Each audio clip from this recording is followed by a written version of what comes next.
if you want to party, babe, got to feel it deep inside. All I really want to do is the things you just can't hide. Put your funk around it, babe, and I'll take you for a ride. You know that feeling. You know that feeling. You know that feeling. You know that feeling.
Bitter, sweet, fiery heat, whispers the man of the hurricane.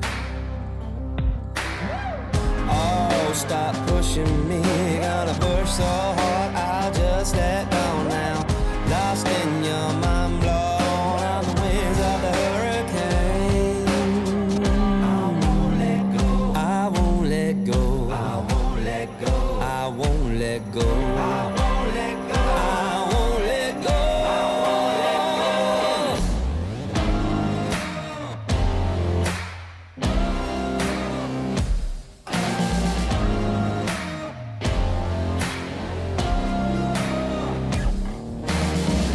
Ain't never giving up on you, gonna see this storm all the way through, gonna push right through the driving rain, gonna ride on the wings of the hurricane, ride on the wings of the hurricane, ride on the wings of the hurricane, ride on the wings of the hurricane, ride on the wings of the hurricane.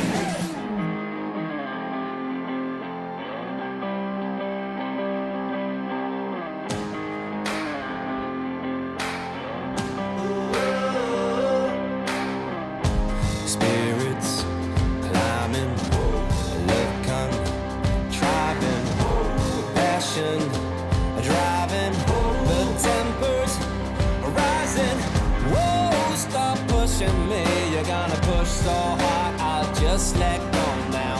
Lost in your mind, blown on the wings of the hurricane. I won't let go, I won't let go, I won't let go. Ain't ever giving up on you, gonna see this storm all the way through, push right through the driving rain, gonna ride on the wings of the hurricane. Ain't ever giving up on you, gonna see this storm all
me take it for a ride. Close your eyes, come with me. It's a heaven in disguise, just for you.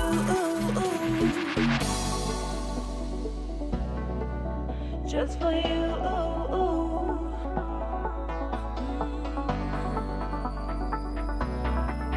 Just for you. You know I'm in control. I got this, you know, 'cause I'm in control. 'Cause I'm in control. You know I'm in control.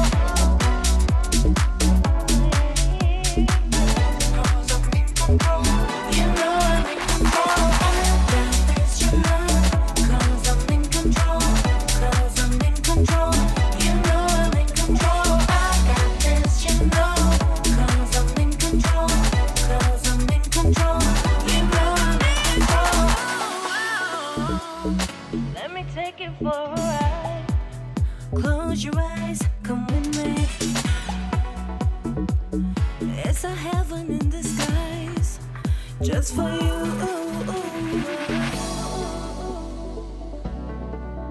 Just for you.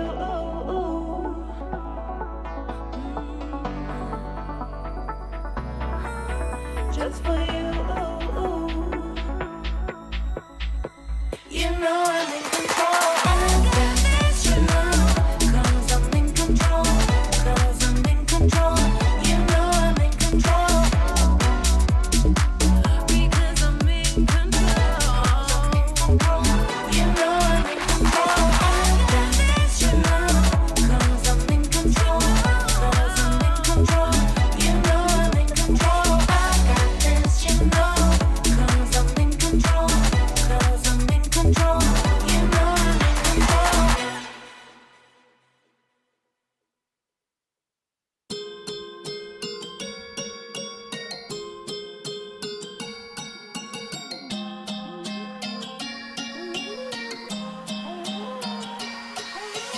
Got a chateau in the mountains, got change, jet set through the islands. I change zip codes like it is nothing. Top 10K first class on my side thing. Shorty went viral on a TikTok. Got 'em doing moves in a big mouth. Rocking their head, doing pop lock. 20 million streams and she won't stop, can't stop. 911, it's an emergency. Call your friends. Everybody follow me one by one. Moving to the melody. Light up the night, oh. We light up the night like we go into daylight. As long as it feels right. Light it up, yeah.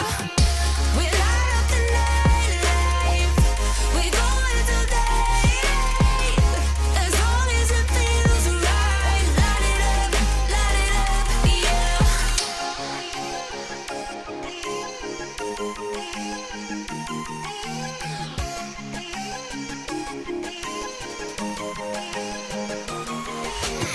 Only show me love, I don't clap back. Homie got a catfish face so you can have that. Topping hits on hits, can you handle that? Lose it all on a high stakes blackjack. That big trip, even in a lockdown. Big tips, only with the fans now. My click, pull up with the top down. We keep it going all night. 911, it's an emergency. Call your friends. Everybody follow me one by one. Moving to the melody. Light up the night, oh. We light up the night like we go into daylight. As long as it feels right. Light it up, yeah. We light up the night like we go into daylight. As long as it feels right. Light it up, yeah.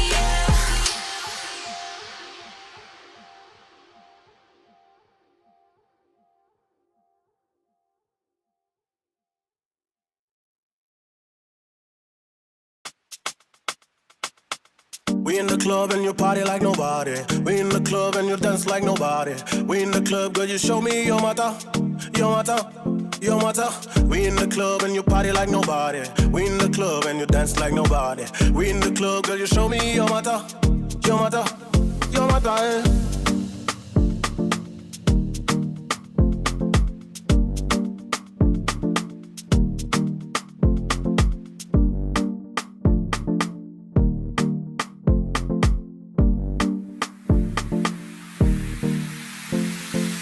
We in the club and you party like nobody. We in the club and you dance like nobody. We in the club, girl, you show me your mata. Your mata, your mata. We in the club and you party like nobody. We in the club and you dance like nobody. We in the club, girl, you show me your mata. Your mata, your mata, eh.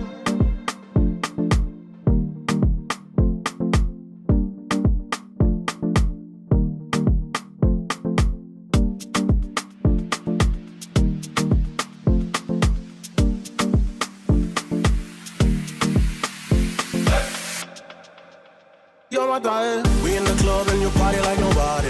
We in the club and you dance like nobody. We in the club, girl, you show me your mata. Your mata, your mata. We in the club and you party like nobody. We in the club and you dance like nobody. We in the club, girl, you show me your mata. Your mata, your mata, eh. We in the club and you party like nobody. We in the club and you dance like nobody.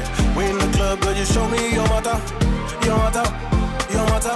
We in the club and you party like nobody. We in the club and you dance like nobody. We in the club, girl, you show me your mata.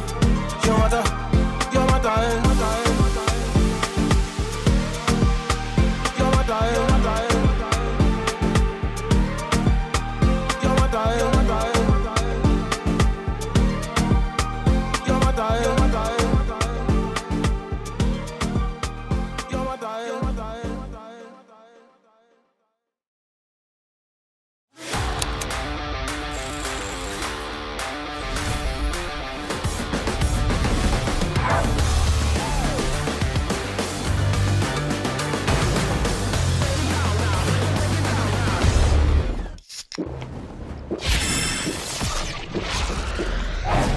Red Bull gives you wings.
I'm so damn serious. I'm ready for the fight. Time has crept along. I pushed you out of sight. Don't think I can't live without you, darling. I'll be just fine. You won't take no for an answer. Get off your knees and pull yourself together. I'll make it on my own. You think I need ya? I've come a long, long way. No looking back. Keep banging on my door. See where it gets ya. I'm moving on now, honey. Ain't gonna play your games.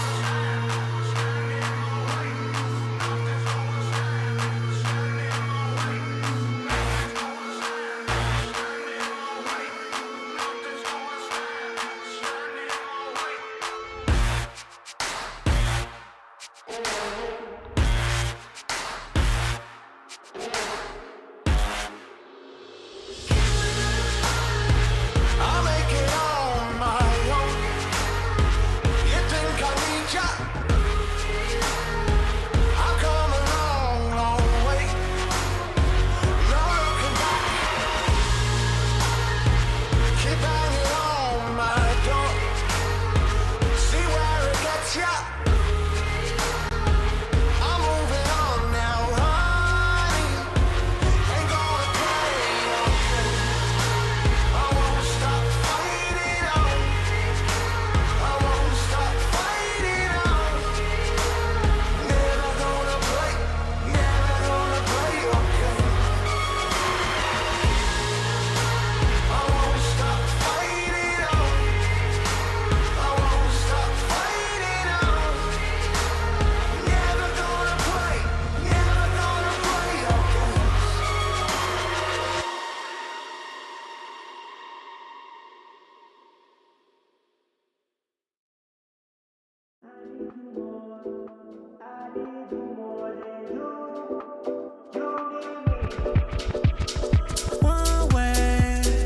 One way with you, what it feels like. Some way to you, I still try. If I love you where you love me, you would question me, yeah. At times I hold it back and give you less of me, yeah. Do you love me? Do you me for real? Shorty, keep it real. Ooh yeah, ooh yeah, yeah.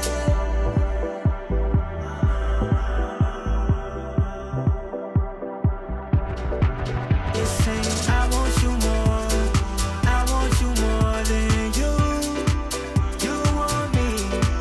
It's saying I need you more. I need you more than you. You need me. Oh yeah. Is it that hard to call me back after you say you call me back? Passive aggressive. You know I hate when you call me that. You don't get the message.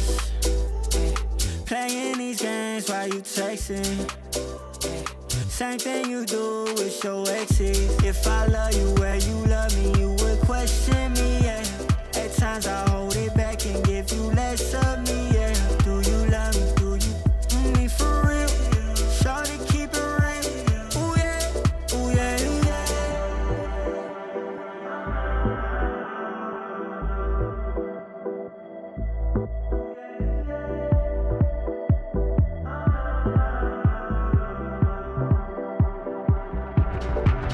It's saying I want you more. I want you more than you.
Walk anywhere, eyes them lock, on me fresh sneakers straight to the snapback.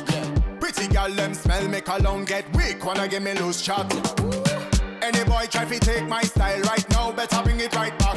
Got me look good in anything from the latest fashion, no throwbacks from a thrift shop. You hear that? Because my style so different. You see my style so different. Yo, watch how my style so different. Anywhere me go, yo, I'm just straight killing it. Ha, because my style so different. You see my style so different. Yo, watch how my style so different. Anywhere me go, yo, I'm just straight killing it.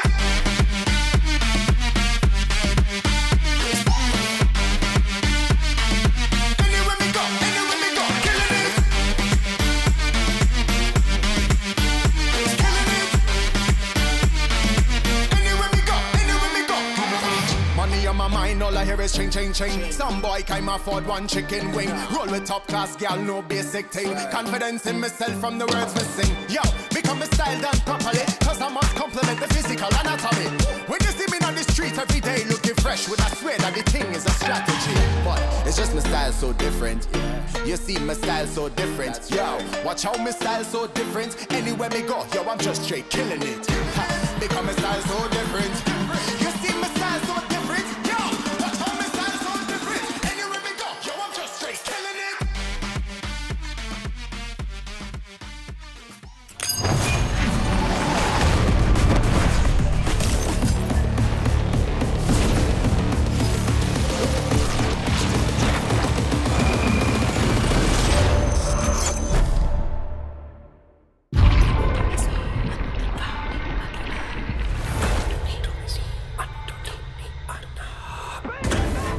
They said we had to prove ourselves. So we did.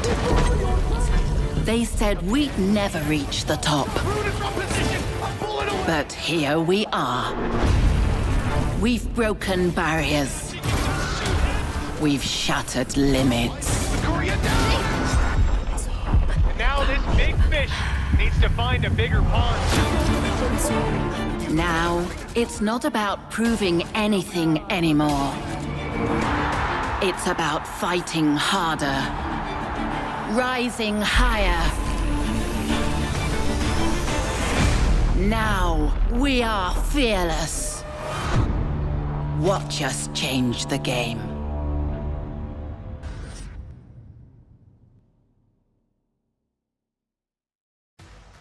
Hello everyone and welcome to the grand finals of VCT EMEA Game Changers Stage 1. I'm your host Sue and I'm joined on the desk by what I'm going to affectionately dub as Mackies. We have Mac and Billy. It's one of the better ones I've come up with. But as I said, we've come to the final here. Mac, Billy, it is a great time for us to crown a new champion as well. We have a lot going on and I can't believe it's already the final, Billy. It felt like yesterday that we just started. It really does feel like it was just yesterday that we started, and I feel like this event always goes so quickly because of how exciting it is and how much everyone engages with it. But yeah, I'm more than delighted to be here as part of the grand final.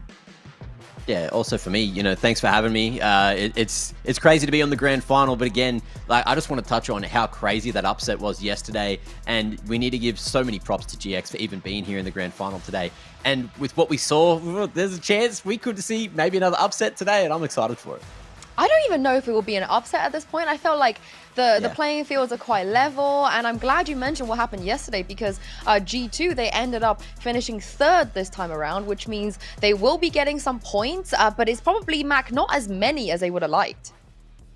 Yeah, look, 30 is a great place to start, but again, the thing is, these points are going to scale as the season goes on. So, look, Stage 2, there's more points on offer. Stage 3, there's more points on offer. So, I doubt G2 are going to back down and just crumble after a loss like this. This is going to be a 3rd place finish, something that they're definitely not used to. And 30 points, it's a okay starting point. Definitely could have been better, but it's at least something. So we'll see if this has long-term results, long-term, detriment to G2's year in 2025. But for the moment, look, it is what it is. And 30, I think you just have to take it at this point.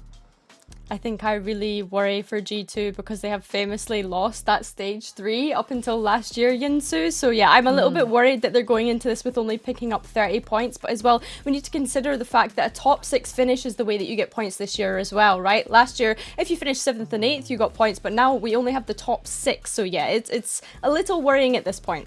It is going to be very, very competitive, which I also think is going to be able to force the teams to bring their best Valorant, which is going to be very entertaining for us as we head to stage 2 and 3. But before I get ahead of myself, let's take a look at the bracket. You guys mentioned it already. We've seen some upsets. We've seen some crazy plays, but we have arrived at the grand finals. And Billy, the $1 million question, is this the final you expected?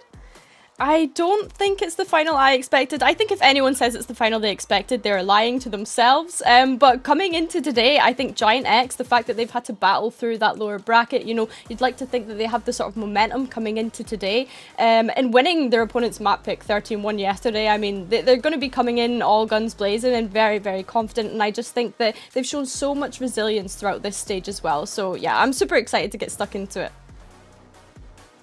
I think we heard Tombies yesterday saying the word resilience a lot as well, because that's kind of what it took. You know, GX, they were on the back foot in a couple of those maps yesterday and managed just to keep it together, take it to OT, and then close out the series in a very, very fancy way. So I'm keen to see what GX have in store for us today in particular, because they have played almost every single map they could have possibly played. I think there's like 2 maps they missed in the series they played so far here in the playoffs. Yeah, and before we get into all of that, we have to set the scene. And the fact of the matter is, there's not been many grand finals that we've ever seen, that I've even been part of, that G2 Gozen was not at. This is truly kind of a dawn of a new era, the start, potentially, Mac, to maybe a new dynasty, maybe a situation where we don't have one team dominating every single time.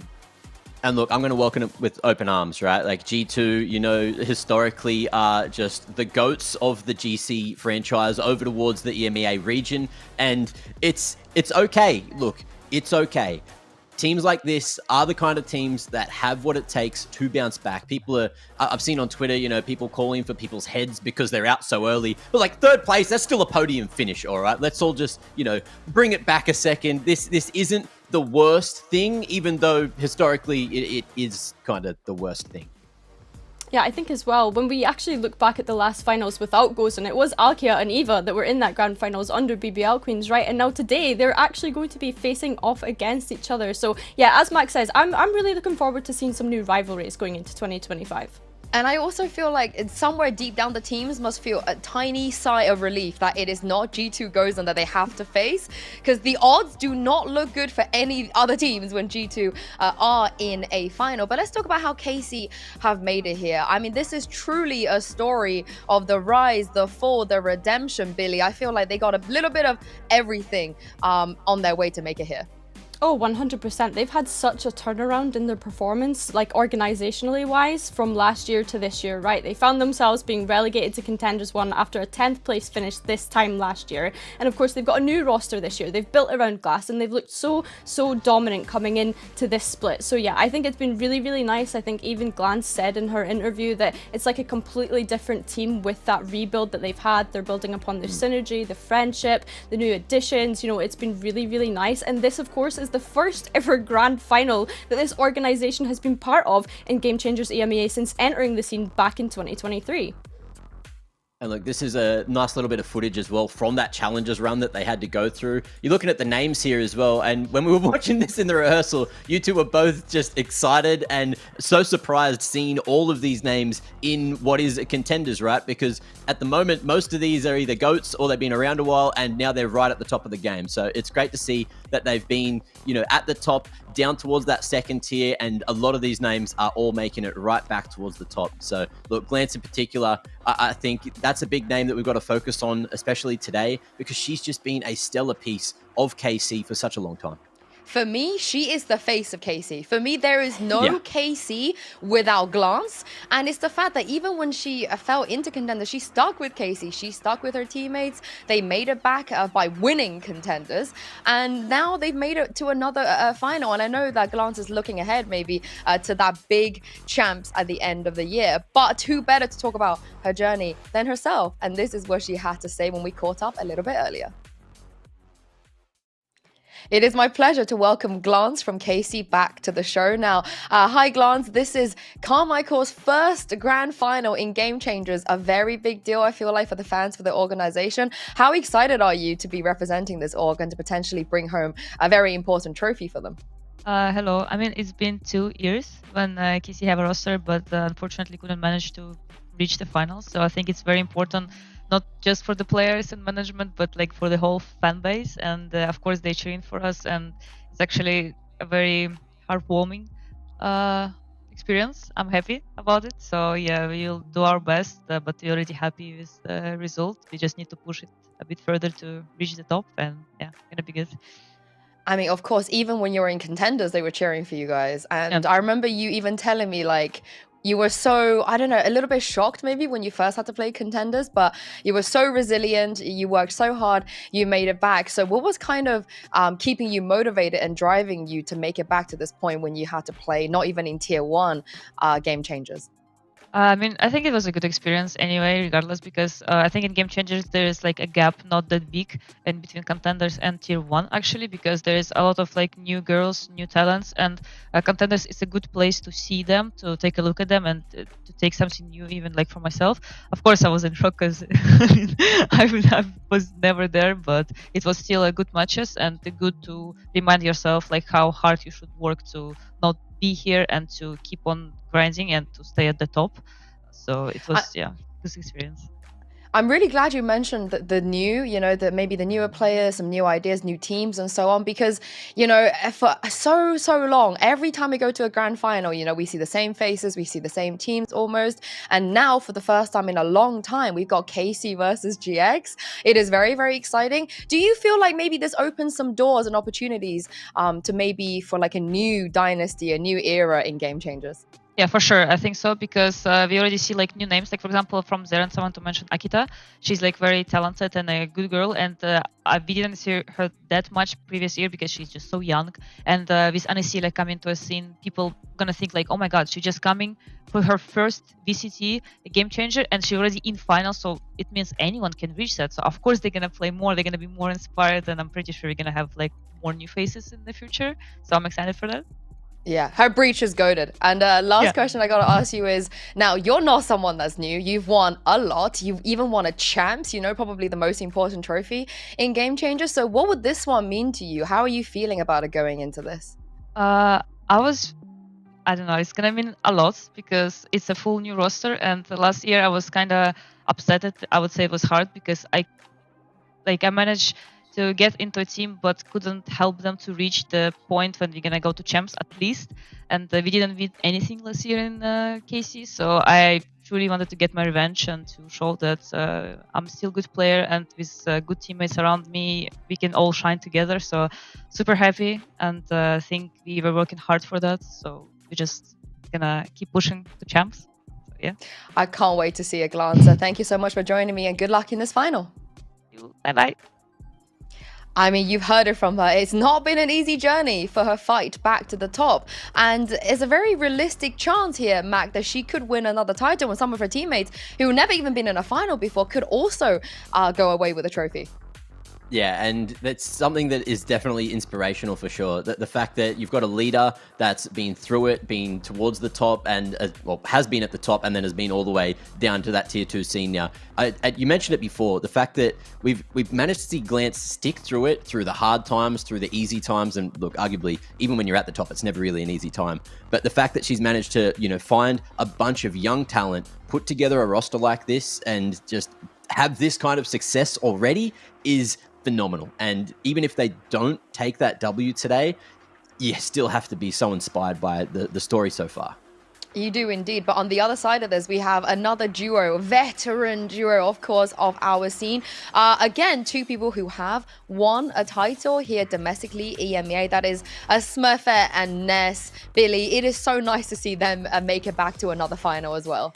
It really, really is nice, especially when you look at Giant X's last year, right? They were constantly being gate-kept out of that grand final with their new teammate Eva, who was on Falcons Vega at the time. So yeah, it's nice to see them back in that grand final, back-to-back as well, right? They made the grand finals of Split 3 last year. And I just think when I look at this, yes, they've made those grand finals, but they've not actually won a grand final since Series 3 of 2022. But looking at this team, they really are the foundation of it, right? So I'm super looking forward to seeing how they get on today. I'm glad you addressed that despite the many times they've been in the grand final. It's been a while since they've won. Smurfet actually talked about it herself last night in an interview, so take a look at this. What would it mean to you to be able to win this one? It's been a while. It's been a while, right? Like, yeah, not many people knows, but I've been trying like for a while, and it was always the golden world or whatever, and I was either finishing second place, third place. I was just a loser, nobody, you know. And I was keep trying. It never worked, or we were always close and we never made it. And it's gonna mean a lot, to be honest. Now, I will let Smurfet get away with a lot. I love that girl, but I will not let her call herself a loser, Mac, because she is not. No, she certainly isn't. And I've gone and found a quote that I think is really, really good for Giant X to kind of embrace today, especially going into the grand finals. And even if things don't go right in the grand finals, right? It's from Maya Angelou, and it is, "You may encounter many defeats, but we must not be defeated." And I think that one definitely hits home. It doesn't matter how long it takes to get to the top. They are doing such good work to make it happen. And even if it doesn't happen today, you better believe that Giant X are here to contend in stage 2, stage 3. And at the moment, they're setting themselves up for another revisit to the champs once that comes around. Yeah, do you know what? That was poetic, Mac. I have to say, that was absolutely poetic. But I just think, yeah, even to go back to Smurfet, like, you know, kind of tearing herself down, I think it's so sad to hear her speak about herself like that, because I think yesterday we saw Prime Smurfet, right? And if she can keep that momentum going in today, then it's going to be a very close final, put it that way. There's not been a single situation ever for GX and Guild and for every roster she's been on where she was not the win condition. And I think if they want to take this title today, I think she's going to have to come out swinging just like she did yesterday. And I think she's going to be very, very difficult to deal with for the side of KC. But it's not just her teammate Eva coming into this, Billy, especially yesterday as well on that split, single-handedly winning them like 4-5, insanely unwinnable rounds. Yeah, she was absolutely incredible in that best of 5 yesterday, playing across 4 different agents and 4 different maps. Yeah, she was so good. She brings so much flexibility to this team, is able to adapt to whatever the team requires, and I think as well, so much firepower and consistency, right? I mean, Sarah openly said in one of the interviews that she's the one bringing the energy, she's bringing the hype, she's always winning out those clutches, and I think that Eva just has such a massive impact, not only on this team, but also for this team. Yeah, she's been doing so much good work, and it feels like this patch at the moment is synergizing incredibly well with not only her, but just like the rest of the team. And I feel like that's something we can talk about a little later once we figure out the maps, figure out where we're going, and figure out what we're playing, because there's still a whole lot to discuss and not a lot of time to do it. And of course, you know, for Eva as a player, she was often the reason why Smurf and Ness didn't end up making a grand final. So it's kind of like, if you can't beat them, steal them and make sure they don't go to APAC. And I'm very happy about that. But it's not just about the players I've won before, been here before. There's also players that have never reached a grand final. And this is what Nami from GX had to say about the matter earlier. I'm now joined by Nami from Giant X. Now, first of all, I want to say hello, a massive congratulations on making to the grand final, because you've had a lot of opportunities. It was always so close, you know, some of the times at playoffs in the past. So how does it feel to finally make it? And also, you knocked out G2 to make it, which is a really big deal. You know, I'm feeling so many things, but I'm more like happy and excited, you know. I reached like the grand finale, something that I didn't reach before, and I couldn't just dream that having a better team that I have now. So I'm just so like excited and ready to play today. We're ready to watch you play as well. And speaking of playing, of course, this will be for your first trophy. And if we look on the other side of your opponent, you have a friend on that roster who's also looking for her first trophy as well. So how does it feel to kind of go from being teammates with Safi and now have to maybe potentially crush her dreams a little bit for your trophy? Yeah, like, you know, Safi and me, it's a long story. Like, she's more than a past teammate, you know, she's like the closer friend I have. And to be honest, I'm just like so happy to play against her because she's like, for me, the one of the best like GC player.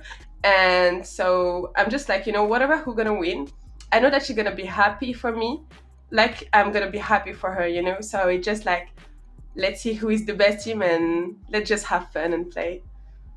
And how do you feel about the fact that you've both kind of reached a stage where you're both playing at your best and on very good rosters as well? That must be nice too, right, to feel? Yeah, like every time we're like rating, I'm supporting her like she's supporting me, like on every game. We're like just so happy to be there, like having like grand finals, starting like from last year and being here now.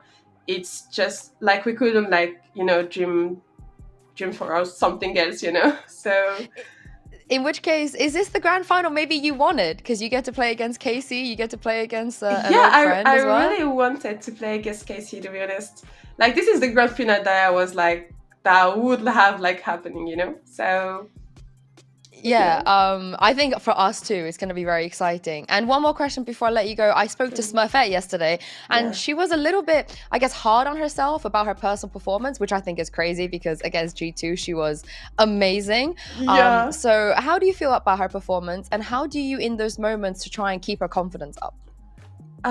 You know, I think on the team, everyone is a bit hard, like on themselves, you know, like we not like every time like happy on our like, I mean, past performance, you know, and we're just trying to be the best every day. And like everyone is supporting us and like saying like, you're the best, like you're insane or whatever. But you know, it's something like on you know, no one can like change these kind of things. When she was like, I couldn't like dream having a best duelist, to be honest. Like she's the best duelist for me now on EMEA. And I think that maybe like being a bit trash on herself, it's making her like every time better and better, you know? I completely agree with you. And I hope you have a good time today, Nami. Have fun. Thank you. And best of luck in the grand final. See you. Bye-bye. It turns out they're all hard on themselves. None of them need to be. But if that's what, you know, that's what drives them, Mac, I hope it works for this grand final.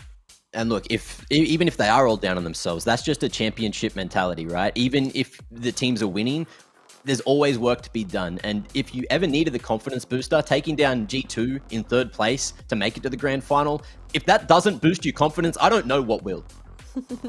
Yeah, I think it's easy for us to sit here and say, you know, maybe players aren't living up to certain expectations, but I think if they can recognize that within themselves, which causes that motivation for them to keep pushing through, that can only be a good thing, and is probably how they've built up so much resilience to get to this point.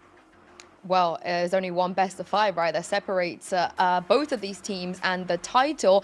And the best of 5 part is very interesting, Billy, because there's a bit of a, you know, gap when it comes to the experience.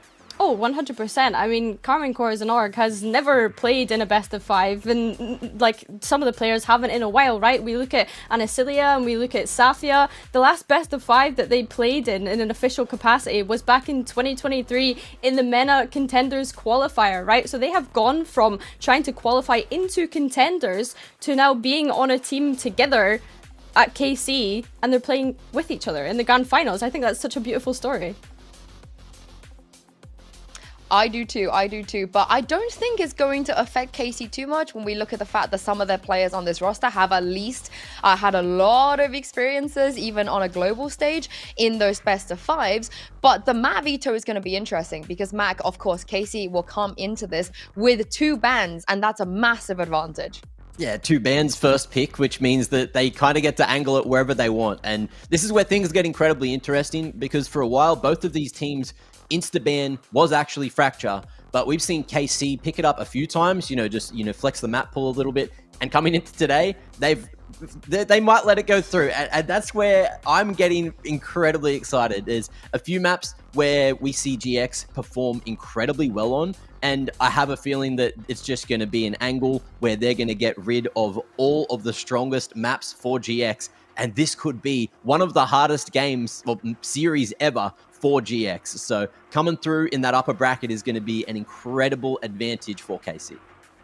I think as well, right, KC, they've not really had to play all of their maps, right? They've kind of kept their cards close to their chests throughout the playoffs because they've played so little maps throughout playoffs by going 2-0 and 2-0 in both the series that they've played. So yeah, I think for GX it might be a little bit of a struggle coming into this map field today. Yeah, I think it's one of the more predictable ones. Like you both mentioned, there's strong maps for both of these teams, and there's also maps neither of them like playing. But I know, Mac, you wanted to talk about at least KC's map pool and how that's looking coming into this. Yeah, so KC's map pool has... Arguably, I just said it's bigger, but here in the playoffs in particular, which is what we're looking at, they've only played 3 of the 7 maps in the pool. So they've only shown in this patch what their comps are on 3 of these maps. Haven twice, they played the same thing. Split and Icebox, they only played one thing. But if we're thinking about Smart7's interview the other day, he says his strats are better, his comps are better. He doesn't really need to lean into the meta. And if we go a different way and see a couple of these maps where we haven't seen footage of KC playing on, how do you prep for that? You can't, and it's a grand final. And I think that is a huge advantage again for KC. It's just all about the unknown, all about what they haven't shown us yet. And it means that, you know, we're not going to get something that's tried and tested today, or at least there's a very good chance that we're going to get to see something fresh with the new maps coming into the pool, or the old maps re-coming into the pool, and potential for Smart7 to drop some crazy things on us here. Yeah, I think as well, even when we look back at the last time these two met, right, they've not met each other in the playoffs, so we have to go back to that group stage game, and Bind was a map that they played on. That's not even in the pool anymore, and it was the one that Giant X won on, the only one in that best of 3 that they managed to win on. So yeah, I think anything could happen today. We are going to have a look at the map vetoes now, but I just want to reiterate that KC have played Haven 8 times and they're undefeated. That is an incredibly strong map for them, although only twice in the playoffs. But overall, it's been insane for them. Them taking away the pole, absolutely no surprise. I don't think they want to play that map. And then they're going to get rid of the Ascend, Billy. Yeah, interesting that they decided to get rid of the Ascend. I mean, maybe there was something on it that they seen GX play that they didn't really like. Haven going to be the first pick for KC, which is interesting, right? Because both of these teams have shown strength on it. And GX picking into Icebox, I mean, there's no surprises there. Yeah. I think for me now, it's just to KC pick into Lotus, because that was a map that GX said that they weren't 100% on previously, and they are going to pick into that. Yeah, I think this makes sense as well for KC as well. I honestly thought we might have even seen Lotus first, because it feels like one of the maps where GX feels a little bit more weak, a little more beatable. And we got Split coming through for GX, which means we are going to have that Fracture as the 5th and final map if we go all the way to 5. And that's where, you know, it's just going to be incredibly interesting. The meta comps on this map are questionable. Different teams love different ideas, and this is an interesting one to finish off the series, if we even need to go there. But again, going back to the first map, Haven, this is a map where, yes, KC are undefeated, but last time GX and KC went head-to-head, it went all the way to the end of regulation. GX was one of the best teams to push KC and what they're capable of on a map like Haven, even though they are so strong on it. So the start of the series, KC, even though they think they're undefeated, you know, they think they're unbeatable, GX has proven everyone wrong time and time again throughout this stage so far, and we could be seeing that again. I don't want to touch on this point for too long, but the fact that we have Fracture as a decider is making me really want to get to that map 5, because we've not seen any Fracture, by the way, at all this Game Changers stage 1. None of it. So I'm really hoping that we get to a map 5 today, personally. Yeah, we're still in the group stage, but definitely playoffs, it feels like no one wants to touch it. Let's take a look at agent select here for Haven. I'm really interested as the side selection, because we saw GX choosing to start here on defense as well. And of course, this is an incredibly strong map pool for KC. Mac, what do you make of this? Well, they're both playing the comps that we expect, right? It feels like Karmine Corp, they are leaning more towards the meta here. Giant X bringing the KJ in instead of the Cypher makes things, you know, slightly more interesting. But the main thing that it is going to do, so Glance will end up having to save her ult a lot more often just to deal with that lockdown. And other than that, that's really the only point of difference. The play styles, however, you know, KC, they love that retake. They love to leave the middle of the map open and try to play for the extremities. And that is where their strengths are. But are we going to see that happen? Who knows today?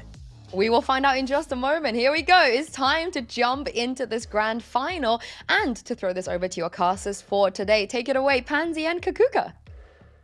Yeah, thank you so much. Obviously, Yinzu and the Desk, they're teeing this up. And I think for me, Bayer, the whole point of this, when I'm looking especially at Giant X here, they've got a new opponent, but does that really mean a different outcome? You know, they seem like the always second place, always so close. We heard it in the interviews. How do you feel about this? Does this change the outcome for them now? So I'm going to start with Giant X because you're mentioning it, right? I think that after the defeat that the first defeat that they had against G2, the alarms went off. You know, like what happened? What was that icebox? Is it just a bad day? Is this what we're going to get from you in the playoffs? But what I saw yesterday in that best of 5 definitely needs to get everybody hyped up. How they turned things around, how they fixed their icebox so much. But for KC, girl, they could do this. They could win the entire stage without dropping a single map in playoffs, which is something that, funny enough, Glance already did in 2022 with G2 Gosen in the Series 2 of Game Changers, winning the entire thing without dropping a single map in playoffs. So everything is going to start here on Haven. It certainly is. Giant X will be on the defending side, attack side taken over by Karmine Corp. The Desk touched on it. It would be foolish for us not to once hopefully the overlay drops. I mean, more information. We love it. There we are. The fact is that KC are terrifying on this map. It has been a solid one for them and off to a solid start. Already Sarah removed and that C site open and ready for business. Yeah, absolutely. Smurfet, but it's going to find Alki on the other side. Nami, very quick response coming in from Giant X. Oh, I like that. They're actually taking a little bit of space away, taking away some of that security for the post plant, making KC work for their dinner now. Nami still holding towards Garage, going to try and isolate a fight. Does good chip, but can't convert the kill, and then forced to fight. Good trades back and forth, but again, you're looking at the number game here that isn't being showed correctly, is that GX will be going down. So excellent beginnings for Giant X. Again, if they're coming into this, they will be having to keep themselves as focused as possible. You can't let your foot off the gas once against KC. If there's an opportunity, they will take it. For now, though, excellent start for Giant X. Absolutely, something that they needed, and I love to see the quick response. Sarah going in first after what we saw yesterday, especially on that icebox that I was mentioning. It was her from the defense causing a lot of chaos, getting a lot of entries. But after her going down, Giant X is very, very quickly to react. We see the aggression coming in for Smurfet, and also even in things in number, getting the advantage and knowing when to walk back and out of the situation. Very well played there for Nami after a very quick start from KC. Yeah, decent beginnings. And looking at the purchase here, just Safia investing everyone else down on the classics. Looks like KC just trying to take the round trip, pick up some of those old orbs and build into the round. And Giant X very responsive, almost overly so here. Nearly pulling all 4 players over towards that C site. Yeah. Sarah here guarding that close quarter, guarding the same place that KC wanted to take on the previous round. Nami with Bucky, I want to see what she has to do, especially as KC walks onto B. Yeah, already stalled out though, time being bought. Lovely stun there. Ness going to try and take a little bit of fight. Could be really easily overwhelmed. Still bails out with one. Hold on. KC sticking the landing on this. Dividing and conquering the site into manageable portions. And yes, the HP is low, but Eva's got so much to do. One shock dart could do a world of damage, but this is a lot on the plate. A 1v4 into round 2. This could be what we were saying from round 1. You can't let KC even take a step through that door. And Eva having to just try and stride in. Lovely on the first. Could have been a problem, but not. Alkia there converts it in the end. And I like the stall out initially there, Bayer, but Ness, I felt almost unnecessary, kind of caught in those moments. Yeah, exactly. And I think that this is a play that we've seen many teams do. It's almost like a staple, you know, on that second round with that close quarter. If you don't invest a lot, you just go very quickly into B. And not a conversion for GX on this round. I think that they should have been ready, especially because of what we saw on that first round and just KC being super decisive, going in pretty close together onto the sites. Of course, the economy is not going to be the best for Giant X coming into this third round. And KC is very aware that Giant X, you know, they ride a lot on momentum, so you cannot let them start off strong on the map.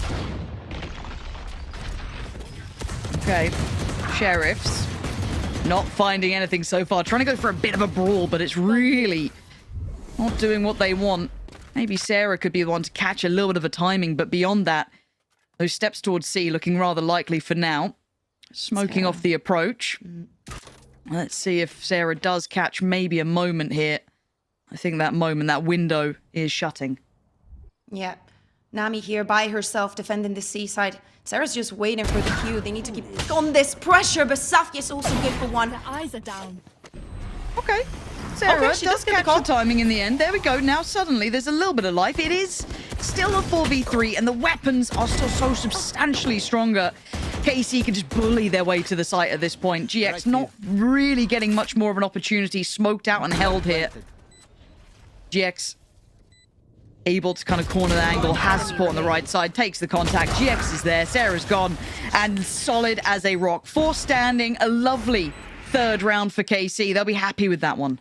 Yeah, absolutely. A lot of damage done. We also saw it in the previous round, but on a KC that was just right in on those pistols. Very good round for them. Also understanding the space that they were given and waiting for GX to go on the aggression after having some men down.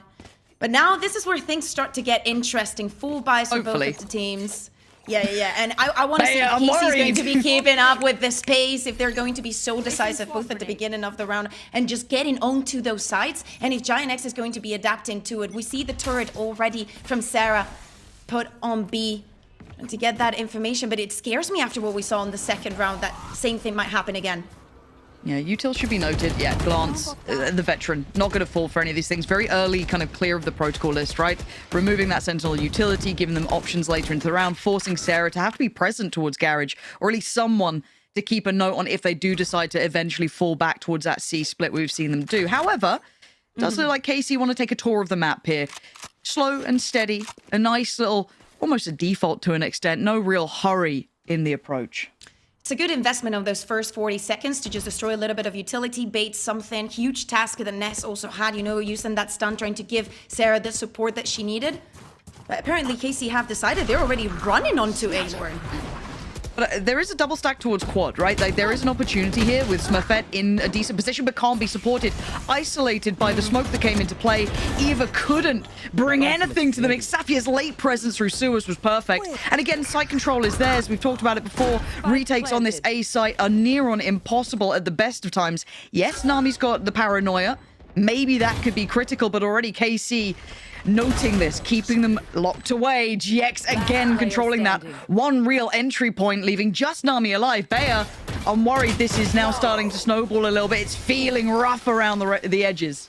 I wonder until like at what point, especially when we're in the 5v3 situation, they've also used the Neurotheft, knowing all the positions of the players. At what point you decide that maybe you have to save? Everything has been happening so fast. Like, even though KC are doing different things on the map, they're not freezing for a long time. Whomever needs to freeze apparently is Giant X, because I think that, especially as I'm saying, after that that fourth round, also Nami just leaving that gap on the smoke put a very difficult position for the rest of the players playing onto side, and how they were being swamped by the side of KC. Early timeout, but after how this first rounds have gone, after them not being able to convert the second one, it's time to, hey, slow down, head in the game. There's a lot of things happening in a very short amount of time. You need to be ready. Yeah, spot on. And again, this is a grand finals, right? We can't stress it enough, so it does go into that best of 5 territory. And the advantage for KC can't be ignored. The way the veto works for them gives them prime first choice. And we've seen it historically. They are undefeated on Haven. It is an unbelievable run they've had so far.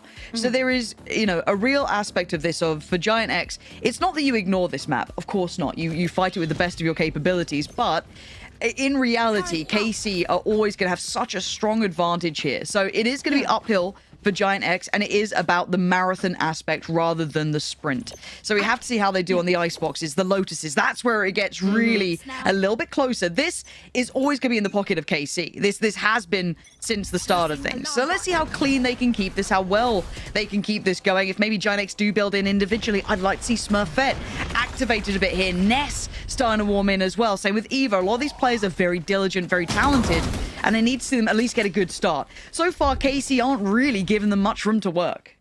Yeah, quick reaction though, coming in from Ness, coming in from Anacelia as well on those stunts, trying to prevent those duels. But KC, again, extremely fast, especially when you know that there's a lower buy on the other side. They're trying to make a statement with everything. Started from the map Veto, yes, this is a brilliant map for KC, but it's not in the low side for Giant X. So of course, they, as I'm saying, they really want to make a statement on this final. And the patience looking to pay. They don't note the extra 2 players. No, that's nice from Eva. A lovely little second look back. The pressure needs to start coming up from long. Otherwise, GX could have been isolated. Not the case. And Acilia is there. Lovely. Clear shots and a good trade there for Glance. A little bit of pressure on the back line, but the number's still there. The setup's still there. Karmine Corp basically walked into a stack and dismantled it piece by piece. Looking solid here. And something that we discussed in some of the previous casts, and I think anyone who's just checked VLR at some point has seen that the attacking sides throughout GC for some reason were incredibly uphill throughout all of this. Now, maybe not necessarily as much on this map to an extent, but seeing how clear-cut KC are playing this, I'm already impressed. I love the fact that they are looking like the favored side. You know, winning out clean rounds, not looking shaky, not making, you know, hesitant moves, not messy in the rounds. They are looking clean. Now, a big opportunity here for GX. This has to be the round, Bayer. Yeah, absolutely. Full buy Smurfet on that operator. She's going to be guarding C. So if he has that turret, that camera gathering up the information. GX, watch out, girl.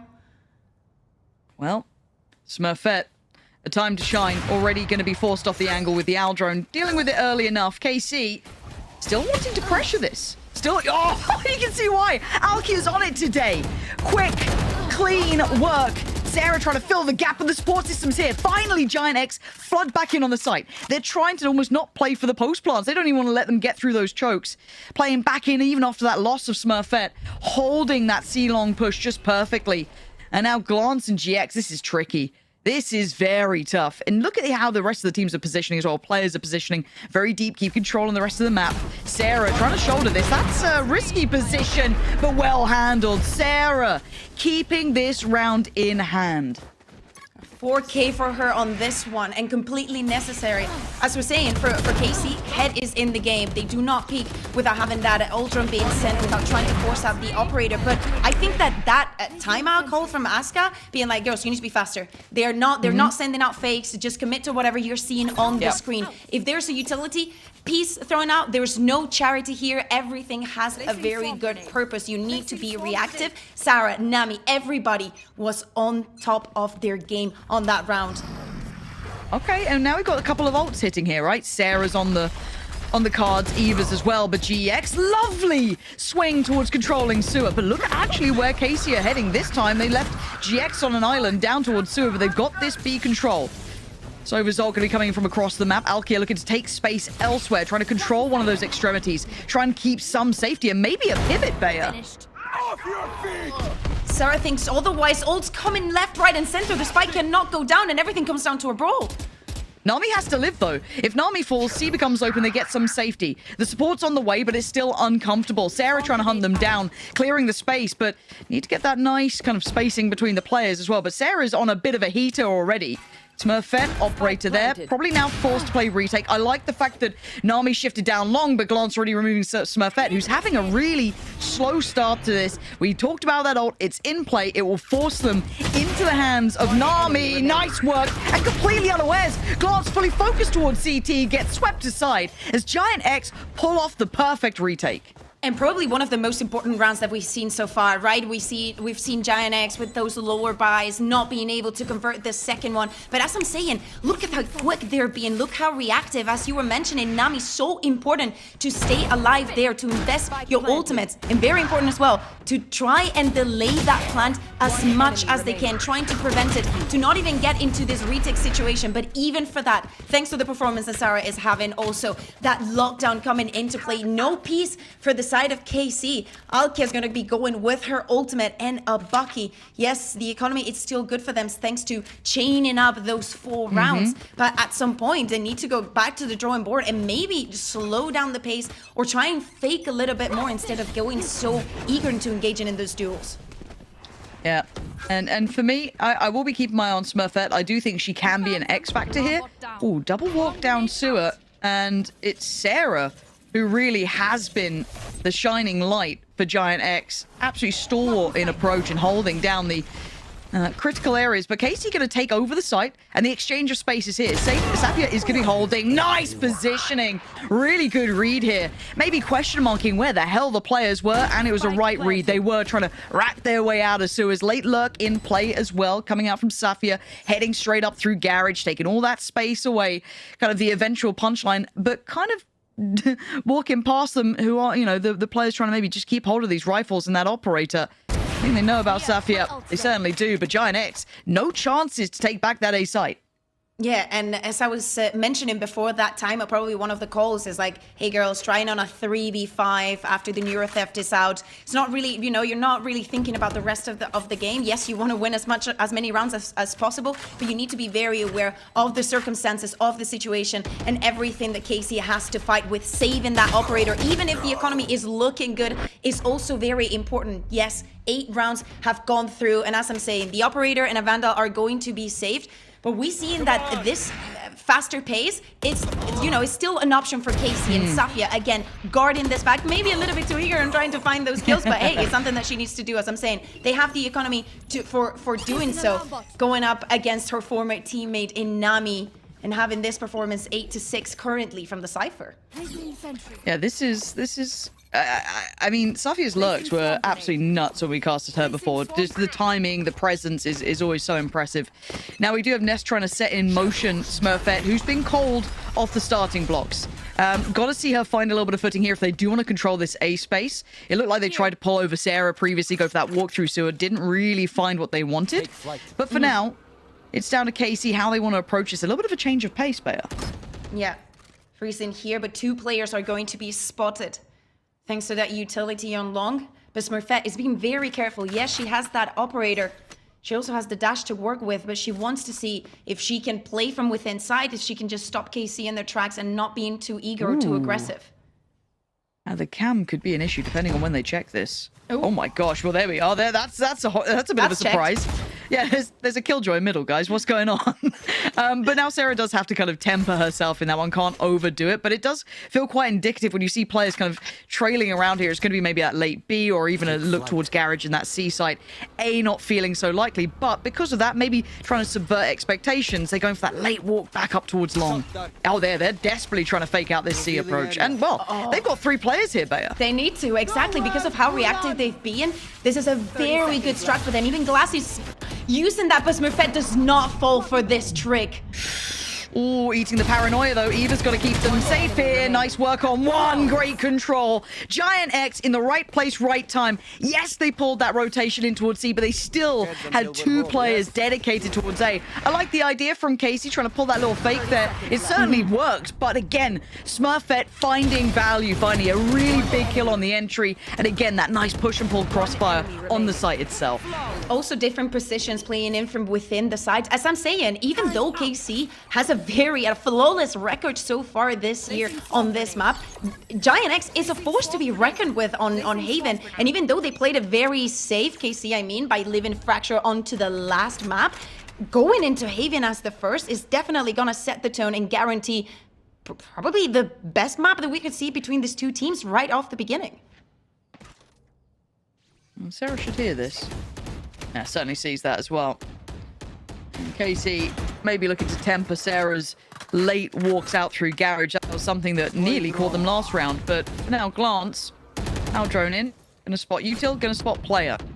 And this time they're heading towards that B side. We do already see Ness waiting patiently on towards the A connector. Cecilia hoping that the plant's gonna come in, already denied. Ness is going to find one. The positions have been taken. The spike is going to go down. Oh, this is now going to get so tense. It's going to get messy on the retake. Already going to see them silently leaning. GX nearly missing it. I mean, Nami actually closed down towards the front of the site. KC still holding on here. We've got the battle of the lurkers. Sarah does prevail against Safia. And now it's down to just one player left alive. And GX was nuts before, keep in mind. But this is a lot of players to deal with. Takes a little bit of a look towards that A connector, but there's already someone slipped towards the sites. It's Sarah. Sarah making a name for herself here. Perfectly playing so far on this Haven side. Yeah, absolutely. Especially after what happened on that second round on B. We understand Giant X this time giving out the space, removing the player from within side. They acknowledge the amount of utility and how strong KC can be on the entrance. And actually, they try and work around the sides. Very, very cautious with the space that they're given, but also very fast in when the retake has to start. The moment that the spike is already taken, they do not want to leave KC with an easy post plan, not leave them to take those positions. And Smurfet actually starting to find that impact that she wants to find with the operator. It's nice seeing them kind of find their footing here. It's very easy to let this map slip away from you. Casey, good at those sort of snowballs, but this is good. It's a lovely return here from Giant X. Smurfet trying to hold on this. Oh, so close yet feels so far. And Sarah on the other side of the map this time around, playing towards a very versatile in approach, trying to keep them on their toes. Again, no utility in towards Garage, though, will keep them now having to keep that in the back of their minds. However, for KC, they don't know that. And Sarah, I mean, it's a risky spot. I mean, she was speaking about it in the interview with Yinsu yesterday about how she's feeling more comfortable in taking those aggressions, and she's good for one. She will go down to the hands of Glance, and probably this is going to try and get KC to be a little bit faster on this approach. But I do like seeing Eva still here. Dedicated towards quad. Does get caught by the util. Just a touch, but look at the positioning. Oh my word, Eva. She needs to buy time if she can. Brilliance shown by Eva. That is not what you expect to be seeing. 30 HP. She made the stand. She held the site. And the support's now there. Ness makes it around and wraps it up with a bow. Giant X taking the lead in map 1. What a turnaround that we're seeing currently for Giant X. As I was mentioning right when this happened, Sarah feeling so comfortable. We were seeing it on mid. We see it now on A, also on C. I love to see this faster approach. They're really trusting the comms. They're trusting the positioning. I think that after those 4 rounds in a row that Casey won, after that timeout, brilliantly. I don't know. We need to ask Aska about what he said on that moment, or obviously the players what was said, because things have changed for Giant X, and the confidence that we saw yesterday is back in the server. Spot on. KC unable to problem solve this. And GX's TPs have been... Oh, that's much better. There's the Smurfet you want to be seeing. GX's TPs felt appalling before. This one, hey, she's got a player. Ness has gone down, causing havoc towards spawn. 11 HP, just going for it. Getting right amongst them. And now, Nami, I was going to say on an island, but she seems to be relaxing. Maybe more of a holiday here. Paranoia sent through, but I think they're around the corner, trying to find their fight. And they can't clear GX from the back lines, causing absolute chaos. But Nami, so clean with it. 7-5 Bayer. That is a incredibly competitive half. Absolutely, especially with a 1 and 4 start. The comeback from Giant X can only go upwards now. Yeah, this is going to be an absolute heater. You don't want to miss how this one ends. This is only map 1, and it's already 7-5. Don't let it stay in your mind. Don't let it stay inside. Gotta let it out with the sunshine. Maybe walk it out. Sometimes gotta scream and shout. Let them know that you're here, no doubt. Took a long time, but we here now. I know you're ready for the hardships. Know you're ready for the progress. I know you're living your truth, but don't forget to always stay honest. So do a little dance, do a little wiggle. Yeah, it's your turn. Yeah, learn how the universe works. Yeah, come on. Can't control the world, but I'm trying to control myself. Yeah, I'm trying to control myself. Yeah, we can't control the world. Yeah, but baby, I just can't hold it. I'm just trying to control it.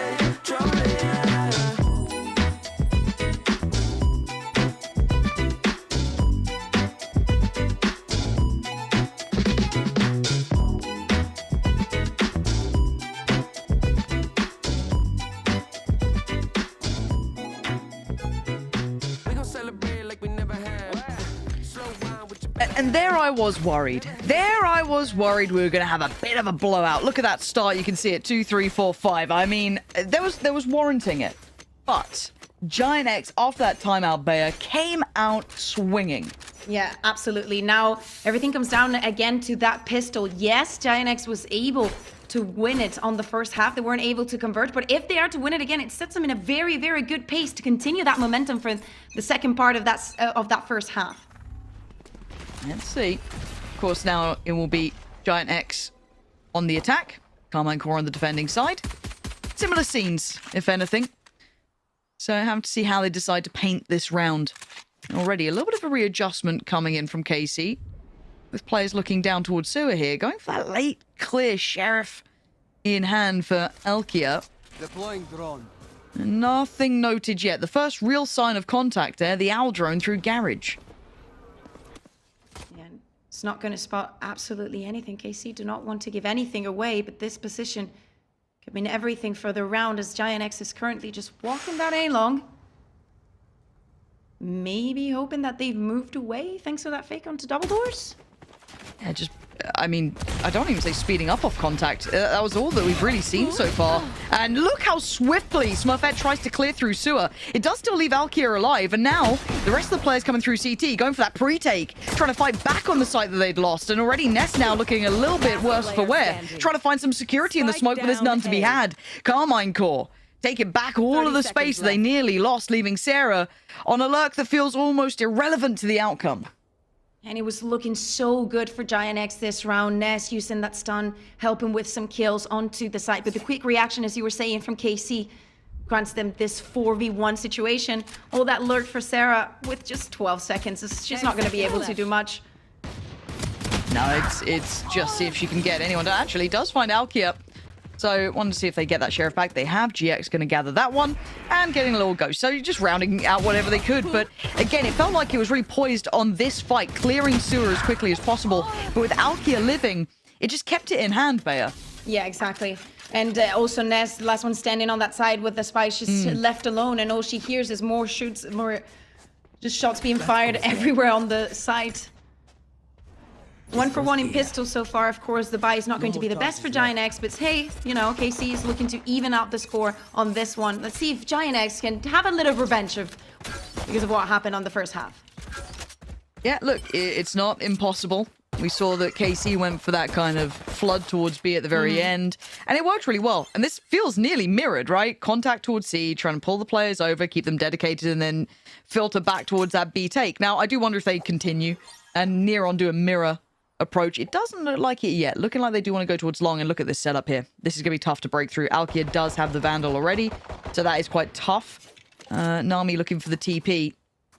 And actually dismantling the stack. Turns the flash. Alkia going to lose out on the initial angle, but keep in mind, they have classics. It's not much to work with. Glance could be in a predicament, actually. Forced to fight here, down low, 21 HP. Does go down. Alkia now looking a little worse for wear as well, having to stand tall, and does.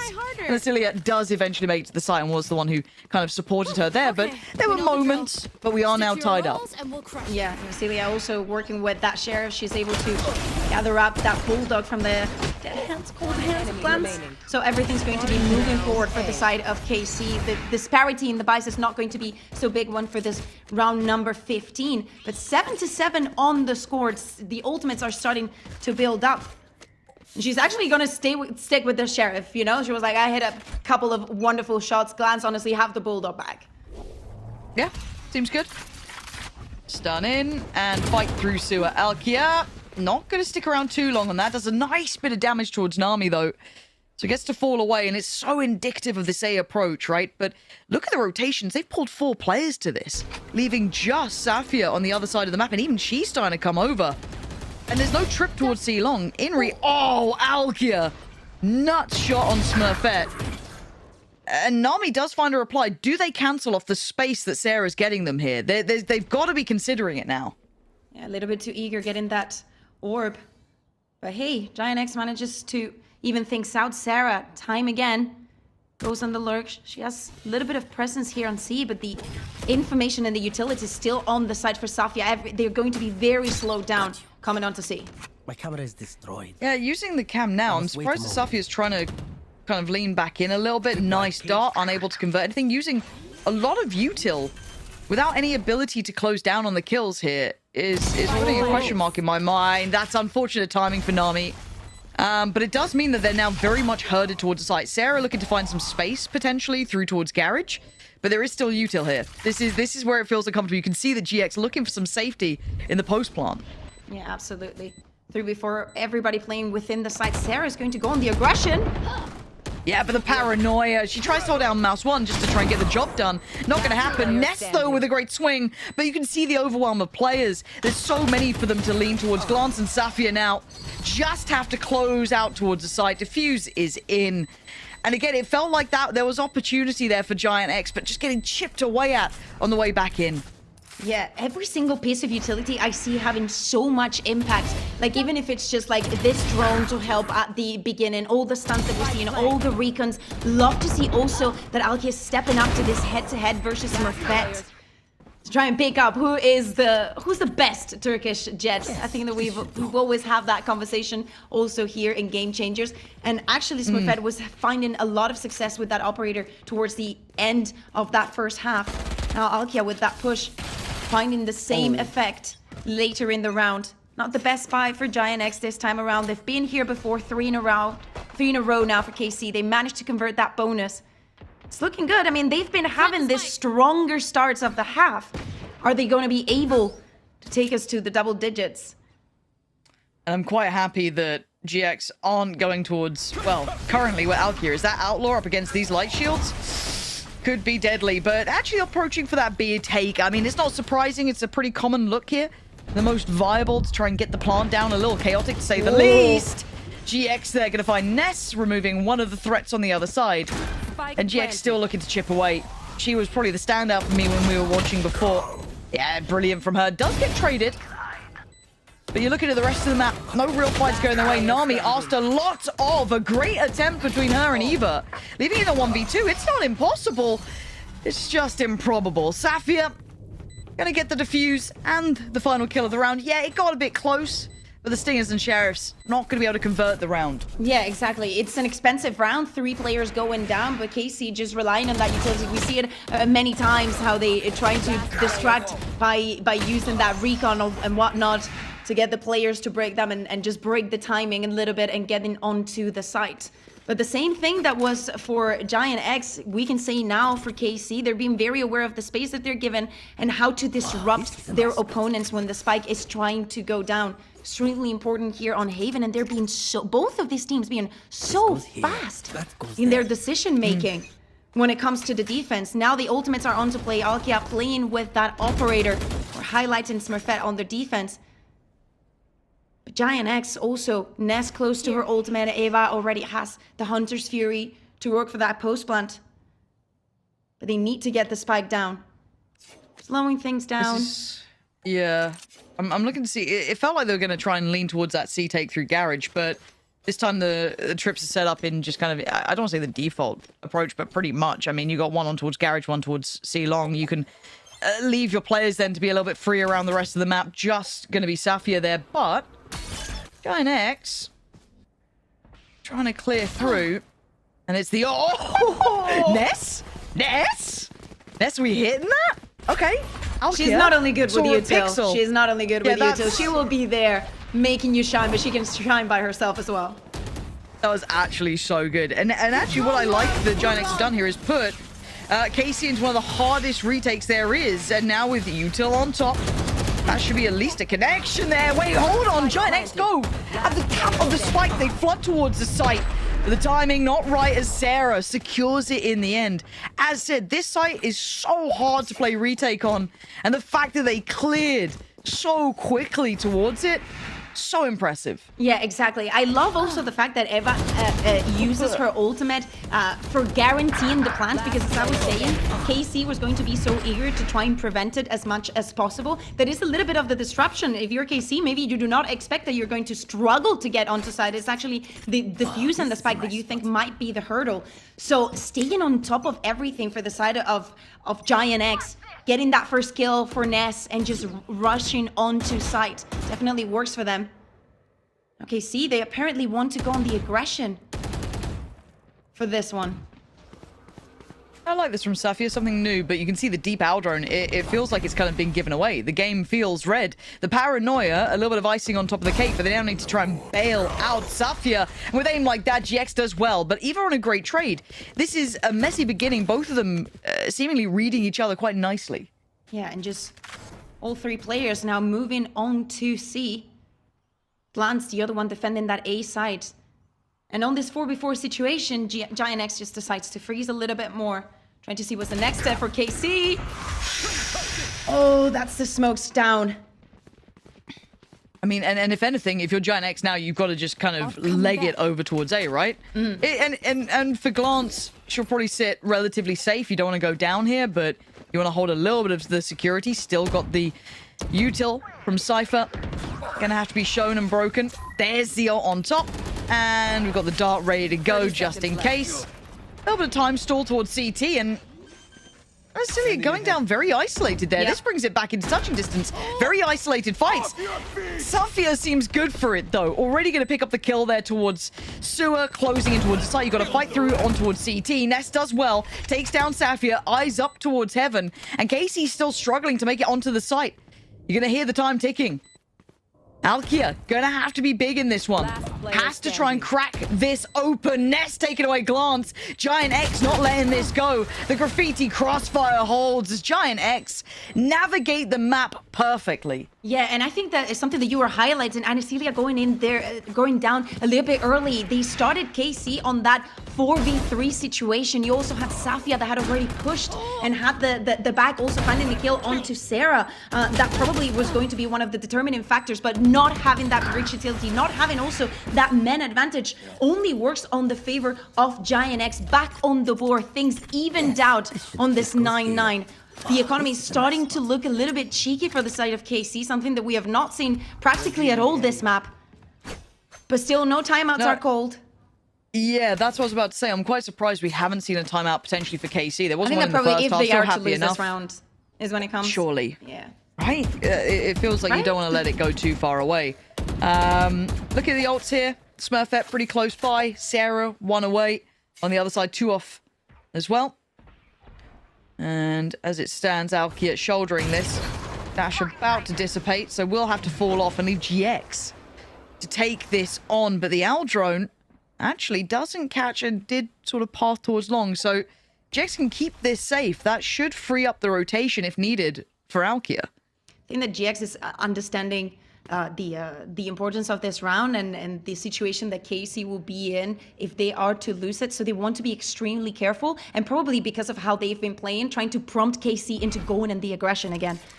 Deciding to be careful. Nami thinking about using her ultimate to go on the execute. Safia's taking a bit of damage, forces out all her utility.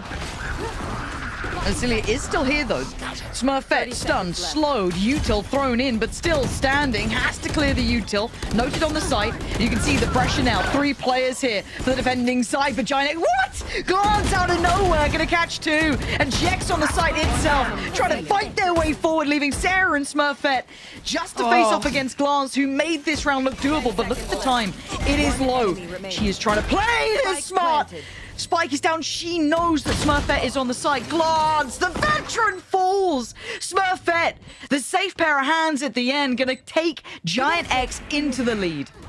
What an amazing and surprising round for Giant X. Again, yes, Smurfet going onto the side, breaking the utility. Beautiful for Glance to capitalize on all that damage already done by the rest of her teammates, getting a couple of kills. But it is just not enough. To me, it's actually Ness, Eva, Sarah. Like, Sarah on the flank, love how she feels so confident, so comfortable to do it time and time again. And as we were discussing, Lauren, this calls for a timeout on the side of KC. Again, very strong start of the half, but the moment that Giant X figures out how KC wants to play this defense, they go back on the board and they have rounds as impressive as this one with all the damage and all the good read that KC had onto the round. Yeah, and from this point onwards, obviously, even though it is a Karmine Corp timeout, Giant X get to check in as well, right? So it's that kind of double-edged sword sometimes. But 3 in a row is enough to raise the alarm bells. And I'm glad you pointed out, and I want to highlight it again, Sarah and Eva, for me, have just been unbelievably good. I mean, Nami seems to get just the most critical kills. Smurfet, they're closing out. Ness, great entries before as well, somehow on that breach. But for KC, yeah, GX is outstanding. We've seen that. Alkia, great. But it's just... I'm so surprised that Giant X keep finding these sort of, lurk timings, pressure on the back lines every single time. It seems to work so well for them. So I do want to see KC get a bit of a grip on this, if I'm honest. Because, again, as much as this feels like a close game, and scoreline-wise, it looks like it, it is just swings and roundabouts. It's 4 in a row, 3 in a row. It does feel quite one-sided in certain aspects. So I do want to see if there's adaptation coming out here. It was a good turn of events for Giant X in that first half, right? The timeout hit, they came back in with a better plan, looked great. Now I want to see if KC can do a similar thing. Already, this is a broken purchase. Yeah. Pushing a little bit with that judge on the hands of Alkia, and also ready for this push on the C side. Utility going back and forth, no damage done so far. But the pressure is definitely there. No gaps in this smoke. Probably I was expecting a KC that maybe gives more of the space and just plays more for the retake, or maybe reinforces very strongly one of the sides. So they don't have the same issue. Again, a lot of what we were seeing Giant X doing on their defense, right? Measuring the distances way more. And looking for another chance. Yeah, Nami reads it really well. Keeping in mind that it looked like KC were trying to pick away at them, right? Oh, Sarah! Again on the so flank, snappy. time and time again. So good, so impressive, genuinely, because Safia was one of the players who impressed me doing it before. Now seeing Sarah do it as good, if not better, so impressive. And now kind of swore. Okay, Safia, fair enough. You want your title back? Yeah, my bad. Don't know if she'll be able to live through this, though. There is 4 players coming here, and it is just that Marshall. So has to get itself out of sight. But this should be a plant. This should be pretty much a sewn-up round. I don't think much is going to stop that unless Safia hits a belter. Can't make it happen. Down to 2, GX, and I see it. I don't see it going. I don't see this going too far, but maybe they can cost them a couple of these rifles. Yeah, but still, like, the economy is looking good for Giant X, thanks to all those rounds in a row.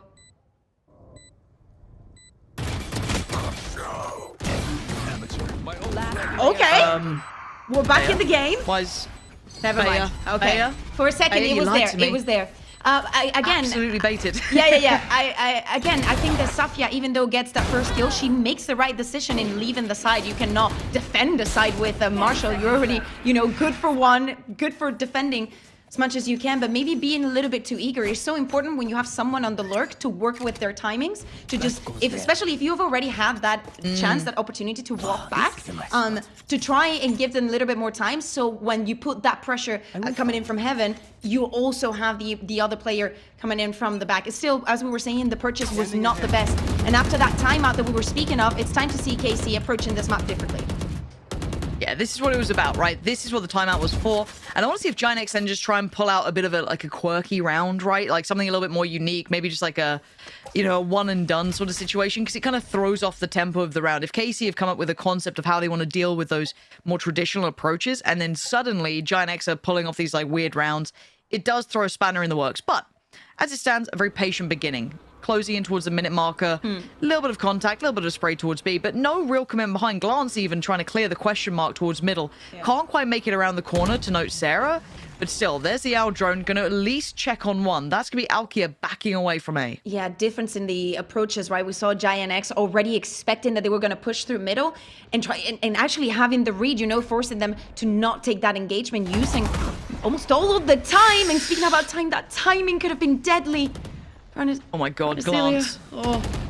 That's 3 players there. The smoke's good, but the TP's going to be taken, and they try and filter in off the back, and Azealia goes down. Safia the only one to strike back. They are working this out. Giant X with the right approach towards the speed take. Great paranoia, but it is only that close blind, so still able to see, but the flank for Alkia could be good. Not good enough. GX left down in the 1v1. Sarah has been absolutely outstanding for Giant X. But GX down to 13, not looking so lucky now. I'm gonna draw in Sarah, reads it. GX! Okay, you're nuts. You're actually nuts. Sarah left stunned, and a lifeline garnered for KC. It felt like this game was slipping through their fingers, Bea, or at least map 1. Yeah. And it came down to the 1v1. And I don't even mind this kind of very frantic B approach. I feel like you have to throw a bit of a curveball after those timeouts. This is what that felt like. Yeah, absolutely. And probably this round is what's going to be keeping KC in the map, because again, we were seeing a Giant X going onto site and getting 2 kills, 2 players down for the side of KC. So of course it is a better prospect for the side of KC. They still have to prove GX is having an amazing playoffs, an amazing year so far. I feel like we've been highlighting her a lot, and it's absolutely deserved. Utility is going to be broken again. Runting that gap onto B, that constant question that they want to put into KC's heads right now. Nami is going to TP to site and back out. And back she goes. Nope. She don't like it. Ooh. I thought she might have stuck that one then. I mean, it's caused enough paranoia there, just filtering away. Giant X trying to feign this B approach, but the lack of plant certainly feels like they're up to something, right? And you could look at the 2 positions coming out here from, I think it's Glance over towards the BC connector, and Asilia over towards the A connector. They're very curious as to what the hell's going on, sitting super deep. That's nice. Alkia again. I mean, she seems to get hers, and taking down Sarah is a big scalp to claim. It's kind of forcing Giant X back in towards this B approach. Now without that critical lurk that's been so good for them. Yeah, and look at this. All the players outside of B. That mistake not going to be made again, especially in a 5v4. You want to get the spike down? Okay, good. Anasilia has her ultimate. Everybody is ready for the retake. They just need to stay alive. Yeah, this pivot, I don't think it's going to work out here. Trying to filter it through from connector. You're looking at it for KC. They have 3 players on this side, and the rest of the team now closing in, going to go back towards B. They look lost. They look lost for an approach now. Ult going to come in on top. That just buys more time.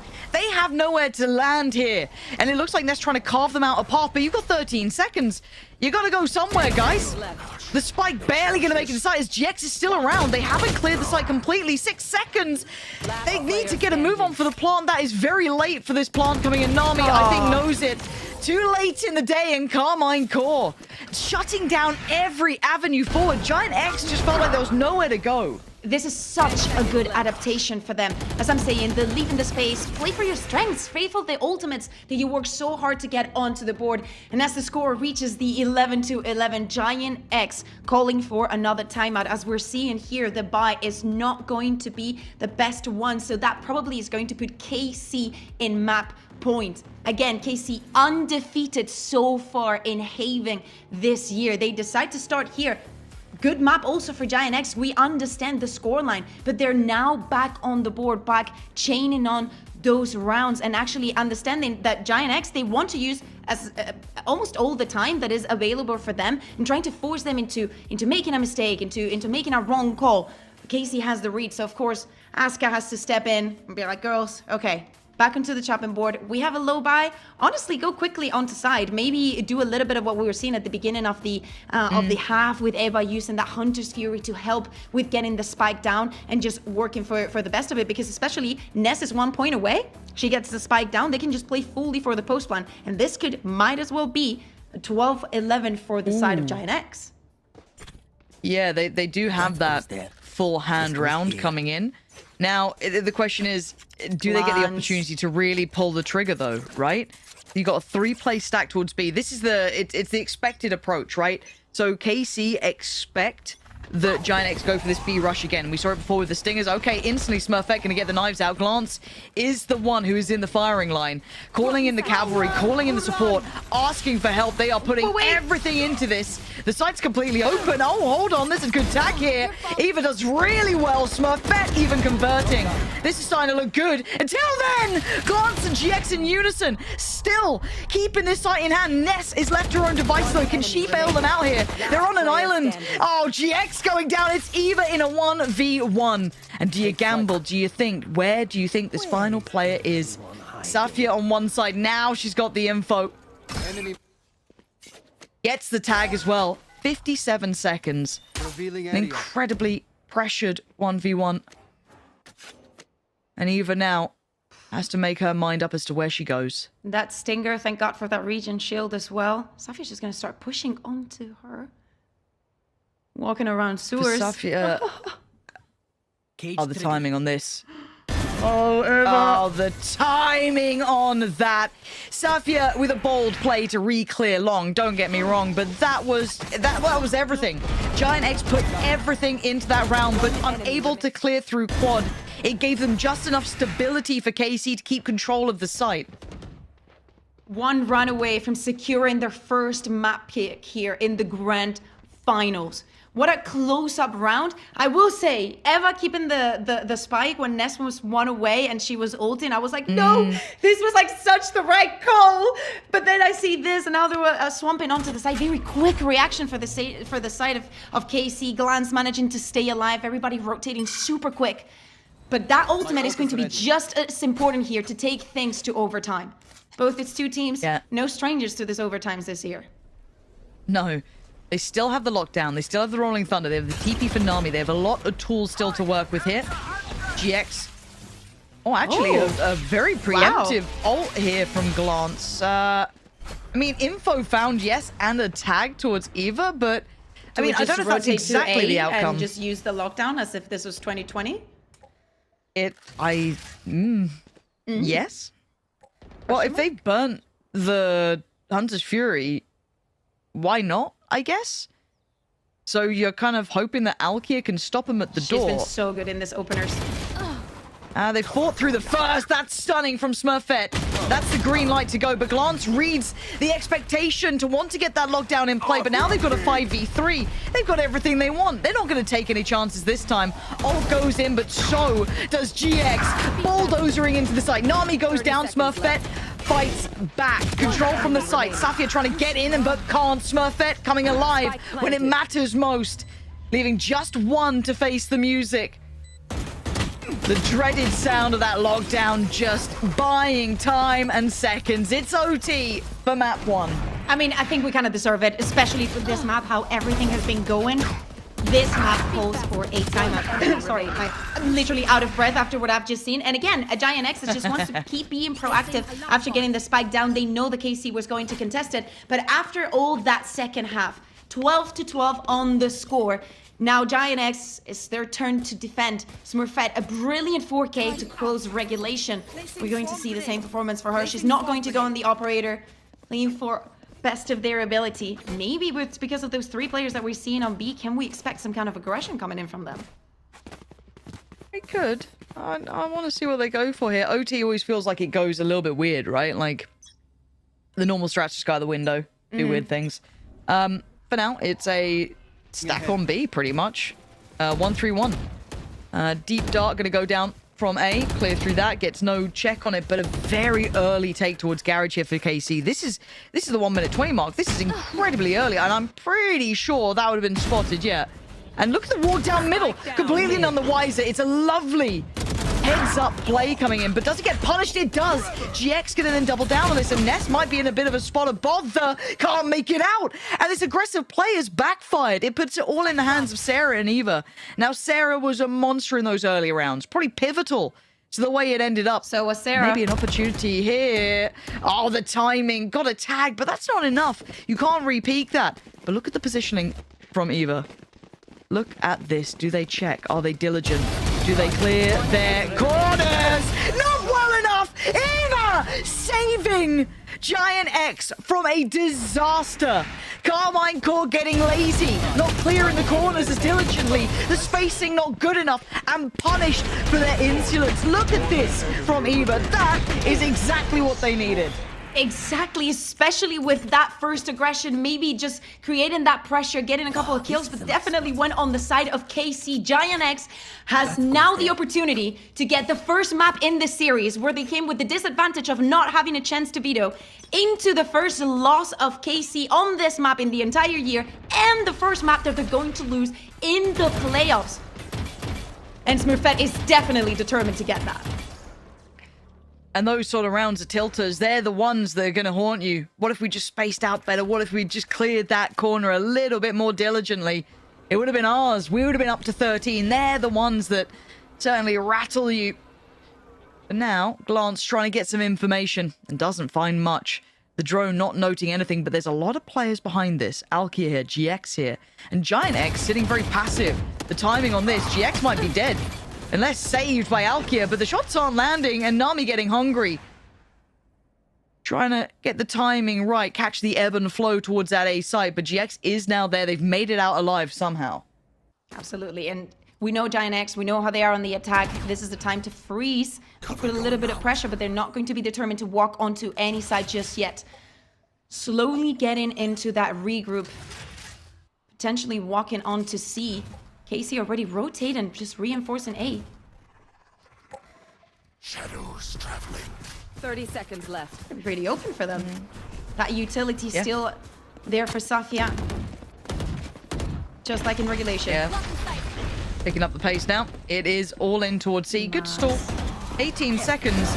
Things can't go wrong here, though, and Safia definitely wants it to go wrong for them. 13 seconds. Eva does get the trade here, back and forth. We're down to a 3v3. Plant, not yet on the cards. 8 seconds. Can they stall it? Can they buy time? Alkia, oh my god, she is just diving head first to try and deny. And the time, it's gone too far too late in the day. Nami couldn't get the plant, couldn't get the round, and we go again. And it's so important, again, that utility that we're seeing coming in from the initiator, slowing down this executes. You know the Giant X just likes to use all the time that they have available for them. We reset this overtime back on the board. Let's just forget, you know, that crazy play, that crazy 4K that Eva had on 2 rounds ago. If you are on the side of KC, you might have as well had the chance of closing that on that one, because it was a 2v4, if I am not mistaken, at that point. I think Very so. well played for them, and we also saw the nerves, some bullets missing here and now and then, of how close this map has been. Sarah controlling her space still. All that threat feeling rather unthreatening now. All that spam, she can re-clear it, but the timing. KC maybe expecting a re-clear. You can see them really lingering around middle. Al drone towards long. Smurfet trying to get out of there. Actually in a bit of bother. No one there close enough to close it down. So no opening picks being given over. You can see that KC desperate to catch someone out of place. Yeah, and Smurfet apparently wants to keep pushing onto A. KC rushing onto C. Now the utility is going to try and stop them, but it's not going to be enough if you have a dash. Alkia taking the space up towards the site. Spikes in here, but everyone is ready for this. Ness wants to send this into motion. Already a player creeping through towards back. That is... Who is that actually? It is Nami. The timing here getting awkward. The pinch perfect though. Glance goes down and Giant X taking control on the site. The plant is just so tough to get down. Look at this from Giant X. They find the perfect battle to play it back in on. Beautifully controlled and well handled here. Giant X taking the lead again. And another chance for them to close this one out. And think already of... I don't think they're thinking of Icebox. Like, this is so toe-to-toe. Every single round, we're seeing different plans, different approaches, different reactions coming in for the teams. We always expect, and getting into this point, especially because of the performances that we've seen so far. A KC that's been extremely dominant, right? A Giant X that has suffered, that has been stumbled upon, that has been, you know, made a fool of, and then them having the chance to redeem themselves coming into today. Of course, I think KC still has a timeout available for the overtime, if I'm not mistaken. But Giant X with the chance of closing this out, and Eva already dropping 30, for the love of God. They need to go back into the drawing board, analyze. Oh, yeah. I don't know if that was Jag or Raven, but yeah, I agree, guys. I mean... For me, once again, though, as much as KC are down currently, and I think Eva's been a real highlight, saving them in that OT, pretty much, right? You're asking for heroics. On the other side, I do have to look at the IGL GX here. 27 kills to her name, and she was the highlight for me before. So we've got some nice parallels between these two. We're not just seeing the, the Jet show from Smurfet or Alkia. And credit, though, to Smurfet, who's really come alive later into this game, because it felt at the start, didn't quite have the performance out of the gates. Very slow beginnings. Picked up the pace since then. But now, I think it's a good sign to for go Giant back X. through. You think so? Yeah. I think that not relying on Smurfet just only to like win this rounds, like them going on the lurks and going more on the macro, I think it's a good sign for them. But it's also good to see that Smurfet still has it. And when you need her to, she will deliver that 4K. Let's see if she can do it in this round, if she can close this one out. And that's it. Can they actually close here? Just using that timeout to tee them up for this singular round. What is the plan? What is the approach? GX playing towards that B site. She'll be there to shoulder if they do decide to go for this, maybe a bursty sort of hit here. And it looks like they are going to go off at least the dart for now. And Smurfet does well here. You can see them trying to just temper each other's pace, see if they can read a reaction. And it looks like then a late pivot back towards C. Slowly but surely, and this time with more time on the clock. Safia already win, and she's going to be stunned, but not so much for GX. GX is here. GX is here. They made it here so quickly as well, and taking away Smurfet, who was taking a leisurely stroll through the C site like no one was going to be playing on towards logs. So Giant X now pivoting back, looking like they want to maybe posture towards this B take or at least show that. But you're right. Time. Where are you going here, guys? You got to make up your mind. You can see the hesitation is killing them. Glance is trying to do a little bit of chip on the way. And that's lovely from Ness. Get a bit of control here. Find the fight you can win out. GX tries to slip the net. Ness is having none of it. Fighting to secure that plant. Make sure it's safe. Glance the one to answer back here, expecting the counter swing. But you can see Ness in control still. Safia takes away Sarah, and that B side now starting to constrict. But Ness looking like the MVP here. Alkia up against Ness. Does Alkia even avoid that? Oh, I don't know. But the time is on Ness's side. Alkia has to walk back into this. Ness on the verge. Stunning round from Ness to do it all herself. Giant X making it up to 15 and crashing Karmine Corp's perfect record. Yeah, and this has to be the story for today if they want to win.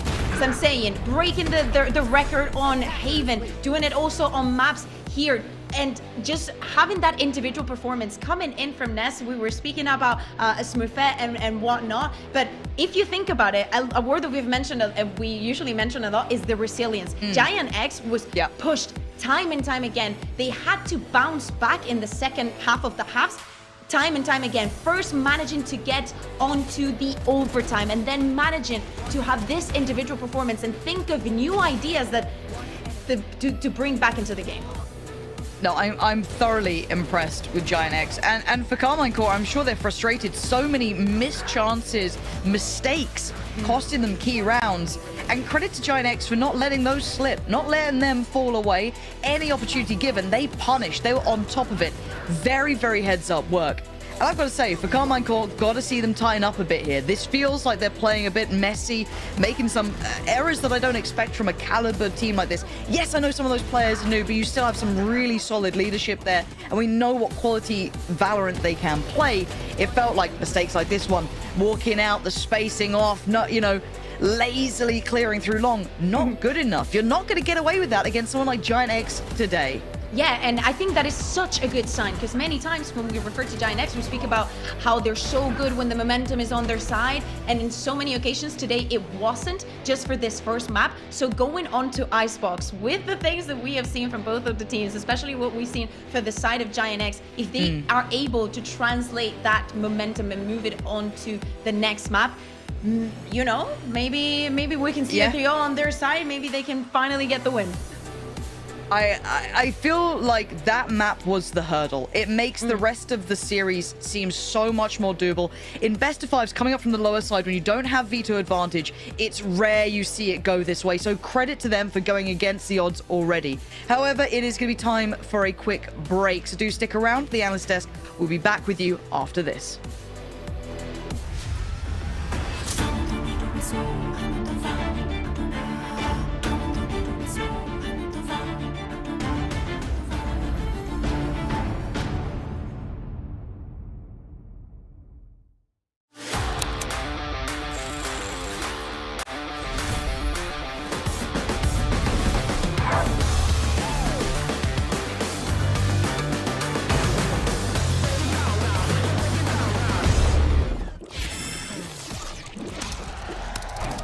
Red Bull gives you wings.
What a terrific start to this grand final. We have an overtime already, and it's GX that take Haven. I'm your hosting, so I'm back here with Mac and Billy. I think we're all very surprised at the result, but Billy, it had everything, right? It was just peak entertainment. I mean, if this is the first map of the series going into this best of 5 grand final, we're in for an absolute treat today. And I think it's going to be a long day going by that, because both teams looking so competitive right now.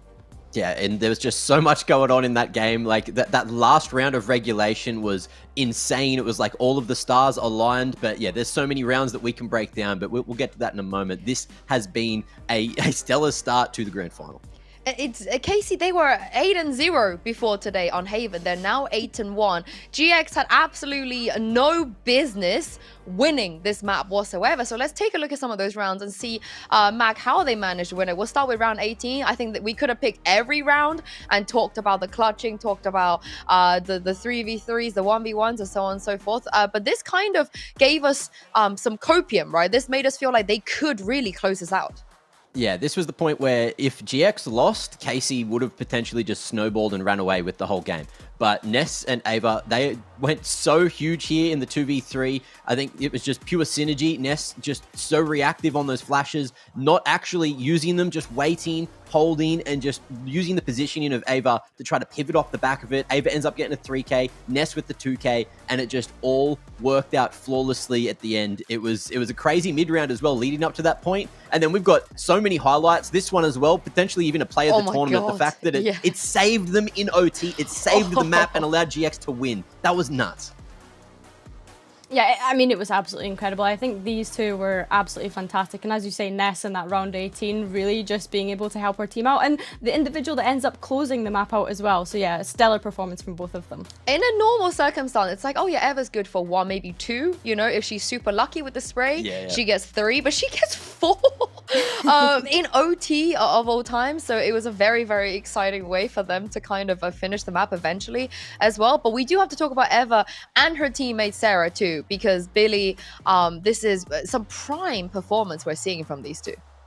100%, and I think Bea kind of touched on it in the cast, right? That they're not just relying on Smurfet as their duelist to be the star of the show, right? You've got every single player within this Giant X roster that are coming up and performing individually. They're having so much impact for their team. I mean, Sarah in particular, her lurks, finding so much value from being able to position herself around the map perfectly, putting pressure on the backlines. Yeah, she was just so good in this. And shout out to every single player on Giant X, because I think they performed great. And I think Nami in particular as well. We've not got a highlight of her here, but I think her calls were just beautiful throughout that map. Yeah, everyone doing so much work. Like Ava, I think, ended up top fragging, going like over 30 kills in the end. And then Ness as well with the highlight right at the end just to close out the game. It was like every single person had a moment on this roster that saved the game for GX. And we need that for the rest of this series, or GX could still be in trouble. There's a chance of a reverse sweep coming through. Definitely true, but here's the thing though, they weren't supposed to win Haven. We will be moving on to Icebox next, and this is where you know, you would expect them to do a lot better. I think the improvement and adjustment they made against G2 was insane. Mac, you gotta pray to be able to bounce back the way that they did, but the question is, can they do that twice? Yeah, I'm hoping that we get to see the best of Giant X going into Icebox, and if Haven was a preview, I think we might just get that. But Icebox, if you look at the polarity between 2 days ago and 1 day ago for GX up against, you know, G2, or 3 days ago and 1 day ago rather, you know, if they start on the attack side, that's when things can go wrong. So this is where I'm a little bit worried. Yesterday when they managed to beat G2 was the one that actually picked into Icebox, allowing GX to get their selection of side. But today it's KC that gets that selection, and KC have also beat G2, have also had a very solid Icebox from what we've seen in the 1 rep so far. But look, it's enough to see, and we know that KC, they are here to win the championship, and they are not going to back down after losing in double OT. Yeah, I mean, I think with Giant X using this as their map pick, they're obviously going into it feeling confident. And I do have to apologize. I was not entirely sure about their composition at the very start of the tournament, but I think that they've managed to go from strength to strength on it, and they've shown that why they're running this, right? It seems to be comfort picks for the team. It seems to be great now that they're implementing Nami as well into the team as that new IGL. So yeah, do you know what? If it works for them, then run it. And I think throughout the tournament, they've bounced back from that loss, from that devastating loss that they had against G2 goes in, and they managed to 13-1 them yesterday. So do you know what? props to them. Not 13-0 is crazy, right? Like, come on, should have been a 13-0. But I think you're both right in this, you know. Everything that happened against you two, I think is going to be difficult to replicate. KC, I feel like, will be a more of a difficult opponent, especially now they've seen so much of GX's Icebox. It's kind of like both ways, right? GX have seen so much of KC's Haven, and now we're going into like a reverse situation. But how dire, or maybe not dire, do you think, Billy, this situation is for KC? Do you expect them to bounce back instantly, and maybe this series does drag out to a map 4, map 5?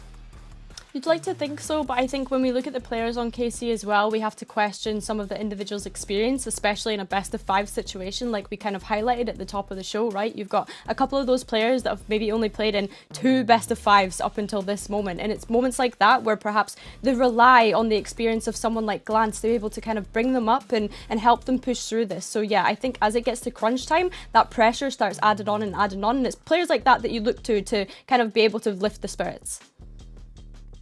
Would you agree, Mac? You feel like this is you know, not totally dire for KC right now? Now they've just lost their best map.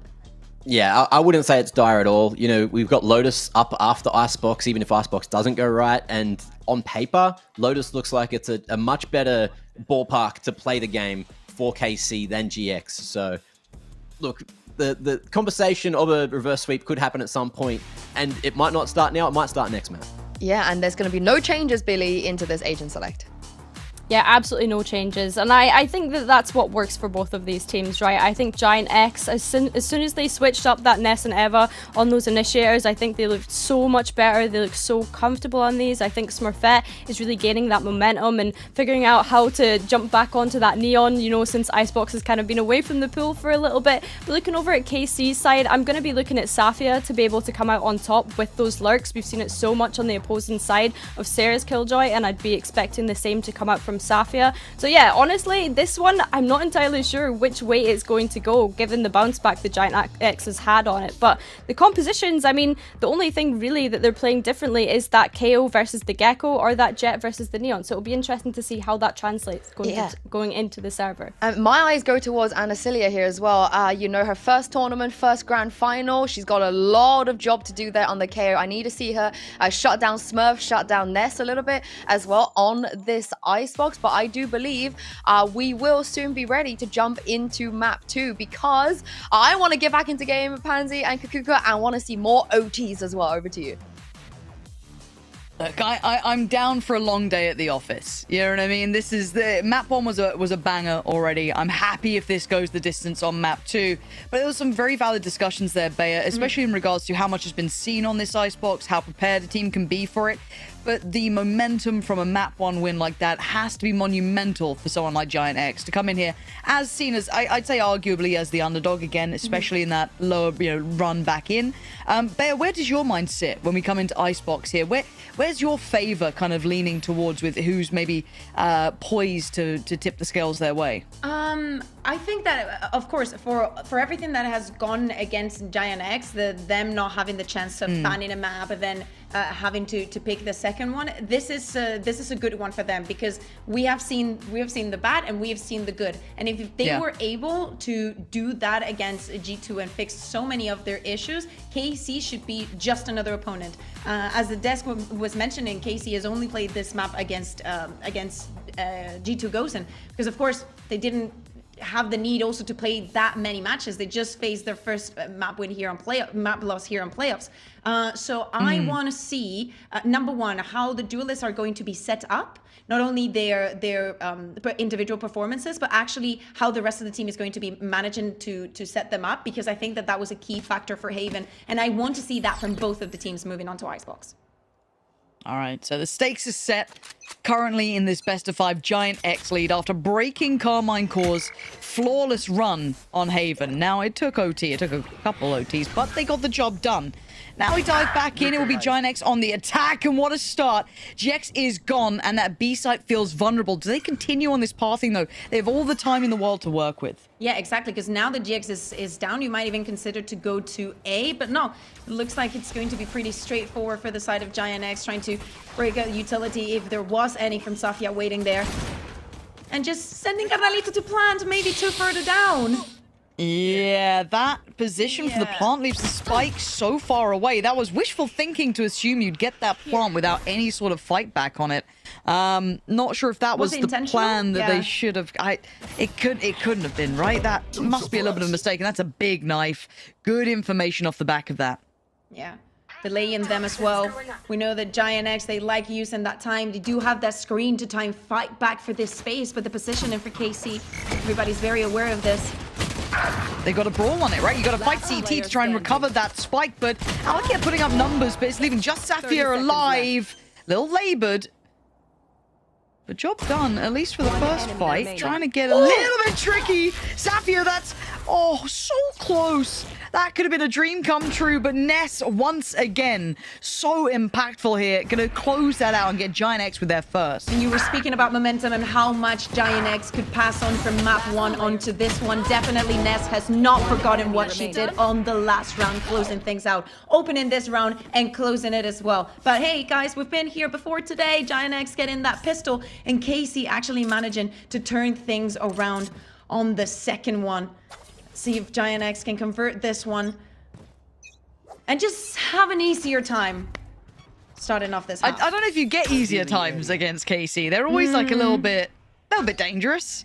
Lovely little dart for Ness there. It does just in reality win them out, but that knife in response, I'm pretty sure that would have caught 3.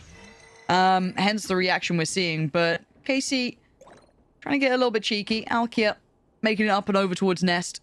Might catch some timing here, yeah, definitely. And Sarah, oh, come on, Sarah. Give him a chance.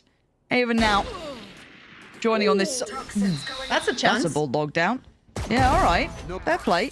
And keep in mind, Sarah was low. That's the A side 1 out. Look, I told you, there's no easy stuff against KC. They're tricksy. Yeah, absolutely not. The spike now recovered for Ness walking on to B. This space gathered, but GX is still on site. Oh, never mind. Certainly are. Safia glance at... Oh, that's nice. Again, KC, look, I've told you, you can't ever think lightly of this team. Every time they find little ways back in, ways to chip you down. The second you think you've got an advantage, absolutely not. But they're still just down to the 2 classics and that Marshall. It's not easy up against the 2 Bulldogs. You're still going to see a really hard fight here. Nicely isolated from Ness. And now just Safia. Already got 2 kills, masses of impact. I mean, if we're talking economy and everything else, doing really well. To try and get any further, just that step too far. So well handled by Ness in the end and Nami to get that second, because that A site fell completely in KC's favor. Yeah, Ness looking to have the best performance of her career, I'm telling you. Yinz is already looking up the numbers, I can tell you. Otherwise, she's going to look them up, because after that first map, she's currently sitting on a 5-0 on this second one. Now, as you're saying, a lot of damage done. That is going to be now translated into just a couple of sheriffs for Giant X and, you know, some rifles. But KC, they need to start getting rounds on the board. They do. It'll certainly add up. Now, this is a costly repurchase, though. This is going to, you know, add a little bit of something. Ness, so early with that ult. And I quite like the Giant X are getting a little bit unorthodox with the approach, right? Go through middle, trying to apply some pressure here. There is going to be that Killjoy setup, though, in play. So it's not going to be, a drive-by. Drive-bys work with the Bulldog, apparently. There we go. It goes a little bit more true to trend here, but still, a 3v2. Just trying to have a little fight down middle. It works wonders. Sarah trying to slip the net. Does get quite far forward here, but there's problems now. Already considered. You see Alkia's eyes turn towards it. There was no surprise left towards that. As Ness now left to try and do the most damage she can. At 1 minute, Spike down in a very tough spot to recover. She would have to fight through 3 of them, Bea. Yeah. Most likely to go down here. Maybe do some damage. I mean, she does get the damage. Getting a kill is going to be much complicated. Glance closing this one out first and on the board for Casey. I'm not a huge fan of splits, but I kind of like it for this, for like the bonus rounds. I think it also helps you like learn where the utility is being put and how to play around it. Gives you a good read. Definitely a good strat for this second round, but nothing that KC did not expect. I want to see also, now that we see Giant X starting more towards this A site. So Safia closing down their chances a couple of rounds ago on executed onto this site. But I want to see how the plan looks like on that part of the map. Yeah, I mean, it's Icebox. It used to be the one site. Yeah. sort of approach, right? It was just A over and over again, and you know, especially Sarah gets this kill here. Ooh. Sarah. This is going to be the battle between her and, what is it, GX on the other side the whole time, it feels like. Those two are just going to be going back and forth, but getting aggressive here is kind of wild, but actually rewarded. If it goes down, but it's Smurfet once again strikes back and twice as hard, claiming 2 on that push-up. So Alkia left to try and make sure they don't get any further here, but pause for thought for Giant X. Maybe feeling they could be that third player.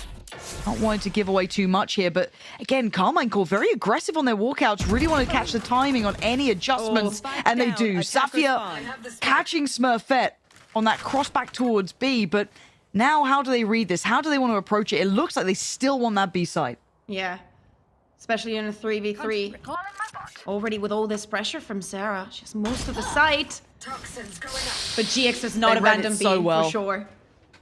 Yeah, they read that so well, though, Karmine Corp. Just being prepared that someone would have wanted to take that space. Maybe there was an early lurk going in, just kind of reading it well.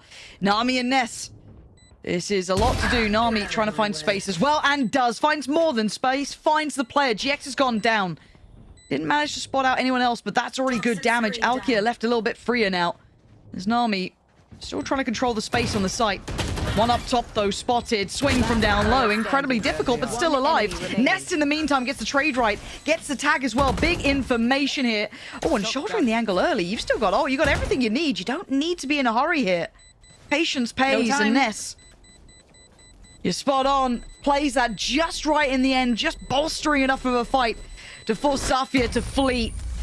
And there it is. It was rough at times, but Giant X come out on top again. Yeah, exactly. And I think that one of the reasons why they were struggling with G2 was actually when G2 was being aggressive onto A. Something that KC wants to replicate on this one, right? They do not end up with the man advantage, and there's a good response for the side of Giant X, not sending Smurfet just completely blind, just having more of a reaction and the possibility of those trades. KC, they also recover super well, sending 2 players down to mid and evening things out.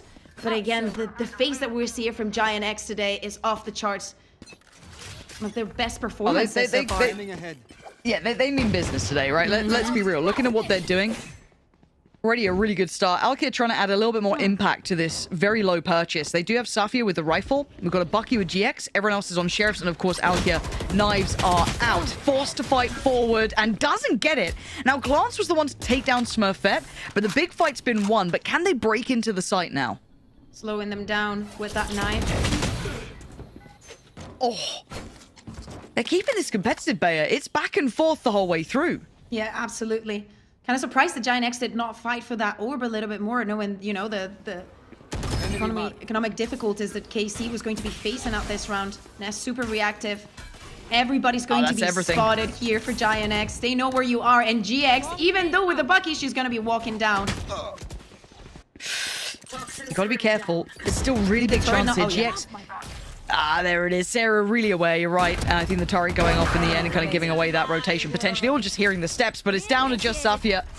Okay, that is huge. Big investment, Bayer. It's gonna force them to move, but the time's gonna still be very low. Does Nami stick around as late as she can? It looks like she will be. Oh my gosh! Rooting this way gave them a chance and fell foul to it in the end. Giant X still making their way through, costing them ults here, looking stable in all of that chaos. I think that the biggest thing for me so far for Giant X is that the previous times that we've seen them fall in and loosen, they lose the confidence the first thing, right? And Nami having the call of like, I'm gonna stay here, you play with your utility, it's all that we need, we have the time, the spike down, I stay in my ult, even if I go down, just with the damage of your utility, we can win this one around, this round around, and it works. And the problem is that if it keeps working, they're just going to be getting more and more comfortable, more and more confident. They really want to stop it, and Alkia with that operator wants to be one of those stopping forces. But as they know, if the operator is on B, probably it's time to start walking onto A. And if you're KC, you got to be knowing that, right? The Owl drone used incredibly early first time, so noting the economy can support it. Very early ult as well. This could actually do well here. Smurfet, though, slowed down on her way in, and there's still pressure on the site. Good clear, but not well done enough. Glance and Asilia both doubling down. You're going to see Safia there as well. Nami trying to thread the needle, but it's chaos on the site. can't get an isolated fight, and Karmine Corp, right place, right time, and able to stick control of this site. Double for Anacelia here. When we speak about the experience, she is on the lower side of it, especially with the names that we have on the server. Casey back on the board, 2-4. And also understanding that once they put Alkia and she misses that first shot, or she has to, you know, she's contested with the Ultron and whatnot, they need to reinforce that A side. They understand and they learn what GX wanted to do on that run, and they want to stop them on their tracks. And especially because of how close these rounds have been, even though it's 2-4. We see Giant X actually managing to get a couple of rounds in a row, a couple of times. The buy is not going to be the best for them, just going back on a couple of classics and 3 sheriffs. But Sarah, she's just always looking for a way to disrupt and for a way to lurk into this map. And if someone gets some contact further down towards B, she absolutely could get the timing right.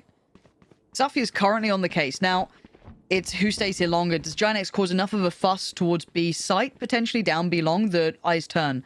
Now Safia's eyes are absolutely locked in towards that tube wall, just in case. Now we're going to start seeing that util, right? Trying to draw the attention. Nothing is dissuading Safia, so Sarah is up against it. Still got the operator on site. Lovely counter ult here. You see Smurfet just end running, but there it is. You saw it in the kill feed. Safia did get hers. Oh, sorry. Safia went down to Sarah. Traded out by glance, but that creates a chance here. Maybe they hit that fast rotate. Maybe they get the timing right. They got to go for something. Yeah, and Ness being suppressed here again just gives a little bit of the misleading information for KC. You know that at least one player is there in yellow. They're actually just going to be walking back. Nami taking now the position that Sarah had previously in the round. But she's going to go down. Anacelia really showing up for this map. Ooh, not clean enough there from GX though. Anacelia, you're right, is the one showing up. You look at the ult, you look at the knife, constantly keeping track of the opponents, never letting them get away with anything. Even now, a 1v3 with only a sheriff. Incredibly difficult. The position probably going to be expected. Will have to peak pretty soon. And it's a safety fuse. There's nothing to be done here. Has to face the music. Takes one down with her. But Anacelia, what an outstanding round there. And not just from the mechanical standpoint, Bea. It was the information. It was the utility. Yeah, absolutely. Completely on point. And she is already, I think, 2 ults away from her next ultimate. Finding a lot of impact when we speak about this rounds, and when we saw, for example, Smurfet using that ult to be ultimate being completely countered on the other side. Well, 3 away she's going to be. Thanks to that round. And these are getting close up again. I'll get back on that operator. She's going to manage to keep. And they just want to keep being aggressive. It's actually not a bad plan to an extent. I quite like the idea. You can see it's at least dealt with the aggression that Casey wanted to bring out initially towards A. Deep Aldrone, though, I don't think will be heard, and it should free up the rotations. This is a very red play and timing from Giant X just off that deeper Aldrone. Now, they will have to respect this lockdown, but, I mean, they can still pressure here, right? There's still a really big opportunity. Big knife again. Anacelia, it feels like it's heat-seeking with her. She's really got this one wrapped up nicely. One player is going to be detained, but Giant X do need to start getting towards side. This could have been backfilled already by KC. They do gather that control over yellow, but just because of the timing of the screen and everything, they're going to be able to get the plant down thanks to the wingman and whatnot, but still 5v5 to fight on this post plant with Eva ready with that thrash. And so is GX with that ultimate. If this catches the right person, it gets incredibly difficult. But Anacelia going to be walking straight in towards yellow. A nice try, but not nice enough on the angle. Safia going to find Ness, though, in a trade. And Smurfet takes the initiative, walks in towards the site, controlling the space. But KC clearing out yellow, now leaving them in a bad spot. Look at the lurk, though, from Sarah. It's vintage Sarah. Looking like from map 1 here, but a safe defuse. She cannot get there in time. Glance, ice cold under pressure, doing what was needed to win the round. Yeah, it's important to get the fist bump in, but thank God that she managed to retrieve also that operator. Of course, the economy is looking good for them, but it's too expensive to just not think about it on this 5v5 with so many ultimates. We saw Smurfet here following the thrash, having an easy kill and getting that Viper's Pit down. The flank from Sarah was everything that we expect from her, but it is not enough. We were speaking about KC having a strong start of the half. This time it was Giant X, but now with KC back on the board, getting those 3 rounds in a row, Asuka, you know, step down. Okay, girls, what's working, what is not working. Again, the economic situation for Giant X is not going to be the best one for this round. And you are going to start seeing them get more and more robust for KC. Yes, they are quite close rounds. We are seeing them kind of ending down to that 1v1 there we saw between, who was it, Sarah and Glance. So quite close, but quite close doesn't get you around, right? This is 3 now consecutive for KC, really building into this game, that good read, again, getting that nice aggression. Everything kind of tipping in scale. If you're looking at the information that KC are getting, they are able to pinpoint Giant X every single time. That deep owl drone off the back of the A push-up that we saw, and then you're going to have the knives coming out from Nasilia that tagged, I think, a bare minimum 4 over towards that B-long approach. They are constantly in the right place for it. There are no surprises here, really, for KC. Very, very solid reads. And it's off utility, and it's off good timing. Now, this purchase will be lacking in certain areas, Bayer, for Giant X, but I feel like they need to get a read on how KC are being able to pin them down so easily. Yeah, exactly. And to deal with those knives, as you're saying, Smurfet is going to be quick. She's going to be spotted, but not dealt with. That knife, again, 3 suppressed. You have the information. You can rotate if you want. Alke here just locking the side with this operator. Things are looking good for KC in this round, and it has nothing to do with the fact that they're the ones having the rifles.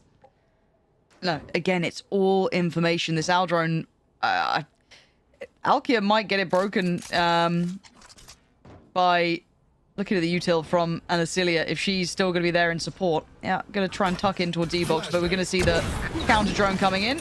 And still on the angle, Alkia does have to back away here.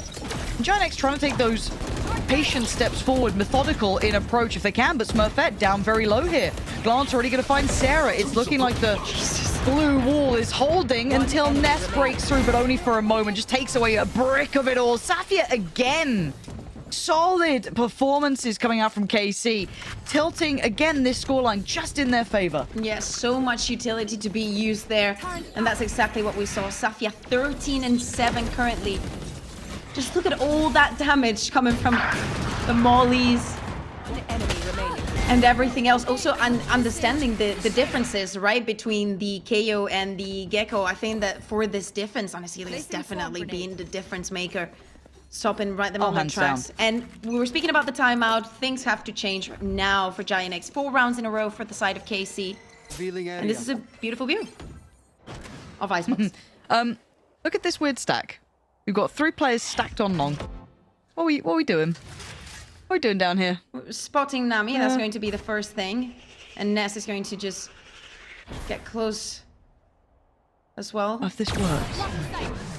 Okay, our drone dealt with. She's going to back away and try and set these 2 up, maybe. I mean, you can see Alki is willing to disrespect even playing back into this, trying to be present, trying to keep their eyes on her to play in the other 2. But on the other side of the map towards A, there is slow and steady progress.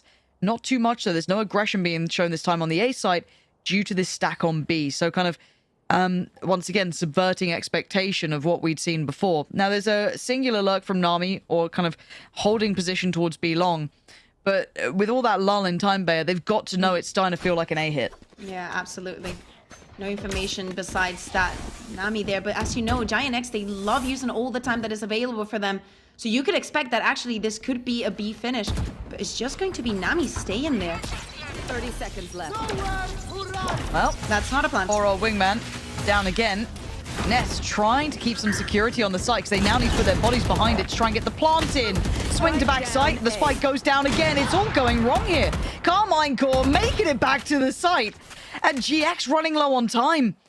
Really stalling out here. This lurk's going to do nothing. 9 seconds is simply not enough. Karmine Corp once again. A quirky plan. Sure, it was very, very strange. Trying to make a fight of it. It's going to go nowhere. You got to just watch the clock tick away. 6-4 now.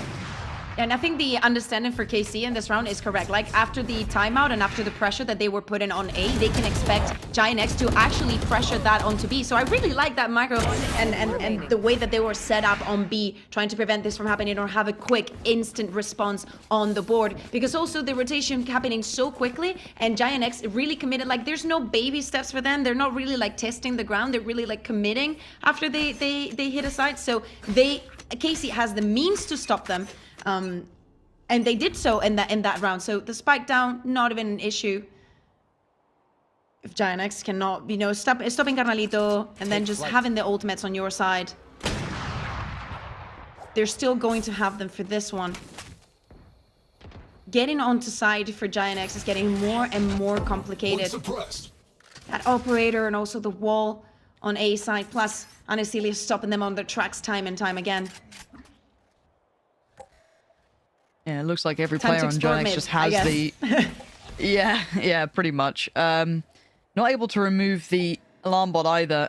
Once again, I'm going to keep that pretty secure here. For Giant X, it doesn't feel accessible right now. Nothing feels very easily approached. And Ness trying to go walkabout to middle. You can see them trying to find where that alarm bot is, but still, no dice on that. But a 4-play stack up towards A, creeping closer through maze. Gonna bank on the ult here, but instantly dealt with. And again, do at least get the Viper's Pit in play, but that's about all they're gonna get here. This is still very difficult to try and find comfort in. 30 seconds that they need this time in, and as I'm saying, the ultimates are still online. That spike is not going to go down, not just yet. Oh, they've cleared through lower, just underneath the rafters. They know that this is now a little bit uncomfortable. They have to try and get away, and they can't. Glance gonna pin one, and a second down.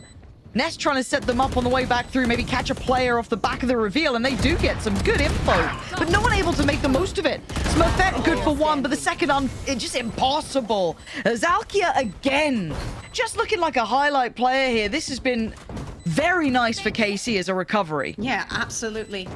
How many rounds in a row now? I mean, we're gonna see as it comes up, but definitely, I think they're probably 6.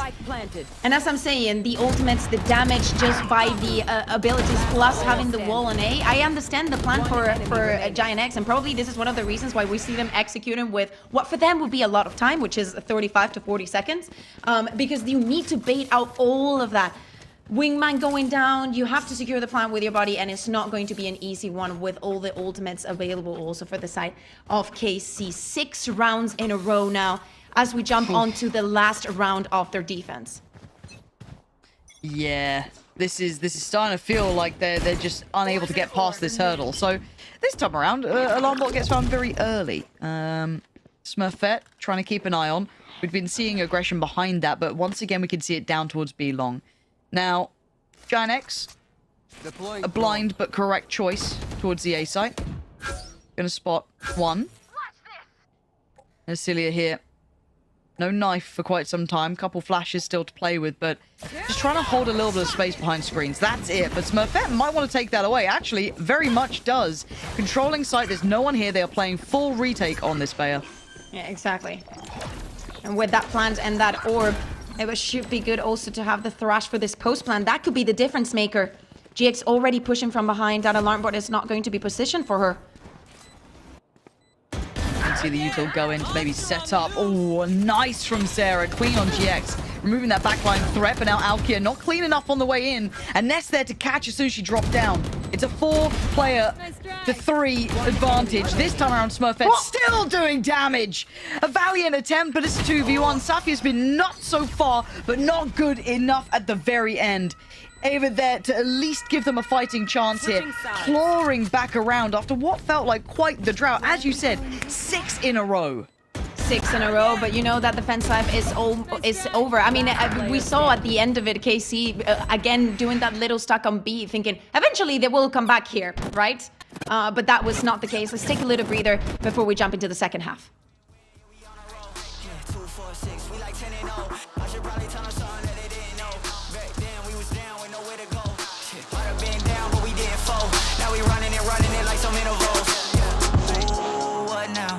Tell me who you see when you look straight up like, wait, who us now? What you gonna do when we pull up on you like, ooh, touchdown. You already know what it is when I come through you. Ooh, shut down. Say, ooh, shut down. Say, ooh, what now? Tell me who you see when you look straight up like, wait, who us now? What you gonna do when we pull up on you like, ooh, touchdown. You already know what it is when we come through you. Ooh, shut down. Shut down. Ooh, give me that crown. I need that now, right now. Ooh, don't make a sound. This is my time. You hear the crowd. Hey, we need that rain. Me and my team. Deja vu. This here a dream. We done all seen 100 times over back when we was just teens. Now we going dumb. Told them we the one. They would count us out. Now we counting up the funds. Now without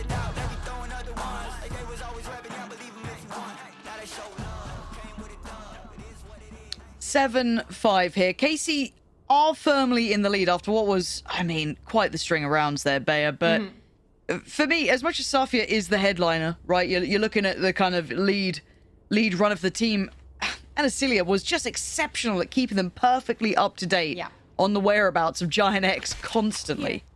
I think that this is where things actually get complicated for the side of KC, because even though this is a 7-5, Giant X have been stellar, and I mean stellar on these defenses. Yes, against in that 2-13 against G2 the first time around, we didn't get to see much. But yesterday, 11-1 on that half. Some of that aggression was coming in from Sarah, and she's doing it right off the bat. Oh, this is so pretty to watch already. Nice from Alkia, though, but Ava's position just trumps it in the end from CT. Safia rattling off the bullet from the Sheriff, going to allow for a safe plant into this 2v2. Glance and Safia up against Ness. Plant down on the B site. We still have a little bit of utility here for Ava, so this could still be very doable. Same goes for Ness. Still has both of the shock darts. We'll have the recon soon, if I'm not mistaken. Trying to clear Safia's utility, if there was any. Oh, they're so paranoid that someone's behind them somewhere. It's not the case. We can see where they are, obviously.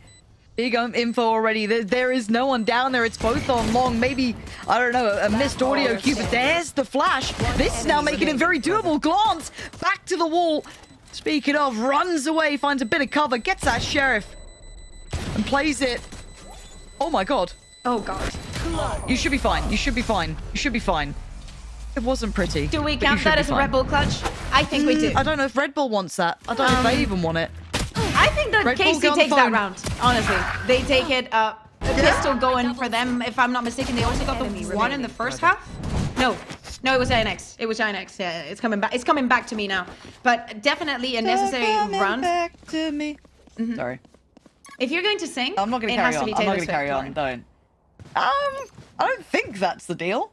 It is. We haven't made the deal. We're making it right now. We'll talk later. Okay. Well, you know, my people will call your people. We'll figure something out. Okay. Maybe for map 3, we can get some arrangement. Yes. KC, after winning work that, just having a comfortable buy here, expecting the aggression coming from the side of Giant X, who've decided to stuck towards this A site. How important and pivotal that utility from Ness and Eva we thought was going to be, but actually the timing and as you were saying, the paranoia of having someone going from the back, having some potential flank. But Glance just being so pivotal for this team in every single map that they play. She always has at least a couple of rounds that you're like, yeah, that's Glance, that's her. Remember that. Yeah, every now and then. Yeah, that's Glance. Remember that too. I'm just summoning that into existence, Bea. Sometimes, Okay, like, whenever we say something about Smurfet, she either gets a 4K or goes down first in the round. Yeah, it's wild. It's just feast or famine the whole time. Plants in. Trying to play this back with classics. Good luck. I mean, they've been quite competitive in some of these rounds with just the pistols, but this is tricky. And Celia just shouldering that. Guardianed up. Not really. I think even Giant X, they're not going for it. I don't blame them. No, absolutely not. Especially, you know, not getting KC plus all points. And especially with the impact that Safia has been having on the first half. Same goes for Glance. You do not want to grant those ultimates. Yeah, that's actually very true.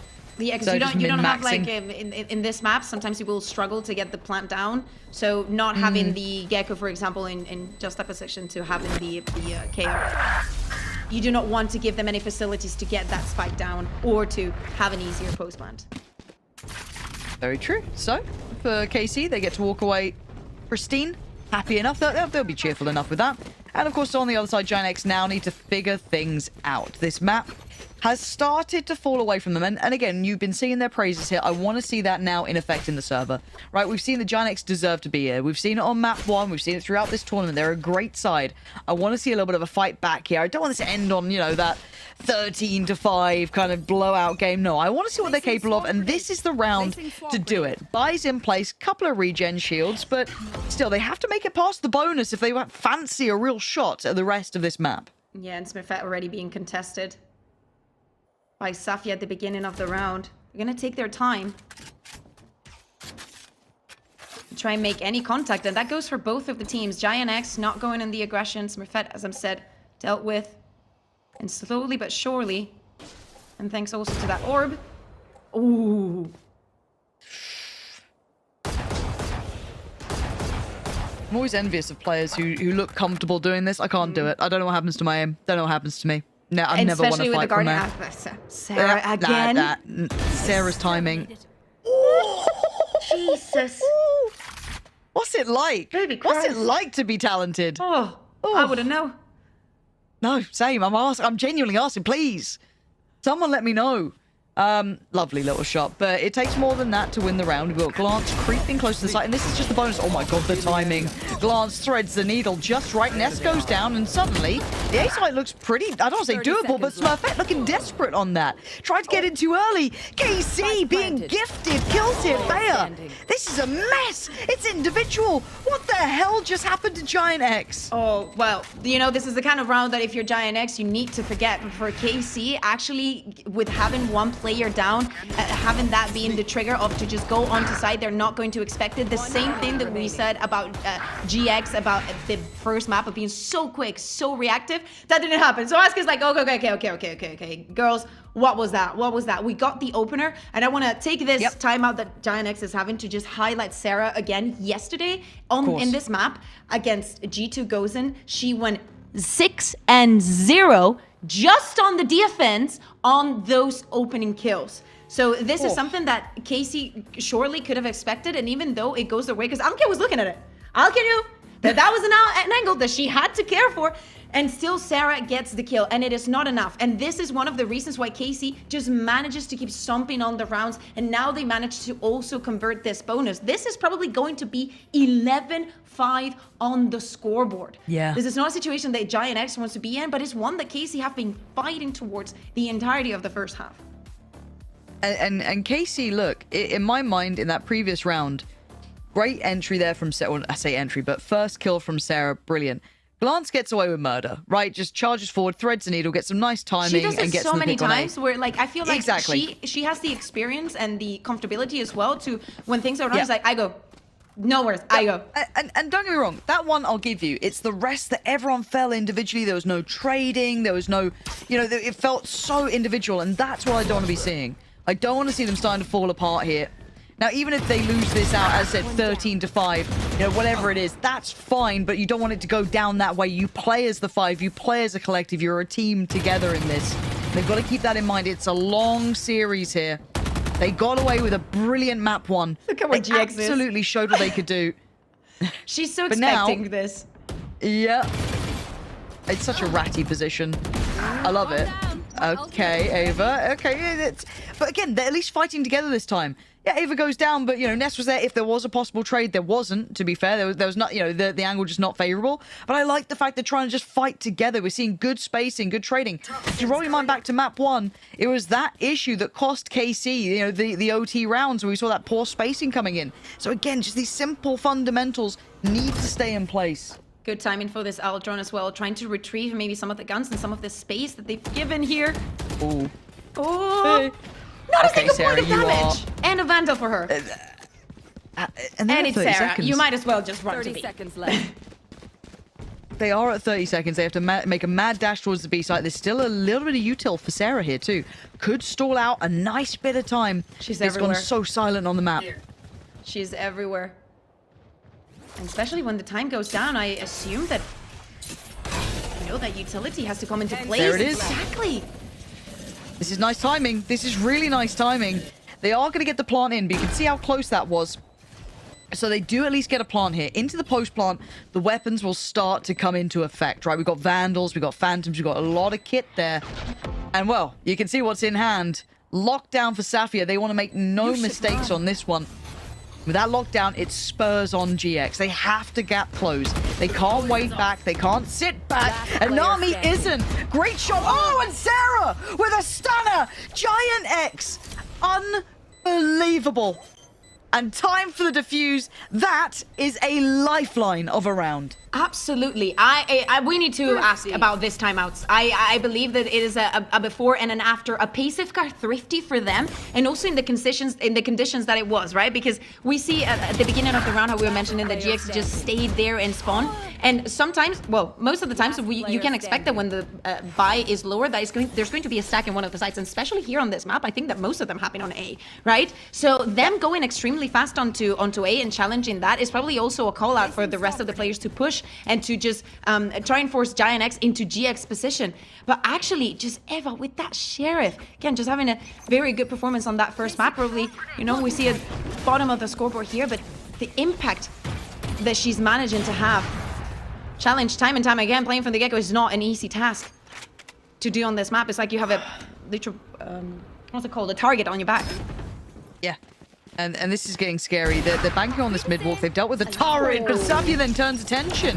Goes back and checks on what's happening. Ness, though, finds timing of her own. Slipping in. Almost converted on Anacilia, but doesn't get it. And now Giant X trying to play from the back of the side. The timing's right. Anacilia caught with the flash in hand. GX trying to thread. They're all getting cheeky through smokes here. Everyone's up to no good. And it's all getting very close quarters and uncomfortable. The late flank is on the way from Nami. Safia wants to clear this, wants to get security on the back of the site. The operator, it's perfect. Actually gets Sarah and Smurfet. You don't expect to get both here, but the spike going down. This is not impossible for Nami. It really is not. And they have to adjust the plant bear. They have to go somewhere else. Yeah, absolutely. They need to try and work with the timing, with that toxic screen going out, going up. All the utility to play with for Safia as well, but she goes down. Oh my god, Nami. This would be a dream come true for bullets! It's enough!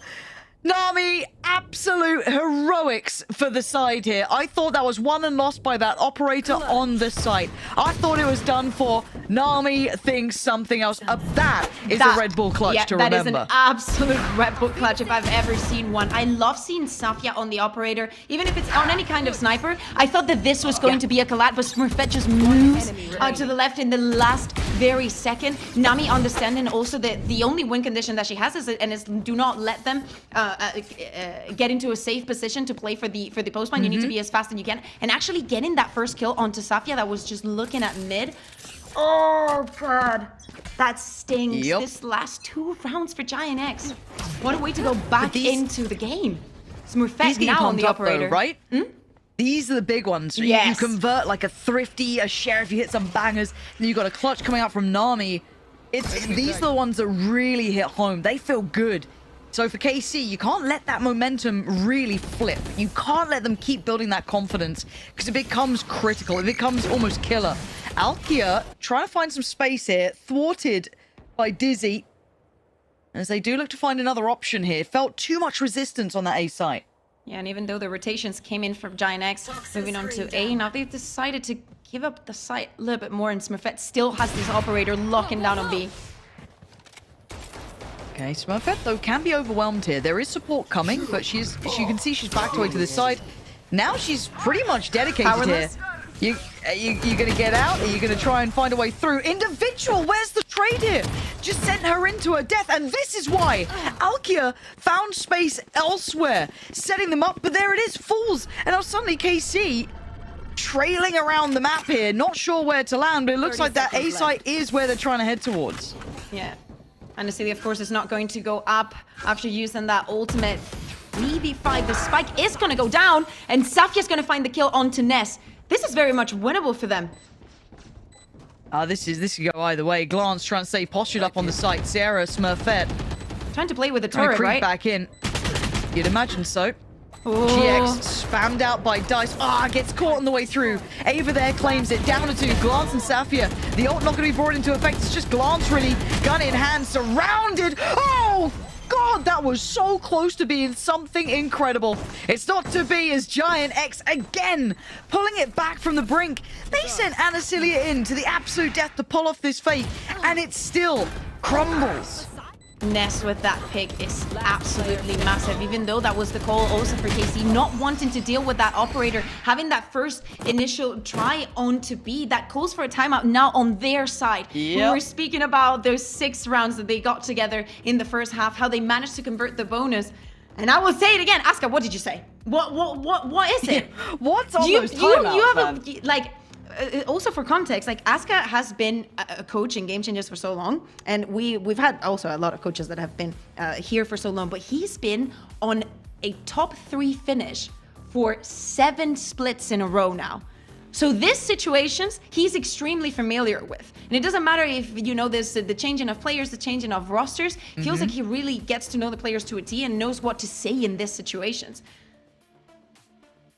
I'm so interested at what the plan is for KC. Because for Giant X, it feels like they've suddenly started playing from the same page. And the fact that KC were able to exploit a lot of those faults before, a lot of individuals over-delivering, and now GX have actually just tightened up a lot of that space. I'm really interested in what KC leaned back into. Because I'm going to be honest, GX looked pretty flat for the first couple of rounds. A lot of mistakes, a little bit messy. That timeout hits, they come together. Now we've got KC having to do the same thing. Yeah, they're still in the lead, but that gap is closing fast. And we've got some big ults on the way as well, Bayer. Yeah. One off from Smurfet's and one off from Ava's to complement the other 2 they already have. Yeah. We've seen Glance being very proactive with her ultimate, using this Hunter's Fury to create better situations for her teammates to get those kills or to get onto sides. But now probably she's just saving it to counter Sarah's ultimate, because that could be the difference maker in the round. But first things first, you need to try and get that spike down, trying to get control of the site. And Smurfet is waiting by Snowman with that operator. Sarah, again, getting curious. Now, you're not going to believe this. You're not going to believe what Sarah's trying to do. Eventually, I mean, her timing and her understanding of timing must be nuts to not get punished on this all the time. And this looks like KC are trying to throw a bit of a fake, right? Out drone in, spot a player, maybe put a body behind it, spam a little, whatever it is. Try and sell something. Safia tasked with maybe pressuring towards middle, put a couple question marks there.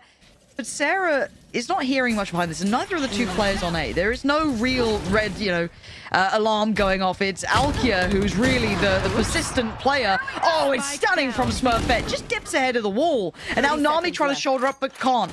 KC struggling to make any security from the back of yellow forward. How do they go about getting this plant down? About as if they can. A lot of pressure, but she's low on HP, Smurfet. Tough task ahead. Oh, that's just about going to give him a little bit of time here. Smurfet tempted to work off the back of it. Flanks coming in now. It's time to start crunching. Get that spacing right. Get that trading right. Oh, the spray goes just wild from GX. Not what you'd want to see as Safia and Glance. They do have ults here to bank on if they need it. I don't think they're going to have time. Oh my God. Coming in now. Diffuse is coming in right now, but Safia is having none of it. She has been the saving grace for this Karmine Corp side. It's a map that she's having, first in the first half and now onto this one. As I'm saying, they're going to struggle even putting the spike down. And even with the pressure that Sarah was putting from behind them, just going on that lurk, the operator from Smurfet and GX trying to play the heroics and getting that plant down. I am amazed at the individual level that we're seeing from Safia, already on the 30 kills. And we're not even done with 20. regulation. We know we're going out here, we know. Okay, but find me a repetition in this now. The fortunate part for KC is the fact that they've broken GX's money at a time like this. That is gutting for them, but, it's how it goes. Now, the temptation to invest utility just to clear this space will be sky high for KC. Intrusive thoughts, especially if you know that they are not in a good economical spot. You can expect, like, what, Stingers, Judge? Nami's thinking about that, but they still think that this could be the play. The ult drone going in, also preventing any potential pushes. But as you're saying, it's a very good, it's a very big investment. It is. They've drawn that out. Counter lockdown on top. Oh, this is going all over the place. Nami getting interested, showing a bit more presence there still. And they're all fighting for this very small area. Safia still getting a little ahead. Both detained on either side, but she is behind the wire. They have no idea she's here. This is She could be the X factor because Nami stopped them getting in from the site at least. Still controlling by Mei. Sarah gets caught by Alkia. And Acilia is going to find Nami. And Safia still controlling the space on the site. Smurfet and Ness, the last two standing. Not getting what they wanted from this, but a 2v3 is not impossible. Difficult. Absolutely. The plant's in. Ness! What is that drive-by shot you're hitting on Alkia? And both the remaining players are on the site. Player standing. And that's a step heard. And Acilia, lovely. Secure. But Smurfet's got to know she's here. And Acilia with the readjustment sent from above. Beautifully done. Keeping Casey firmly in the lead. And one away from a map win. Yeah, exactly. And I think this has to be probably the second 4K that we see from Anastasia really having a good map here. Definitely a difference maker, not only in the numbers that she's put in, but also how she's interacting with her teammates. As you're saying, KC now with 4 chances of closing this second map. Their opponent's map pick, and definitely one that they want to try and work towards this win in the grand final. Yep. Now, no ults in hand for GX here. On the other side, Nami is going to have hers. Owl drone here. Does force her to leave. She was tempted to stick around longer. But they did get contact on A. How much rotation do they put behind this? A lot. They need some support here. Alkia trying to take those steps forward. It's Smurfet to try and deal with it, but already Smurfet now in trouble. Gonna eat the flash here. Blind, but still gonna get one body dropped. It's just trading out back and forth, but Sarah and Ness once again asked a very hard question here. Oh my god, Ness making some serious work here though. Down to a 2v2. It ain't over yet. Yeah. GX is surrounded. Safia is a mile away. GX is trying to just live as best she can. The timing is now. She is rewarded. Ness is there. Trades 1 for 1, but I mean, we know how fast Safia is. And now so does Sarah. Had to respond. And a lifeline again carved out of nowhere. I absolutely love how this round turned out to be. We saw that late Sarah versus Safia trying to keep each other in check, trying to not get to support your teammate playing onto the side. Here's Smurfet, even flash, she's good for 1, playing from yellow. So close and so important to have this shock dart kill to even out the numbers in that 2v2. 3 more rounds that GX is going to be needing, but as we're seeing the purchase coming in for KC, this might as well go their side. 4 retakes, as we're seeing, that have worked so far for Giant X on this defense. Stingers and a Vandal. And this map, it's close, right? If you look at like this A site, these little corners, you can do so much damage, right? This is very doable. Even if they're not North Americans, I promise you those Stingers can do damage here. And it looks like Giant X have the right read. They've got 3 players posted on the site, but they still need to deal with the site hit. I told you, and I'll tell you again. And Acilia, this time, the one with the Stinger, is going to do so well. Safia trying to control some space over towards screens. Eva, a little bit of a wild swing. And now, is this how you go out? Is this how this map falls away? Is she going to ult?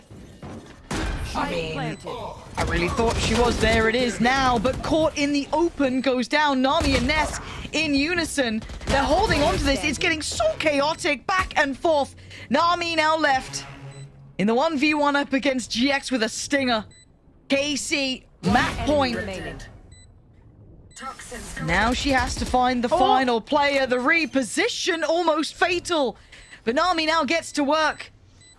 Should she expect the close? She should. GX has a look from above. And it's death from above. Nami is going down. And Karmine Corp, even with their money where it was, able to get across the line. I think it's a very good plan for a round like this one. You do not have a lot of money to invest. You just go for those Stingers and you change the pace and the pace of the rounds. Just going for a full-on aggression, just looking for those close quarters. It doesn't matter that Viper's wall is there. The win is going to go for them. As we're saying, this is Giant X map pick, but so far for KC, one that has looked very, very good. And Acilia here, I think, was absolutely brilliant, both on the first half and the second one. Same goes for Safia. A lot of saving graces Yes. also for the side of Giant X. I love the fact that I know that we're still on map 2, and this is definitely going to go the distance, because now with the 1-to-1, we're just into a best of 3 territory. But of course, teams are going to start to get tired at some point. That exhaustion is going to come into play, because we are going the distance and also seeing a lot of rounds in every single map. And I love to see that they are still 100% top of their game, both of these teams. Yeah, I'm with you on that. I love seeing them kind of push their limit as well. This kind of shows that pedigree and capability. There's a lot of new names here towards these big finals. We're seeing some younger blood coming into effect. See how that affects them. Does it change the dynamic? Who knows yet? As you said, we kind of switch now into that best of 3 at a 1-to-1 scoreline. I still think this is anyone's game. Both teams now winning on each other's maps has just... It just feels so poetic now going forward. I actually don't know which way this ends. We've got, Lotus now on the horizon, then Split, and then Fracture if, we go as far as possible, and I think we will be now. So fingers crossed we do go the distance, and it holds to this caliber. A fantastic series so far. Do stick around. We'll be back to the desk after this.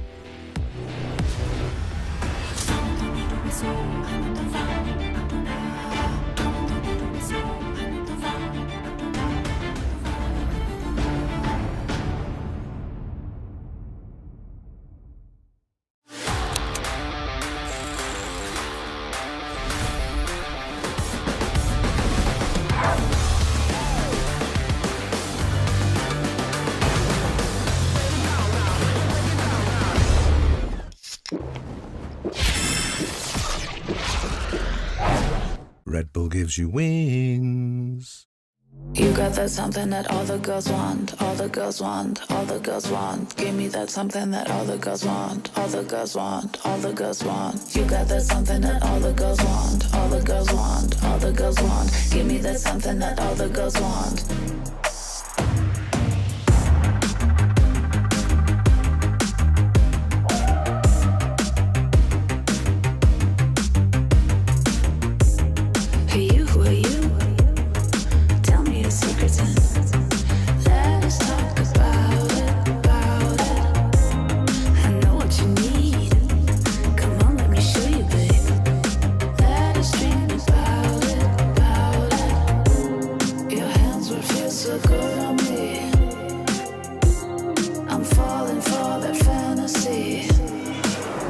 Something that all the girls want, all the girls want, all the girls want. Give me that something that all the girls want, all the girls want, all the girls want. You got that something that all the girls want, all the girls want, all the girls want. Give me that something that all the girls want.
Is everything ready, Lee? Or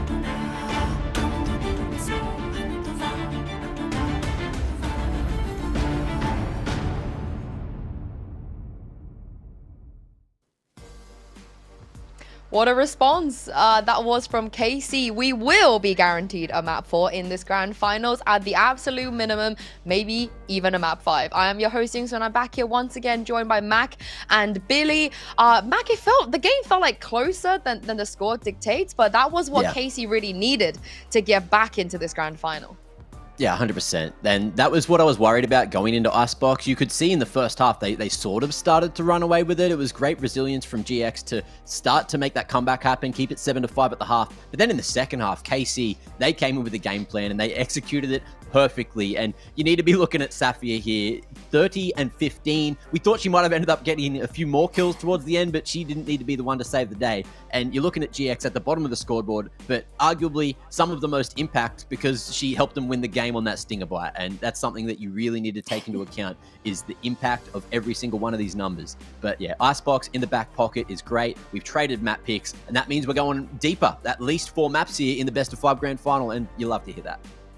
Yeah, I mean, I wasn't looking too worried for Giant X when they switched over to that defensive side. Like, a 5-7 half wasn't bad for them, right? We know they're good on their defense, but KC, they have an 89% attack win rate on this map, and that was against G2. So, I mean, KC just completely took away with it, and they weren't looking to lose their win streak on Icebox in the way that they did with Haven. Yeah, and I don't remember the last time Smurfet's ultimate had so little impact, and a lot of that came down to Billy and Asili on the other side with the KO. I spoke about how my eyes were going to be on her before we went into that map, and my goodness, it felt like she did so many incredibly important things for her team.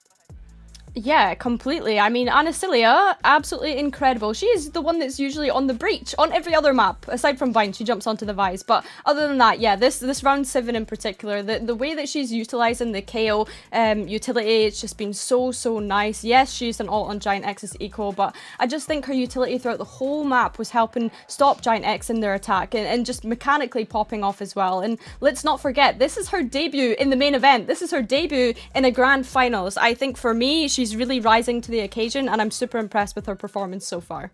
Yeah, and we can even talk around not just this round in particular, but the amount of effectiveness that she had throughout Icebox in particular. Just with the suppression, just with that knife is kind of crazy. Like the amount of information gained as well as the slowdown of the hits and the timing of using it as well was pretty much on par every single time. And then also the fact that it was such a bounce back. She was the statistically worst player on Haven, even though, you know, you're a breach, you're setting everyone else up. If that doesn't work, it goes wrong. But she turned that around. She fully flipped the narrative and played a stunning game here on Icebox. I mean, let's take a look at some of that knife usage you were talking about, because like you said, Mac, the timing was great. They gained so much info out of this, you know? Yeah, look at that. You're getting 2 people over towards yellow, slowing things down. Of course, like at that point, Wingman's not ready. Ness as well. I believe this is one of those situations where she gets tagged up, suppressed. You know, they know that she's at yellow. They know that she has to try to fight. So everyone's able to swing together. And again, this is like one of those perfect positions where you get that tag. You've got the wall there. You can raise that up and slow the hit down from GX. And it's just like the difference maker, right? You know, the Gecko rather, there's a lot of teams that rock that instead of the KO, especially, you know, at the moment with Icebox coming back in. There's no really defined meta comp. So everyone's kind of trying everything. But at the moment, Anasilia is showing us a very, very good use of KO and why it should be brought back in. It used to be meta, and arguably I want it to be again. I think you're so right in saying that, Mac, and I completely agree. You know, Anasilia is a player that you said so that we need to keep our eye on coming into Icebox, and I think she more than delivered, right? I think she's really stepping up to the plate, like I said, and yeah, like she was getting so much impact from every single bit of her utility kit, so yeah, it was great to see. A tidbit, our very own Kakuka is a KO main. So she be loving everything you just said, Mac. I'm sure she's sitting there like agreeing with everything. But let's talk about the elephant in the room. By that, I mean the player that gets 30 kills and then the next highest frag is like 16, because Safia was not missing a single bullet in her gun. And I think that made up for Billy some of the boo-boos that we saw with the ults. We don't talk about those. We don't talk about those. We don't talk about those. But even just looking at these stats, right? 368 ACS is absolutely ridiculous. You know, we were talking about Sarah and how much of a performance she had on the Sentinel in that first map, and I said I wanted Safia to kind of rise up to the occasion, and I think she absolutely did, right? The amount of multi-frags she was able to get, the fact that she was popping off with an operator, hello, I did not expect that coming out from her whatsoever, and I really think going up against her ex-teammate in Nami, you know, she's just hungry for it, right? She wants to be able to beat her ex-teammate, so yeah, I think it was a great performance coming out from Safia. To me as well, the fact that, you know, she's dying 9% of the time first just goes to show that she's getting involved. You know, she was lurking up a storm and having crazy kinds of impact. And even on Haven as well, when she was playing the Cypher, same sort of thing. Started the game just being an absolute nuisance for GX. And they really need to figure out how to lock her down and deal with it going into, what's the next map? It's Lotus, right? Lotus, yeah. Yeah. So it's going to be a similar thing. You better believe Lotus, with the 3 lanes, there's huge potential for lurks. There's huge potentials for Safia to get in behind enemy lines, just be a nuisance again. And that's why we're highlighting it now, because she played perfectly this map, and next map, you got to expect the same thing. I do. I really do. Because the next map is Lotus, and this is where I am the most worried about GX in this best of 5. I really want them to be able to find an answer. I think that the good news is they don't have to play against G2 on Lotus, so they can maybe relax a little bit. But what they do have, though, to face into is another Tejo. This is something that they had to deal with against G2. And maybe perhaps even a Neon, Billy, and Alkia, which would be very exciting. Yeah, definitely. I think it would be great. And I think that we have seen that from Giant X from the very beginning of the playoffs, right? I think back to that ascent from Zerens. It was very ahead of the curve. It was Vice, Tejo, Yoru. Giant X kind of struggled to adapt to that. So I think that now that we're this deep into the playoffs, we're in the main event grand final, they should know now how you kind of overcome those compositions and how to shut them down. Yeah, I'm keen to see exactly what comp they end up going for. They have shown us, a Breach, Cypher, Neon, Omen, Teo, and I think the Teo has been a great addition for Lotus, especially if you want to go really aggressive on that defensive side, which is where they're going to be starting. So you should expect that, but meta-wise, it's a little bit different. Sometimes people go for a similar thing in one respect, but then you've also got, the wall comps with the Viper and the Vise, and some teams operate that way, but I guess it just depends on what we're going to get today. So far, there's been no shift in the comps from what we've seen so far for the rest of the group stage and for the rest of the playoffs. So I'm not sure if we're going to see them change things up or get too experimental considering it's the grand final, but who knows? I'm happy to be surprised. This is one of those places I feel like if they had to change something, I would like to see something changed here. So let's take a look at Agent Select and see if we're going to get that, because it just has not worked at all this year, Max. So I'm hoping for something to change, but I'm not going to get that, sadly. What do you make of this? No, you're not getting anything different. It is just going to be the same comps that we expected, that both these teams now have footage on from each other. So that makes things a little bit more interesting, right? As what the game plan, like what changes with the game plan rather. KC, they're bringing that Neon in. That they want to get aggressive. This composition operates going forward much better than like a Giant X, right? They got Raze, yes, that goes forward too, but you can also slow things down, bringing those paint shells into the mix. But especially starting on the defense as a Neon, the other thing you need to think about is that rotation timing. And you can just go from one side of the map to the other on a huge map like Lotus so bloody fast. And I'm so glad GX have finally picked to start on attack side. So maybe things could be different here, because winning here could mean that they're going to have a much easier time on the next map. So Pansy and Kukuka, let's see which version of GX we're going to get. Well, isn't that quite the question? What version do we get? What are we actually going to be looking at here, Bayer? Now again, there's a lot of discussions about the comps coming in and kind of how they felt about them. Where do you sit on this? What are you kind of feeling when you see these compositions come out once again? I mean, I have to say I favor the Breach Tejo combo because I think it's very strong. I like it more when teams fall into the double controller as well, because I think that it's still pretty strong. But it's surprising, right, that we're in the grand final, and with the impact that Tejo has been having during this year, we're just seeing it now. And especially with the map that Anasilia has just had and the entire year that Glance is having, I think that they're definitely going to be a force to be reckoned with. As the desk was mentioning, Giant X starting here on the attack. I think that for KC, this is what I expected the best of 5 to begin. When I was speaking about the Haven and how both of the teams were good in it, in my prediction of the map, this is where I thought we were going to be starting.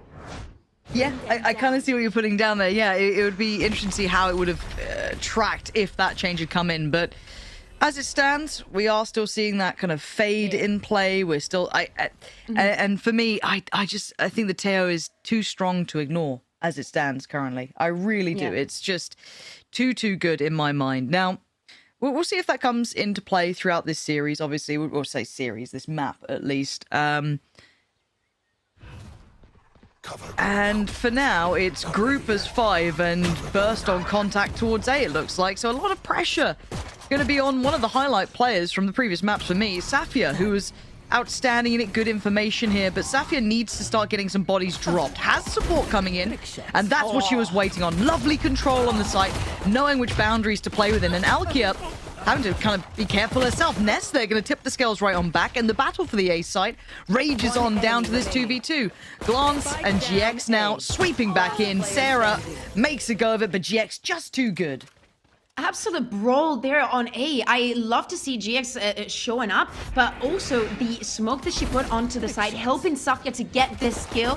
Absolutely criminal that is not in the assist feed. Yes. Because she could have never done it without it, but the plan is so well measured with the distance. And Celia also using her utility and trying to get some bullets at the same time. Alkia running onto the site, trying to get Safia. Yes, it ended up in a complete brawl, but it is a pistol round that goes for KC in what is their second map pick for today. And it looks like we might have a clash here onto A. As GX uses the utility, and KC actually takes a step down. It's still guarding that position of the map. Sarah also, and Nami by themselves, just guarding the extremities. Yeah, it's keep it relatively simple, keep it safe. Don't need to do too much here if you're KC. You do have weapon advantage and a fair amount of control. And this is all to try and pull rotations towards this A site. They've shown a lot of presence here, but I don't see much, investment behind it. Alkia farming Ava as they back. And I'm pretty sure the Teo drone caught some information there potentially. I'll be interested to see how much. And obviously we can see who's being played in from this. And Acelia even catching Sarah on that lurk through B. Everything so far is wrapped up with a bow. And GX's timing here could not have been better. And Alkia waiting on the other side will be forced off this, but the flank's on the way. The stall's coming in. GX and Anacelia making this look very simple. Marvelous control across the map. Yeah, an absolute flawless round. Also speaking of the fast changing in positions that Alkia can have, getting the first kill, and also the impact that they can have with that double stun, right? Like you have the Neon one, but you also have the Preach one, and just in case there might be some salvos coming into the equation as well. But clean round for KC starting off on this defense. I want to see how much more impact Alkia is going to be finding with that outlaw, if she's able to change in her position again this round. You spoke of the salvos. I like this adjustment. Glance now playing towards, that small room, baby door, whatever you want to call it. I'm starting to call it mini, just because it's small, so he can, appropriate size. So, STA, yeah, Hobbit. Well, yeah. Yeah, any other shorter other than words? average. Yeah, that's about it. God so bless far. him. I miss Minnie. He'll be back soon.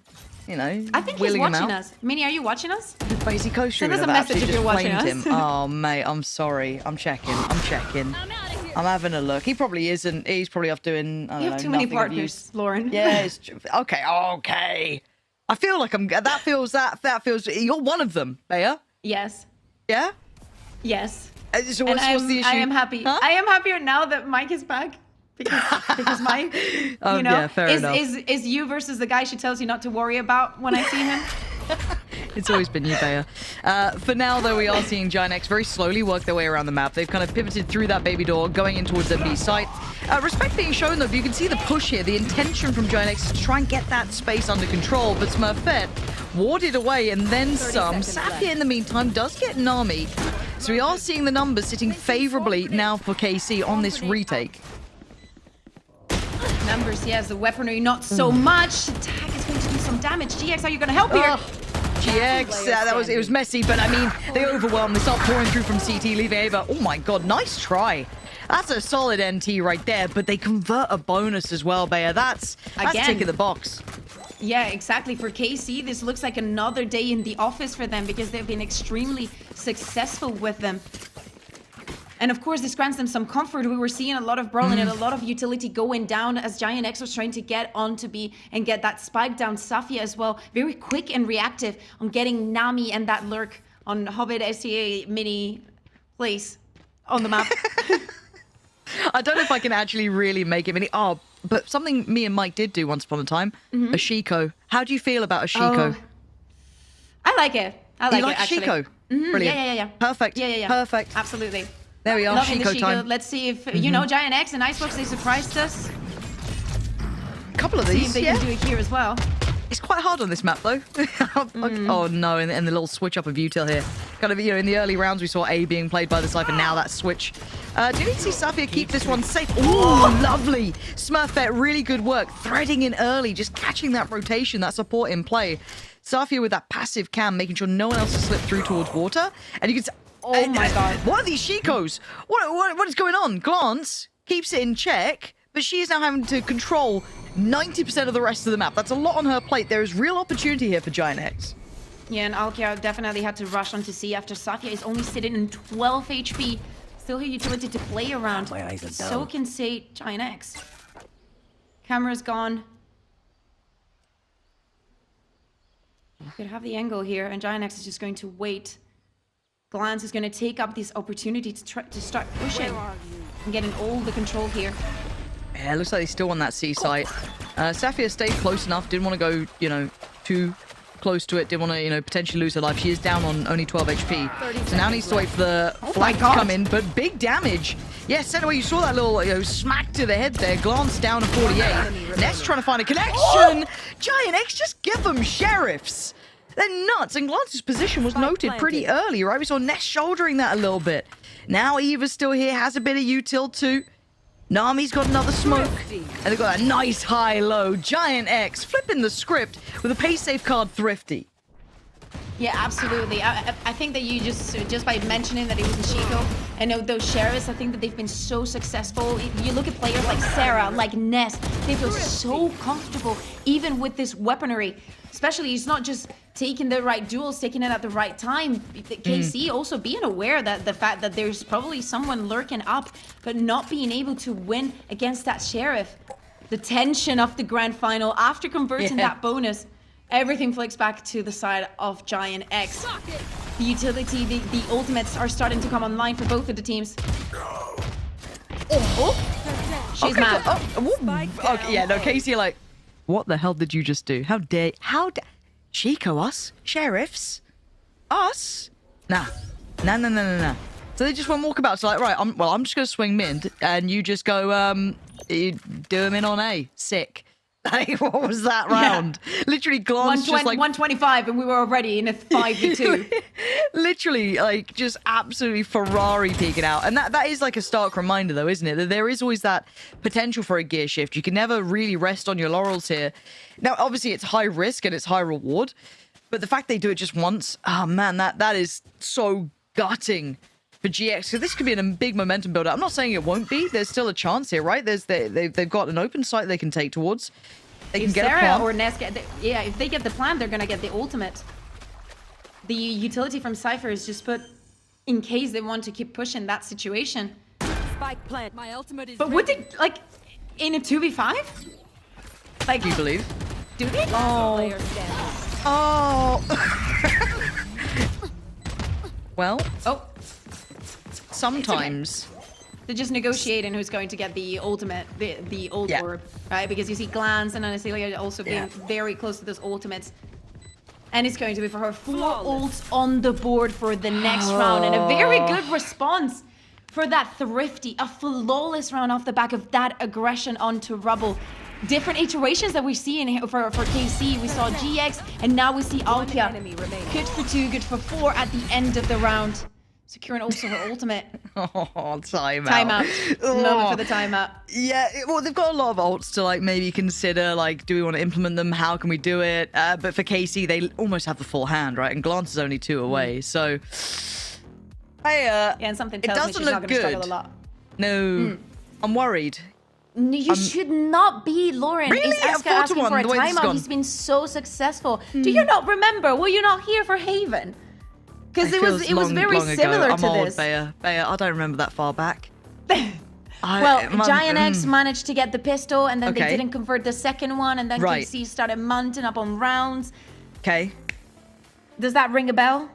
Vaguely, sure. Yeah. But even with that, we have to acknowledge how powerful KC have been on this map. And we can see from this difference how comfortable they're feeling on their picks and how they're balancing out every single weapon and every single utility that they have to play with. And putting Giant X in a very difficult situation. That's why I honestly thought that we were going to start the best of 5 on this map. On this map. You good? Yeah, sometimes I struggle with English. I don't know if you've noticed. Same, and it is my Do you want native to cast in language. Spanish? No, no. I didn't even study it in school. I studied French and Italian. I speak neither. Obviously, do it in standard Brit. No. Okay. Yeah, no. Look, Not even for KC? Come on, Lauren. I almost did it for... I tried when Lou was playing. I tried to do a little bit. I said if they, and it didn't go well. I'll tell you that. I need to get on the Duolingo. You know what I mean? I need to be bullied by that little bird. All right. For now, it's a very patient start. You can see the trap is set. So off contact, we'll see how this looks. Alkia would be sent in, but GX does have to deal with quite a few players, but that stun doesn't reach. But her paranoia is perfect. GX is nasty in these scenarios. Couldn't quite get any more, so quite an audacious play. Support falls, glance goes down, and Nami's going to heal all of this. And it's a very bold to not only get one and not go back, but actually double down on the side of glance. All those ultimates that we were speaking of, 2 of them are not going to be available, yes, but you've lost all the time and all the control that you had over A, and now Nami has all this space to do anything she wants because KC 30 seconds is forced onto rotating onto C. Yeah, this is it is a lot though on Nami, I feel here, because again, they can pressure quite quickly from C. They have the ult, they have Alkia's ult, they've got so much to work on. You need Nami to basically be the saving grace here. This is a lot of util. Eva has nowhere to go. Nami does well for 1, but I don't think 1's enough. And you look at the time, it's 10 seconds. And Ness has to make a move, has to try and make a play, but the util pour on is endless. A valiant attempt, but with 2 seconds, she'd have to get the kill. And simply put, it was close. But no cigar. That was 1 second away, Lauren. That was more than close. There is a world where Anastasia goes and picks, but no. She, after the icebox that she just played, she's 100% onto this one. Safia, which I believe was already stunned there. Ness getting all the kills there in the end, but it is another round that goes into the hands of KC. Had to invest those 2 ultimates. That rolling moment there over B. Let's see how they deal with the aggression now, and if they're so eager to actually be aggressive themselves. For the side of KC, I really liked what they had there, though, entry on A. And we didn't get to see it. No, which kind of sucks. It's always just like, something you hope for. Same with on Icebox on B long. I mean... Well, that's early. They got excited. Leave them alone. One day, I'd love to see a good Teo ult. It's one of those, theoretically... Saren's on Ascent? Yeah. Ults. You're speaking about Lou? Yeah, no. Yeah, with the Yoro, ult in tow. I like that. Sarah? It's not a good feeling when you've sat there. It's not how you wanted that to go. And now the C site is being absolutely smothered in util. Again? How has that happened more than once? Anastasia is just racking them up. Apparently just nuts with util. Be it on KO, be it on Breach, it doesn't matter. This is a blowout so far. How many flawless rounds have KC had so far? 3? 4? Out of the 6 that they've had, at least half of them have been completely flawless. And I want to highlight Anastasia as well, and also this push that KC does on A. I feel like the times that they've been doing it with the Neon, they've been pretty successful. But going back on the Anastasia, it's not only that she's 7 and 3, which is true. Brilliant. I didn't even notice that. Yeah. Yeah. It's also the fact that minimum 2 of them have been with the aftershock, coming in with the stun, brilliant stuff. But also she has to be so reactive in stopping Giant X getting onto the sites, and she is delivering 100% today. She's absolutely on it. You should run. Well, it's crazy you got an ult, because I've got pretty much this little ability that breaks it. Unlucky, Killjoy. We'll see you next round. It wouldn't break it if it was just by itself, but now with the aftershock also put into play, and especially with GX just pushing and getting 4. Is this going to be another flawless? I need to jinx it. Bea, this is not very hee-hee for Giant X. This is... Oh, God, GX. Oh, please play the new comps, Giant X, please, because Teo's really strong. It's really good. This is rough. I mean, it's great for KC, have fun, run it. So much pressure, though. Again, this would have been able without Glance and Anastasia's abilities coming onto play. And watch out, because right before we jump into round number 9, Giant X using their second and therefore last timeout of this map, but especially in a 7-1 situation, you gotta have the chat. How would that chat go, Bayer? Could you, let's say I currently have 1 round, right? I've got 1 round. It's not looking good. A Chico, by the way. Yeah, Chico round. It's the only one I've got. Could you give me like a couple lines? Like, what would that chat sound like to you? It would be more of like, I think we should go back onto A. We've only gone there on the pistols. I think that we have in the fade, you have some facilities onto clearing out A. When you need to figure out what's happening in rubble and how to get that early control. You're not playing against a Viper, so you should have, you know, you need to get some advantages at the beginning of the map, because so far, even when we've seen them taking A control, they've been striving and just changing the idea. So probably that's what I would go for. Okay. And actually, looking at how they're positioned right now, maybe it's Alaska set as well. Bayer, are you in your coaching arc? Is this it? Is this your new... Did you not? On Xbox, it was the same. I was like, you should do this and use like glance ultimate to do that, and they did it. Do you remember? Now the issue is, I like the idea. Now Smurfet's actually fought back, so they were ready for a challenge, and it seems to be working. The profit of Bayer comes true. Yeah, but so far, still a 4v3. Sarah on the left as well. This. They've got this. Oh. Lauren. Don't. They do not double down. Oh, they've walked middle. Let's go back to A. I really liked A. Bayer liked A. We liked that side of the map. Everything looked so pretty. It was nice. It must have been love, but it's over now. Oh, man, that's...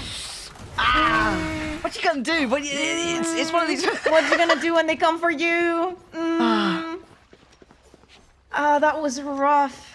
Because it felt like they cracked the code, right? I was like, cool, let's, keep going. We got this. Nah. It's bleeding. My brain is bleeding right now, Lauren. It was such a good start, but it looks like, they're gonna try again. Vibe might not be the best, but hey, they managed to win that Chico. There is a lot of utility coming down. It's okay. They made it past it. Like, if they can do this now, if they've shown some capabilities to do it, it genuinely is doable, right? They're trying to pivot through baby door, but Alkia there working off the back of the Teo utility so perfectly.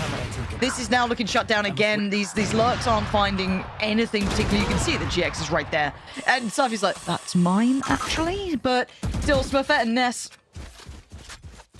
But Yensu's calling me a traitor for calling it baby door. I called it mini, all right? Yensu's yelling at me. Okay, Smurfet and Ness, please, let's get cooking. All right, Glance is gone. 3 more to find.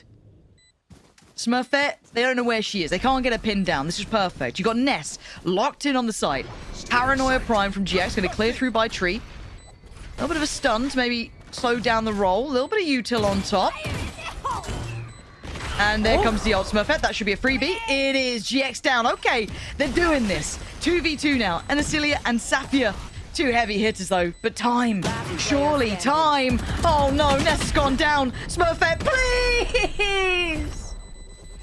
Oh, my word. The time is close. But she's got it. And the heartbreak continues at 9-1. This is the first time we've seen a real gap between these two. Oh, yeah, absolutely. But I have to highlight Alkia here as well.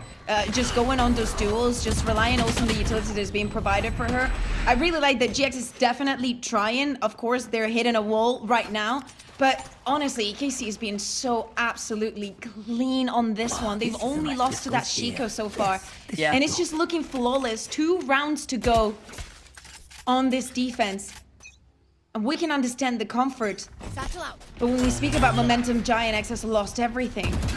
Yeah, this feels like you're just hitting your head against a wall, right? It's so... Oh, lucky that Safia didn't hit that, to be fair. Looks like they want to try and carry on here, but the pour on of util to slow it down, but they've managed to slip through a little earlier. Safia still going to find one, but trade out in the end. The C site is not free. There's still players very close by. One by Waterfall, one by site itself. GX are going to have to brawl their way through, just really carve in some security. Spike is still in the hands of Ava. Ness and Sarah trying to hold on to the rest of it, and they're pausing, see if they can maybe get a punish on an overreaction. And Alkia also pushed all the way through A. Sarah also trying to go on that flank. Still almost a minute to go off of. But the steps, it has to go down. Uh-oh. And it's impossible. The salvos, the utility, you know you have to bait everything out. Giving also some time for Sarah, but Ana Celia is on top of her game. And she knows Sarah. She's going to find that also has the ultimate to work with. Oh, man.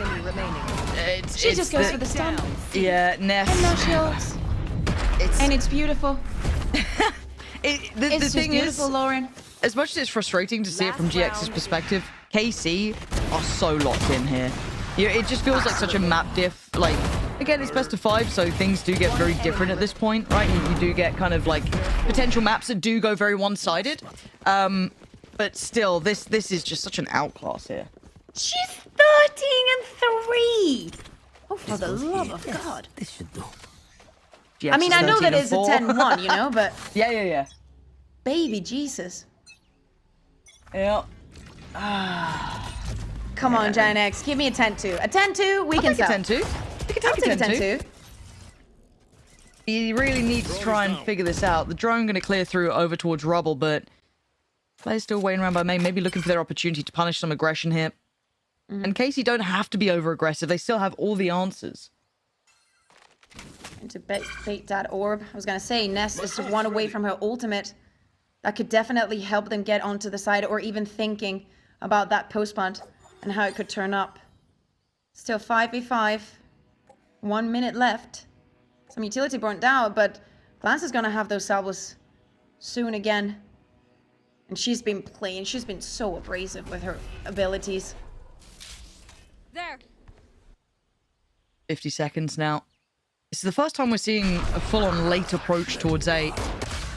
And GX going to get big info off the back of that. And they wait, pretty much poised for this, yeah. Well. And you've got the ult ready here, though. This could be nice, but there's no one really... Alkia just got, I guess, impatient to an extent, and they pivot. They're looking like they want to go back towards B. 23 seconds. Spike needs to go down. The paranoia is going to come out. Glance Oh, could Glance. just, yeah, look at the timing. Look at the crunch between them all.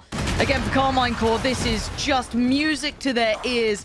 11-1, and it's been clean, Bayer.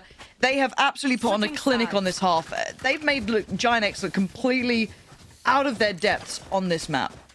Yeah, and Safia also going with the operator. I wish that we've seen a little bit more, but perfect on this first half. Only 2 rounds away from putting this in a 2-1. Let's take a little break. We'll go back after this. Switching sides.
So, the first 2 maps, incredibly competitive, back and forth, winning on each other's maps and really pulling no punches. Now, it started to slip in a different direction. 11-1, whichever way we cut it, is a blowout game. Giant X just looked out of their depths here, Bayer, and I think the composition is hard to ignore. I think Ana Celia looks fantastic here. We've seen GX doing what she does, and just the work off the back of that. Tejo works incredibly well. For Giant X, it just feels, it felt flat, Bayer, and I'm hoping they can just shake this one off. Again, it's best of 5, so they don't have to be too worried. Hey, we've seen crazier comebacks, but this would be ridiculous. Yeah, absolutely. Safia here on the 2v1. This could be the start for Giant X as Sarah gets the first one. Oh, but GX is not going to let that go easily. No, they're trying to really brawl this out and scrap their way through. But it's left them in a 3v3, right? So if you look at the positioning now, Nami, right place here, but a lot on her plate, a lot to handle, a lot to deal with. One smoke still to be played. No, she's going to have time for it. No, just the classic. Gorgeous from Nami, getting so much value already.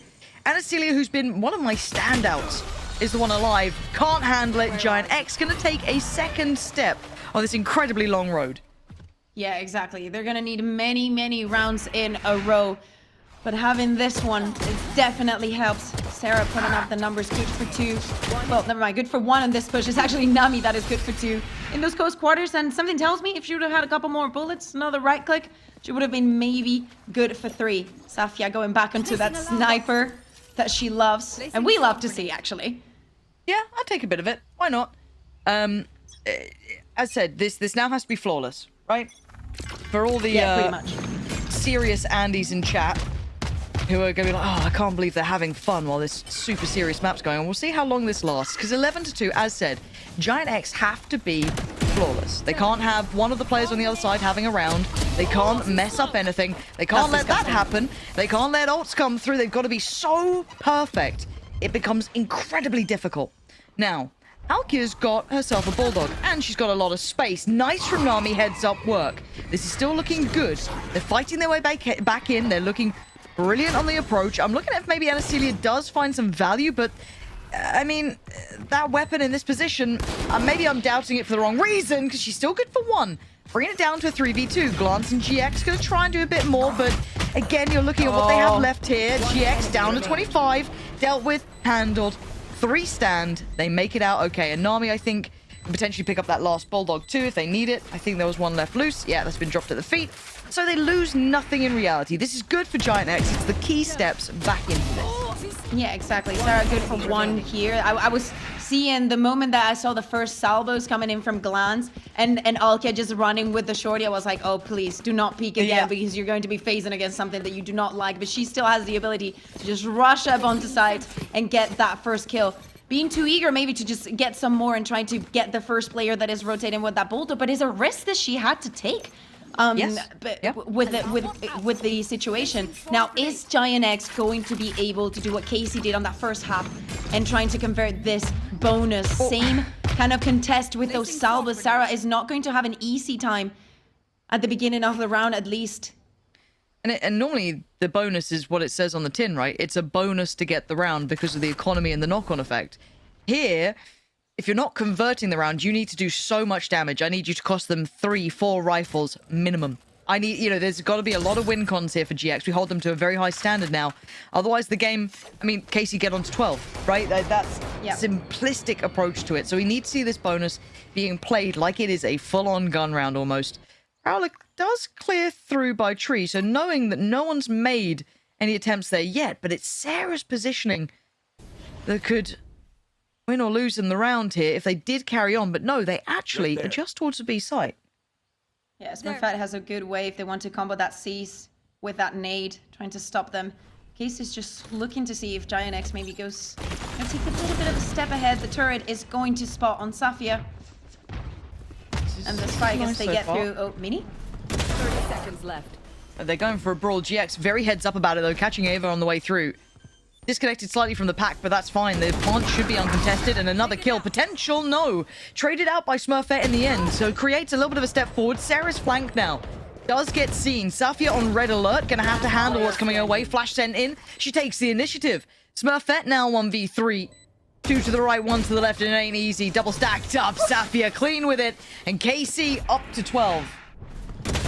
And right now, Giant X in a position that they do not want to be in, needing 9 rounds in a row to even take this to overtime.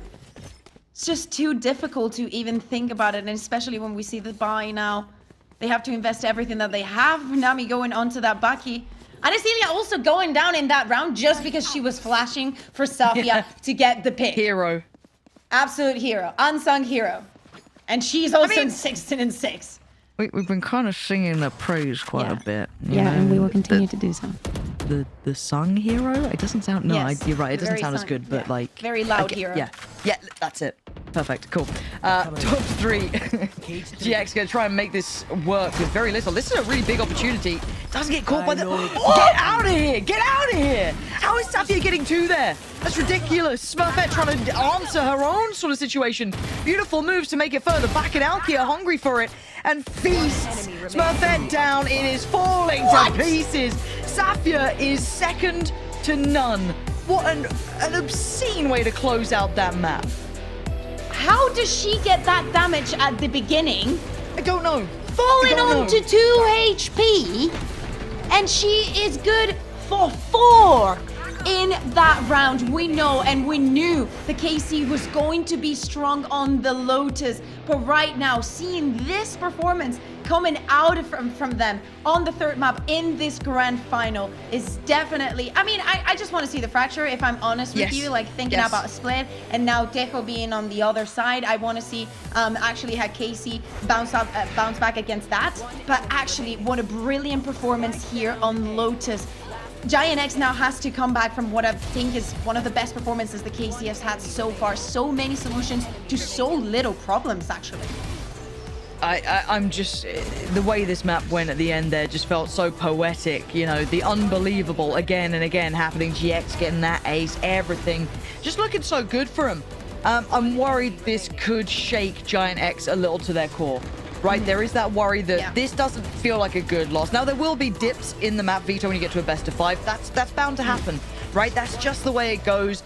Sometimes you get those blowouts. It happens in almost every single final. If you go and watch them, even at, at Masters, at Champions, they tend to happen. Now, I hope that this was the one-off. I hope this is the one that maybe just isn't in the wheelhouse of Giant X. I hope that Split and Fracture hold up to the quality that we've seen between these two in those first 2 maps, Bayer, because it has been so good until that point, right? This has been a really competitive series. This was that one map that I'm hoping they can quickly forget. Yeah, and you were mentioning the individual performances, the A's, the 4K, and many times those are like the swing rounds, you know, the oh my god, it got so close, and they didn't need those stellar performances, and they still deliver. That is the KC that we're seeing right now. So let's take a moment to, you know, cool down a little bit, get ready for Split, and let's hear what our analysts had to say after this break.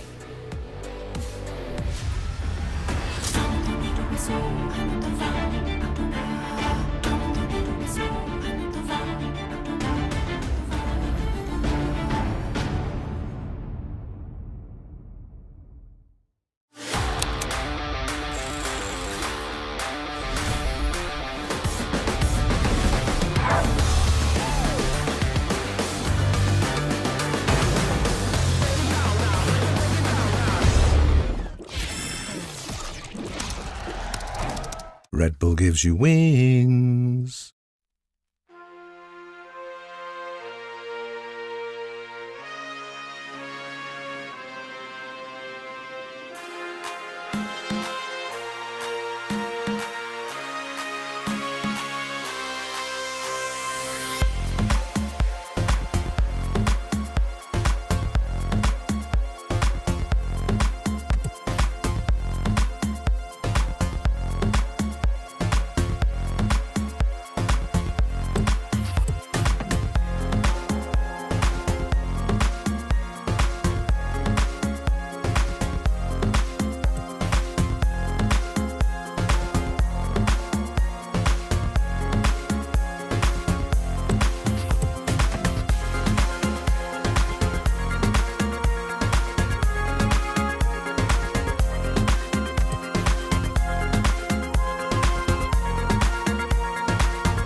Walk anywhere, eyes them lock, pa me fresh sneakers straight to the snap back. Pretty girl them smell, make a long get weak, wanna give me loose chat. Any boy try to take my style right now.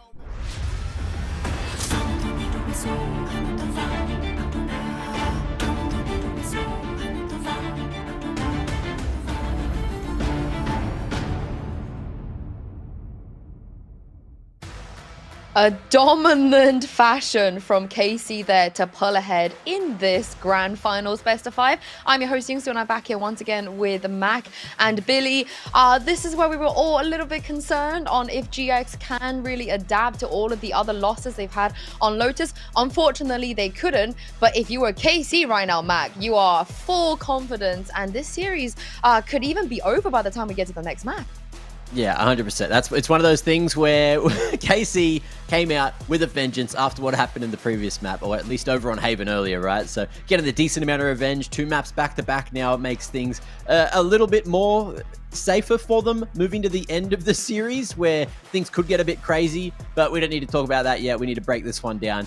13-3. That is a Grand Canyon between the scoreline there. And GX, I think they might need some espresso, maybe some Red Bull or something to get themselves going, moving into the next map because they were asleep. They were just getting shut down every single time. Did you just say espresso because you know Mitch is currently at the Sabrina Carpenter concert? Are you rubbing it in? Are you rubbing this in? What do you mean? You know how jealous I am. But yeah, I mean, Billy, what else can you add there except they're just crazy good on this map, right?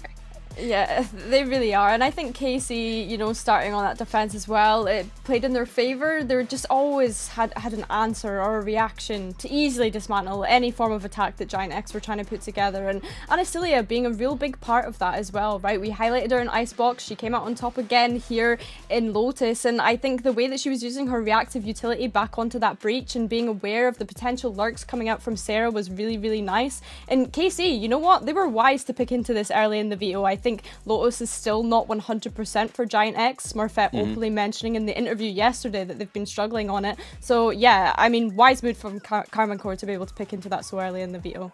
Oh, that's got to hurt as well. 3 rounds with 1 thrifty in the mix, and in the 12 rounds of the half, they only managed to get 4 spikes planted and 1 of those converted. Like that is just stats, just telling a big story as to how one-sided that actually ended up being. So KC, they are bringing their grand final gameplay to the grand final, and there needs to be a bounce back. We already saw GX bounce back from these scorelines from day 3 to day 4, and they got to bounce back from map 3 to map 4. Yeah, I was saying, please, get around on the board there. I thought we would just continue with the Sabrina Carpenter thing. But not GX, the team, but GX, the player. Also, a total glow up from Icebox in terms of the fragging department. And an ace to boot as well. This is what you want, really, from your in-game leader, Billy, leading from the front.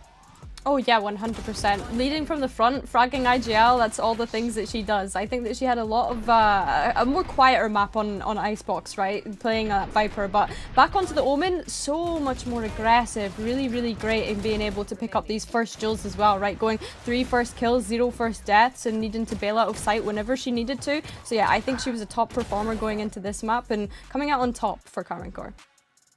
Yeah, on that point as well, like GX as well, still at the top for the playoffs in terms of performance, in terms of rating.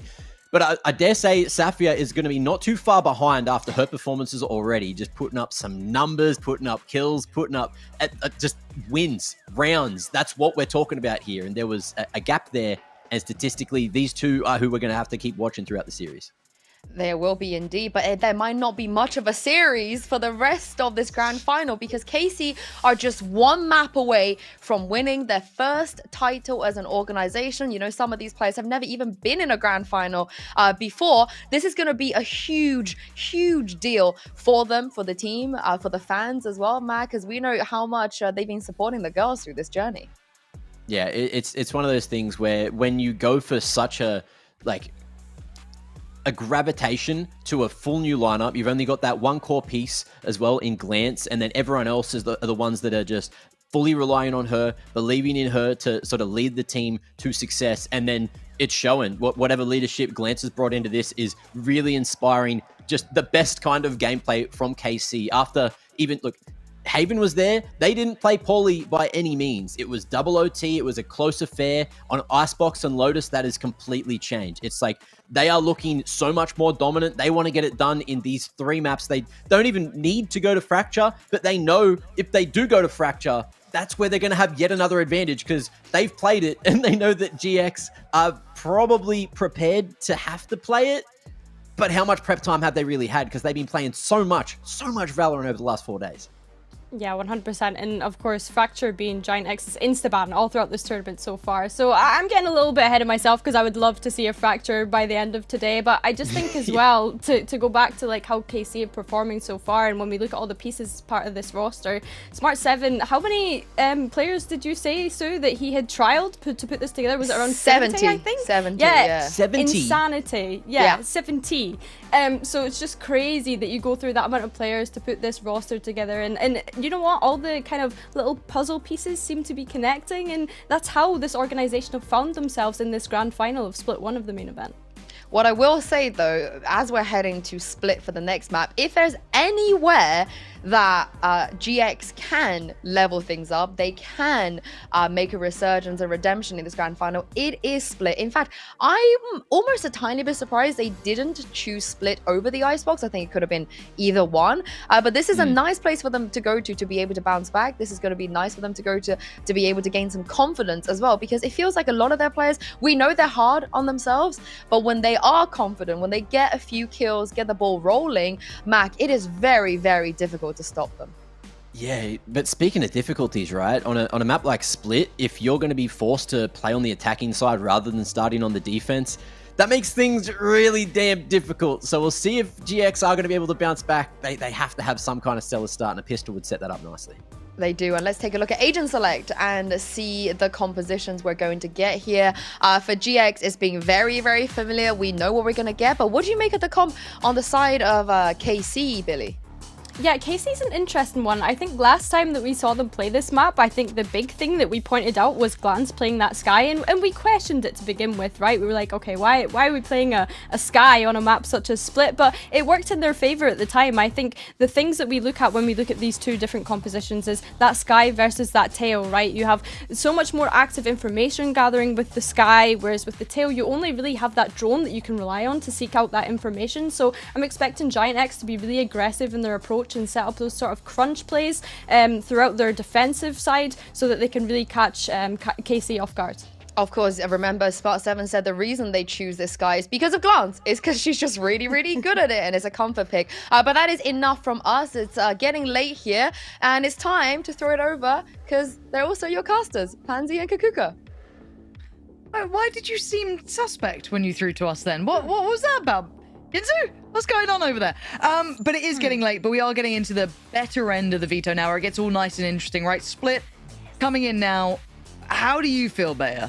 How you feeling? I mean, I understand, and I love the fact that the desk gave the context, and Sue was mentioning, like, Smart7 said Glance is on the Sky because she's absolutely so good at it. Because looking at this, you might be thinking nonsense, and it is not in the charts for them. Giant X now using that Tejo, but I think that for the momentum side of things, and KC coming off of that win on Lotus, they should be feeling very, very comfortable. Now the ball is on their yard. Like they need to manage to get this through, because as we're seeing right now on our screens, Split win rate for Giant X completely flawless this year.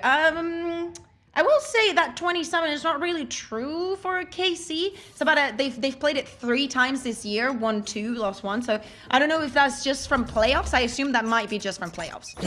It could be.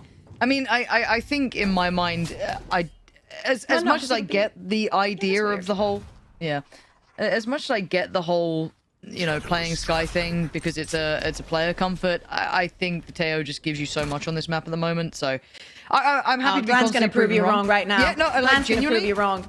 And look, I'm a Sky apologist. I used to play Sky constantly. I love Sky. I love hate Sky. that it's not viable in so many maps because I love Sky. again, it feels like the meta is shifting forward, but as it stands, you can already see the scouting done quite nicely here. The site is available. Smurfet going to take the space off the back. Does actually go down on a recheck here. Very high cam for Safia to be able to check on who's on the site. It's all been kind of heard now. Ava, pausing for thought, does still have the missiles to go through to at least allow for a safe plant, so no flood through CT yet. Yeah, but still 4v5 on this retake for KC. They have the advantage and they probably are looking to clear up Sarah. But all that noise is just going to sweep towards the side. Nami! That was so nice, and Sarah as well on that perfect split through. That was just beautifully done. The timing, fantastic. Alkia and Acilia have been great, but the numbers just so heavily in favor to GX now. Yeah, isolating the skills is not going to be an easy task. No. Incredibly uphill, and you can already hear the clock ticking rather quickly. Oh, whoa. Whoops. Ah. I didn't see it. Did you see it? I didn't see a thing. I didn't see it either. Yeah. Anyway. I'm worried for Casey here, because Giant X, there's going to be a fire lit underneath them, right? It was a horrible, you know, Lotus. It was a very uncomfortable situation, and now you're back in the driving seat. And KC, again, I just don't like the comp difference. This goes here.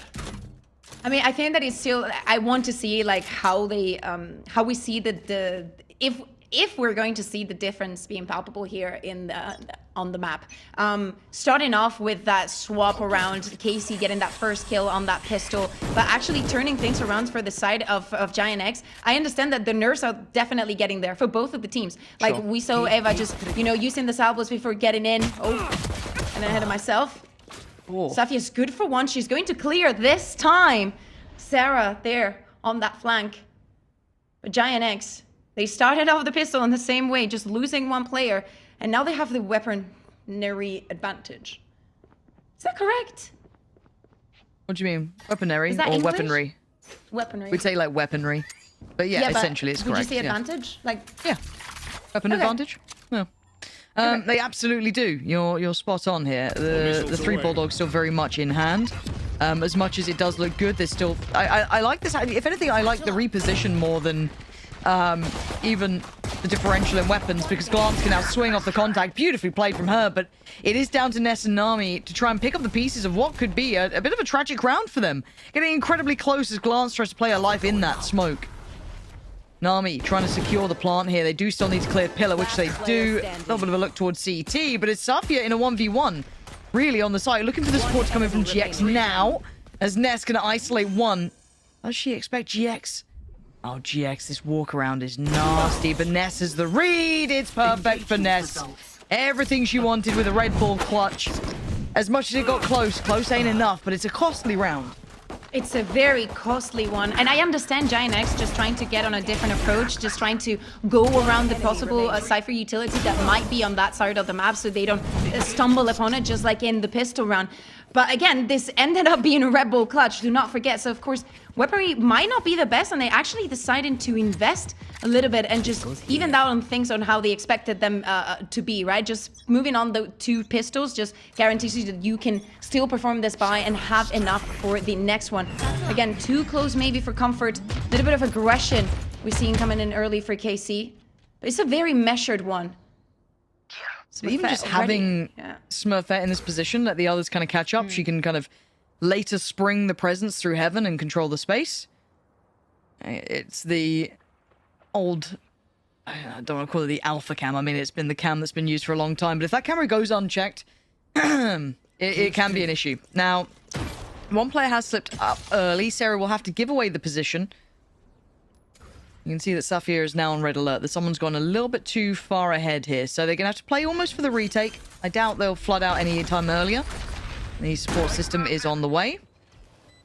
And again, these sheriffs, they are complemented with two vandals as well. Nami's right there. Right there. Waiting for that contact to come in. 5v5. 5v5 and taking a lot of time, KC it is. Trying to burn through some utility and using their own. The time. Yeah, it's going to get really dangerous because they don't know about Smurfet, who can still swing through the vents. Maybe it's a small consideration, but Alkia over-delivering. Brilliance from her to keep this one secure. She managed to take down, I think, 3 through heaven there. The fuse going to come in. No problems in the end. But really, on the back of Alkia, they were able to navigate that post plant.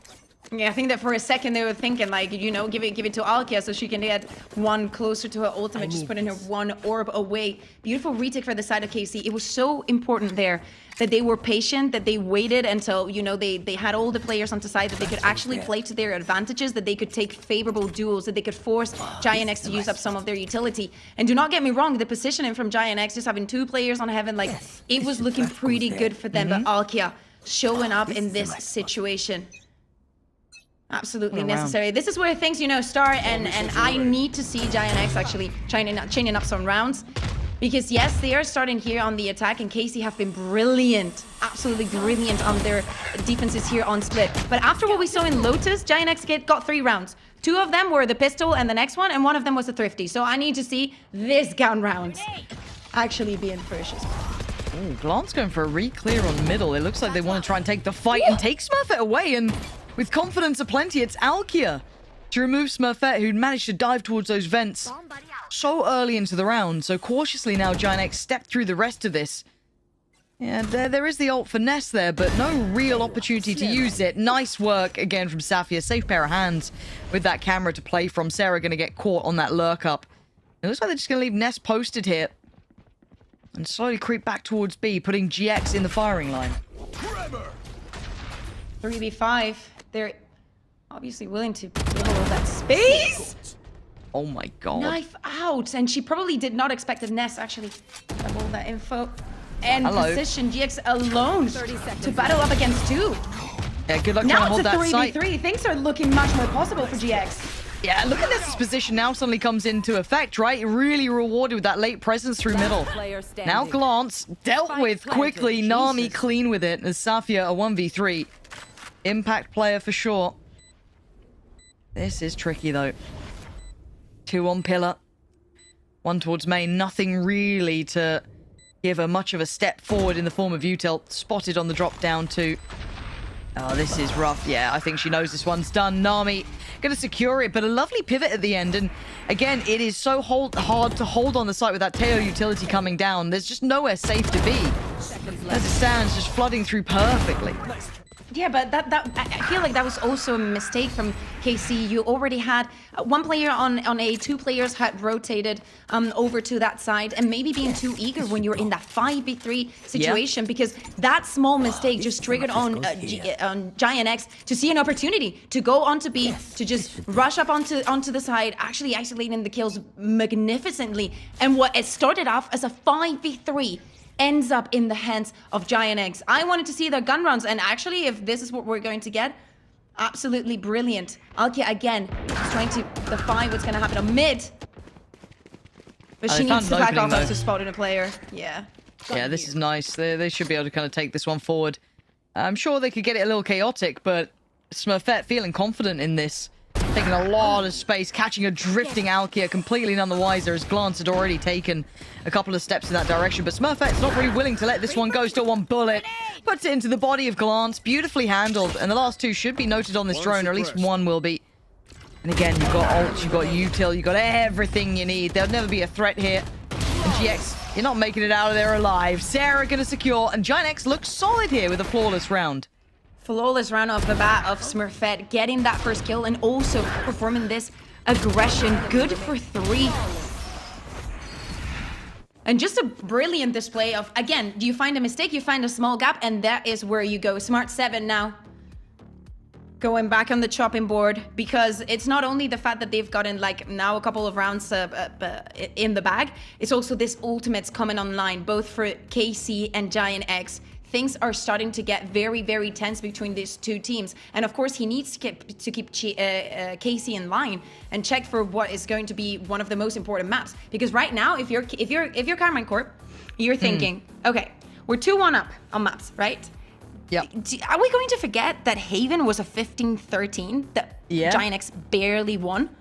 Yeah. Do not get me wrong, a map that they deserved, and we got a beautiful display from both of the teams. But you cannot get the idea of this should have been a 3-0 in your head, you know? You need to play with what you have right now, and you need to stay on top of your game for this one, because next is Fracture, and as we're saying, we still have not seen what they're going to be doing there.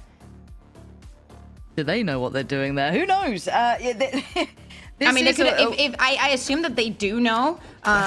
They do not have that official red, but I assume that they do know because they have 2 bans. You know, if they really did not know, they would have banned it, right, Lauren? Right? They wouldn't have hoped that they'd have won by now, right? Right? This goes there. We've not seen people make weird choices and vetoes before, right? Yeah, we'll see. This is already looking like KC are, no, I don't say on the ropes, but they just don't look like this is anywhere near the same sort of reps as I'd like. And I'm not putting it all on the comp. I'd like to see them change comp anyway. I liked what we saw on Lotus. So I'd kind of like to see them reapproach this in a little bit of a different light. And maybe they just simply don't have time yet to go into a full best of 5 and get a massive, you know, backlog of preference to how they want to play it. I get that. But again, you came in from the top side of things. You got your vetoes in. You got everything you wanted. I kind of expect to see a little bit of a performance. I wish there'd been a change here. It's still early. It's only round 6. Things can change. There was a timeout now. And I'm not just putting it on the sky here. It is just more that I'd like to see something a little bit different from them. As the slow walk up is happening, Sarah having to do the puzzle every time of where is all the util. She manages to get that camera onto site. Wait until utility goes down in Safia. Good for 1. Shutting down Smurfet. Does she expect Sarah here? I mean, 30 seconds left. Oh, a bit of a limbo. This is worrying though that she's got here, and she's drawn every player. Like, that is madness, and she's got the biggest lurk. Again, the site gets cleared, and you can see the consideration. Oh, Sarah almost catching glance, but the plant's in. They still need to get back towards B. They've got an ult to try and get past. What are you meant to do? That just caught 3 players. This is really ropey for them. That's so nice from Nami as well to take the initiative. Doesn't need to stick around too long. Can back away and reposition. Spotting out another Nami just behind the wire doing wonders. Ava's positioning could come into effect here as well, catching 1 and a second. Giant X again, so well in control in this map. yeah, absolutely. And for me, this round, I want to highlight Ness. We saw her using the ultimate after the players are spotted on B, especially after Sarah has been told off with her position. It's not only that she uses the ultimate, then she goes back with the stun, guaranteeing and facilitating all those kills to be back, just reinforcing the rest of the players. So very beautiful play for her. And going back to, as we're going into a Shiko for the side of Casey, going back to your point of, I do not think it's just the sky, right? Yeah. But I do think that the solutions that they're finding as they want to be aggressive on mid, right? It would be so much easier for you if you had a Tejo. Yes, it would be so much easier for you to force some of those duels that you so eagerly want to take. Sarah, again, going down at the beginning of the round. Like 3 or 4 rounds ago, we saw this happening. Didn't end up well for KC, if I'm not mistaken. But let's see what they do now with this man advantage, even with this weaker weaponry. Yeah, this is where I think they actually spotted out Safia towards heaven just on the drone. I'm not sure because the X-ray was on, but I think they were quite close. For now, stalled out again. The site is now controlled. There are the Seekers to be invested if they feel they need them here. See if they get the timing right to try and flood back on this side. The better weaponry is still with Giant X, even at a player's disadvantage, and away we go. Ava ready there and waiting. Safia going to go down, but GX is going to claim a body back. Now the flood through from CT, a little bit segmented, but not a problem. Alkia whips it around and actually gets the job done. Ava there in the end, the one to secure it, but again, just Giant X carrying on with their trajectory. And again, another very, very, very close-up run for the side of Giant X. And it doesn't matter how close they're being, because right now, they're 1-6. All that we saw on Lotus of that KC dominance and how brilliantly they were playing from their defense is not showing up here. Yes, they invest a couple of ultimates also going up with the Sheriffs, but it's just not enough after the spike goes down and Giant X has that control over the side. It's another 4v5 that they managed to get on the board. Yeah, lots of pressure on Safia here. Gonna be stuck to playing site. Will need to try and play her life as best she can. Hope there's some support from the rest of her side, or is she just kind of left to the wolves? It'll be a tricky one no matter what. Heaven lost, site step up lost, util now down. She's just down to the camera, maybe the cages too, but They are taking their time here. There is a big opportunity. The support's going to be in time. Safia trying to take a stand. The one-way does well, and here they come. Finally, Alkia makes it there. But Sarah's still alive. They're trying to remove their vision. Does have her ult. Yeah. She's looking for a corpse. It's down there. In the back. Yeah, there we are. There you go. But no. There's something about Best a ult in Cypher the with game. no hat. They become stronger. I'm telling you, the hitbox changes. It becomes impossible. Sarah now plays it right, plays to the pillar, plays to the timing, and finds a fight. Spots a shoulder. Oh, it's gorgeous from Sarah. It's what the doctor ordered. A Red Bull clutch coming in for her, and it looks like nothing can work for KC. Absolutely. I mean, I love to see the trades here, and there were so many good situations created for KC, but just Giant X is just shooting back time and time again. A Rebel clutch, but yeah, again, only one player for Giant X survives. It doesn't really matter. This goes here. They're still getting those rounds in the board 7-1 right now. KC with a very long task ahead if they want to close this out in 4 maps. Otherwise, they better start thinking about Fracture. At 7-1, I know we'll say we don't, but you do start thinking about Fracture, don't you? And this is where it could all change. Maybe that little bit of hope ignited with Giant X after what was a brutal Lotus. Now really correcting the ship. And this is a Giant X that you have to be scared of, because we say that they ride off of the momentum and whatnot. We get the two faces of Sarah, and both of them are very scary. As in, it doesn't matter if she's been going down first in a couple of the rounds, she still has it to perform in moments that matter, like that 2v1. The drone, the Tejo. Tejo really good. Tejo really good. Tejo good. And like, I just don't know how you're not using Teo at this point. He's so damn strong. Well, off to A we go. And it's the right thing guess. Is, like, I understand the comfort, but what I'm saying, like, for example, when they go for the aggression on mid, or even at the beginning of the round where they tried to be aggressive also on A, it would have made for such easy scenarios for them. And Glance is brilliant in that agent. And that's the thing. It's not that Glance can't play it. If you were to tell me, oh, she can't play it, like, we don't have anyone that can play it. That's a different conversation. Yeah. But it's like, we know that she's very good at it. So it's that, like, almost frustration of the what could be and what we're seeing currently. Because, again, the Sky's great, but it just doesn't have that same confirmation, really, of information that flows off the back. Yeah, the flash is there, but it's easy enough to step away. The salvos are just so good. The post-plant with those salvos is just undeniable. And the ultimate, like... Ugh. We haven't even really seen it used that much in the post plants, technically, like throughout the games I've seen with the Teo, but I mean, we've seen it in every other game that, you know, we've casted or watched throughout VCT, is that the power of it to deny diffuses, to just, you know, space gathering, and it does it safely, right? You don't need to be there risking anything for it. As I said, it just changes how the composition works. So we're going to stop harping on about it, but I mean, at 8-1, there is a big differential. Can I do like one last bit? Go on, one more. I was gonna say, like, for example, in that eco that they were playing with the sheriffs and that Chico, if instead of having the Seekers, they would have had the Armageddon, it would have probably been a different conversation, because you can force people out of so many positions there on B. And that's all I'm gonna say about it. But, you know, let's focus on what is at stake. Giant X, just incredible momentum so far, getting all those rounds on the board. They've only lost their bonus, and so far, even though the rounds have been close, they've been on their favor. 7 rounds separate the teams right now. Not the best buy for KC, but definitely something that they could work with. Again, they want to try and secure this mid part of the map they've been struggling with so far. Alkia with her ultimate available. Maybe try and have some impact there. That's what we see a Giant X just playing a little bit even more passive on AP and like, oh. Okay, we do have a 3-play stack towards middle. KC putting a lot of their eggs in this basket. And I'm looking at where the heck that spike is going, because they just ran back to spawn, then ran back again.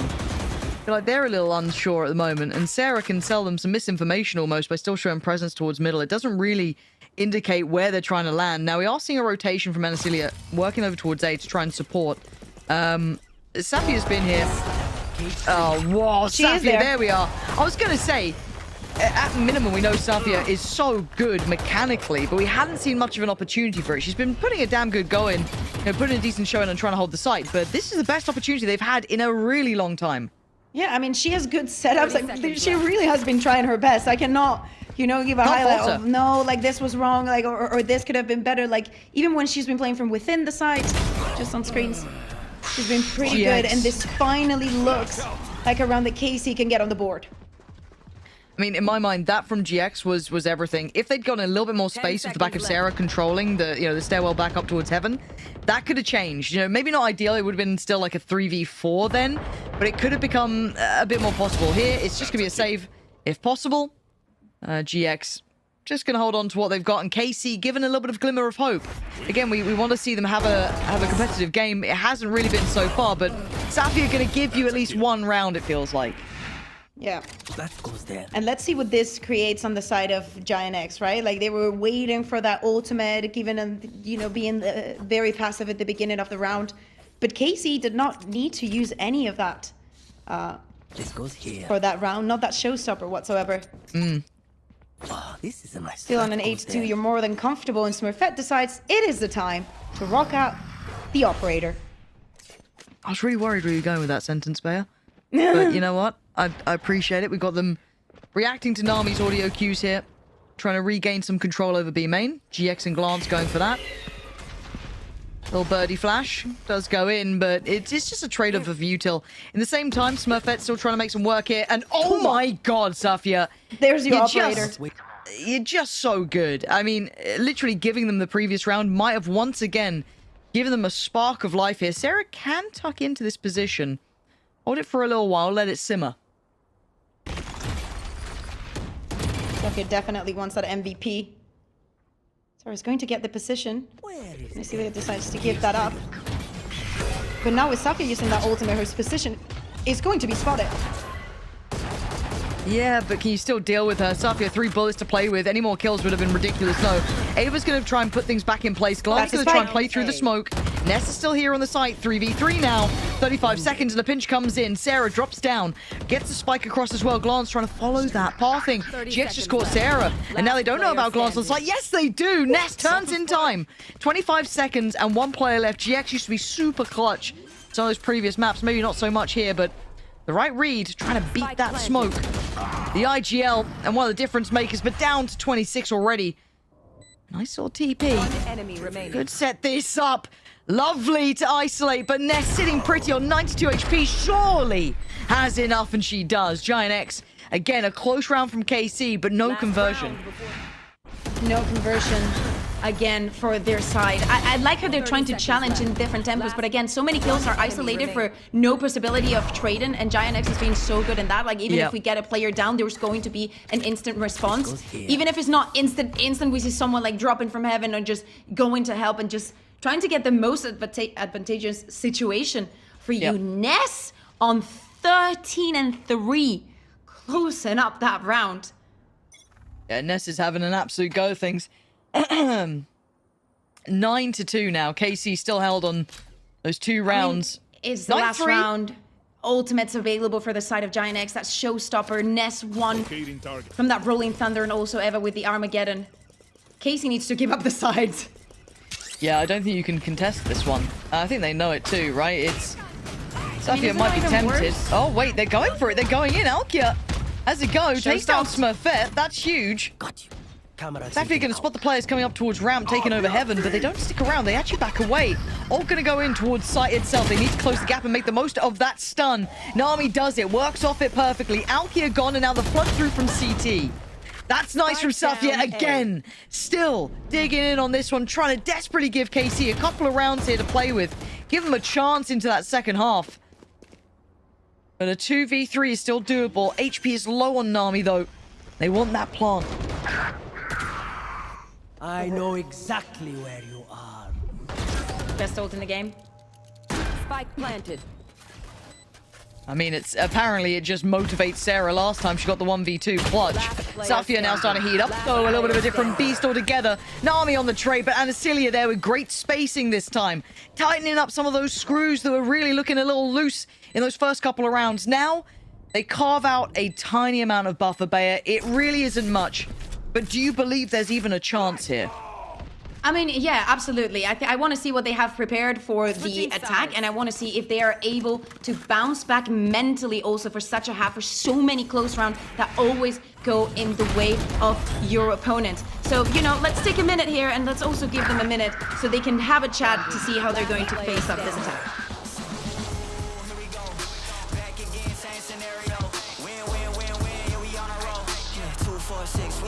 I should probably tell them something that they didn't know. Back then we was down with nowhere to go. Might have been down, but we didn't fall. Now we running it like some intervals. Ooh, what now? Tell me who you see when you look straight up. Like, wait, who? Us now. What you gonna do when we pull up on you? Like, ooh, touchdown. You already know what it is when I come through you. Ooh, shut down. Say, ooh, shut down. Say, ooh, what now? Tell me who you see when you look straight up. Like, wait, who? Us now. What you gonna do when we pull up on you? Like, ooh, touchdown. You already know what it is when we come through you. Ooh, shut down. Ooh, shut down. Ooh, give me that crown. I need that now, right now. Ooh, don't make a sound. It's my time.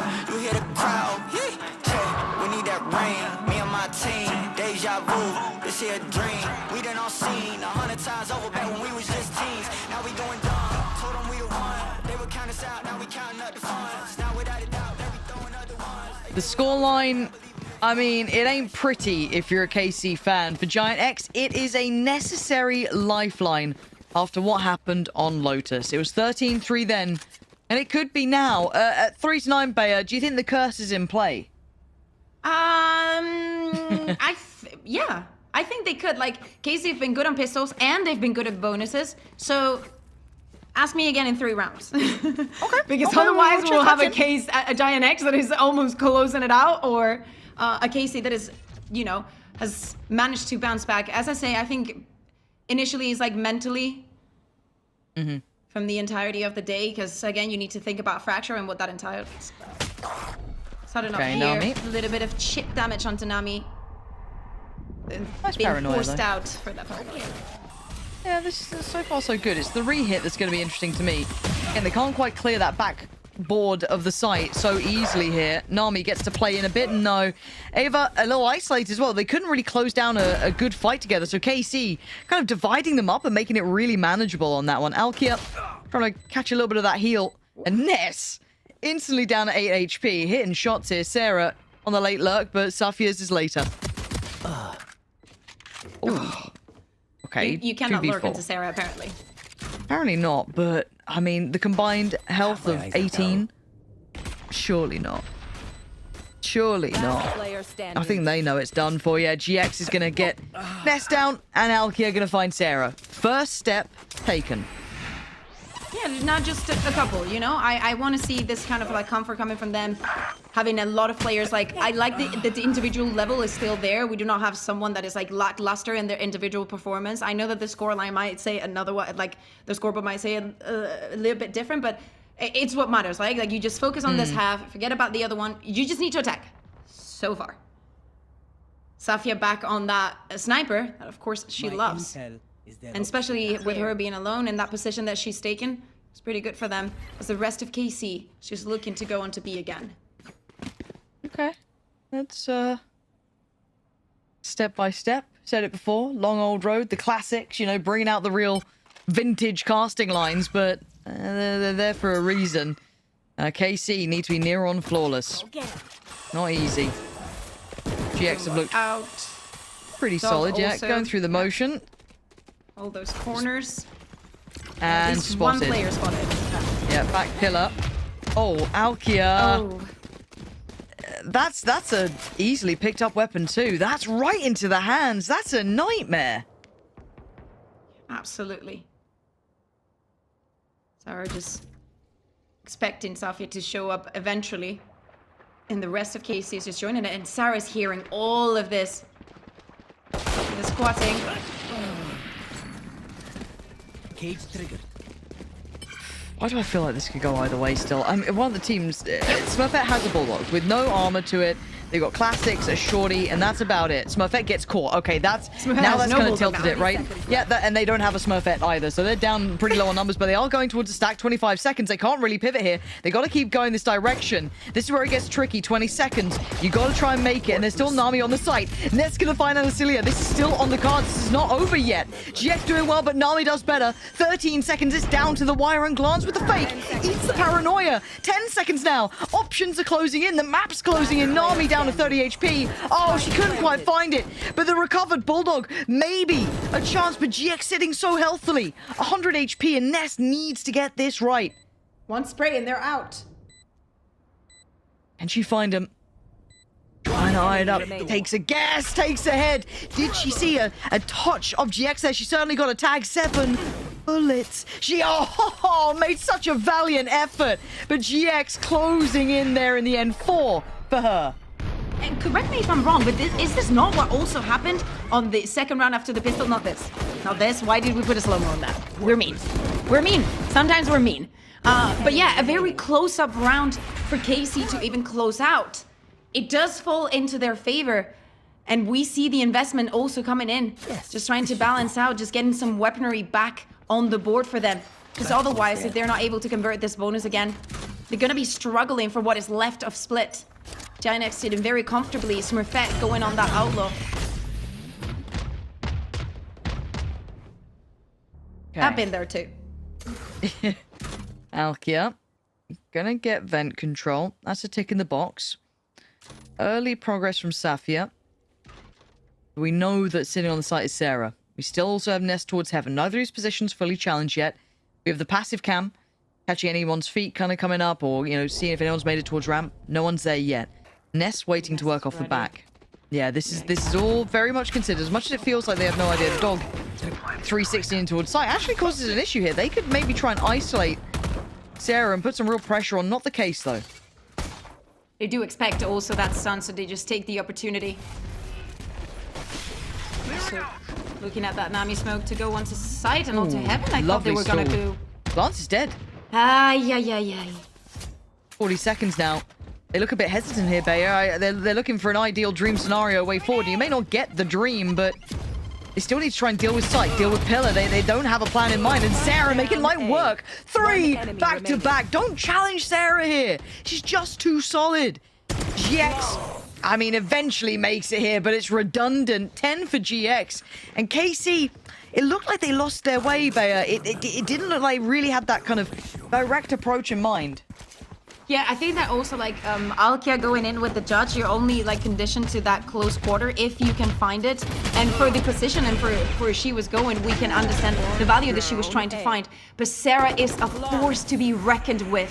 We spoke about Safia on the defense, but Sarah is just the same. Such similar players having brilliant performances today. Of course, it calls for a different approach on the side of KC.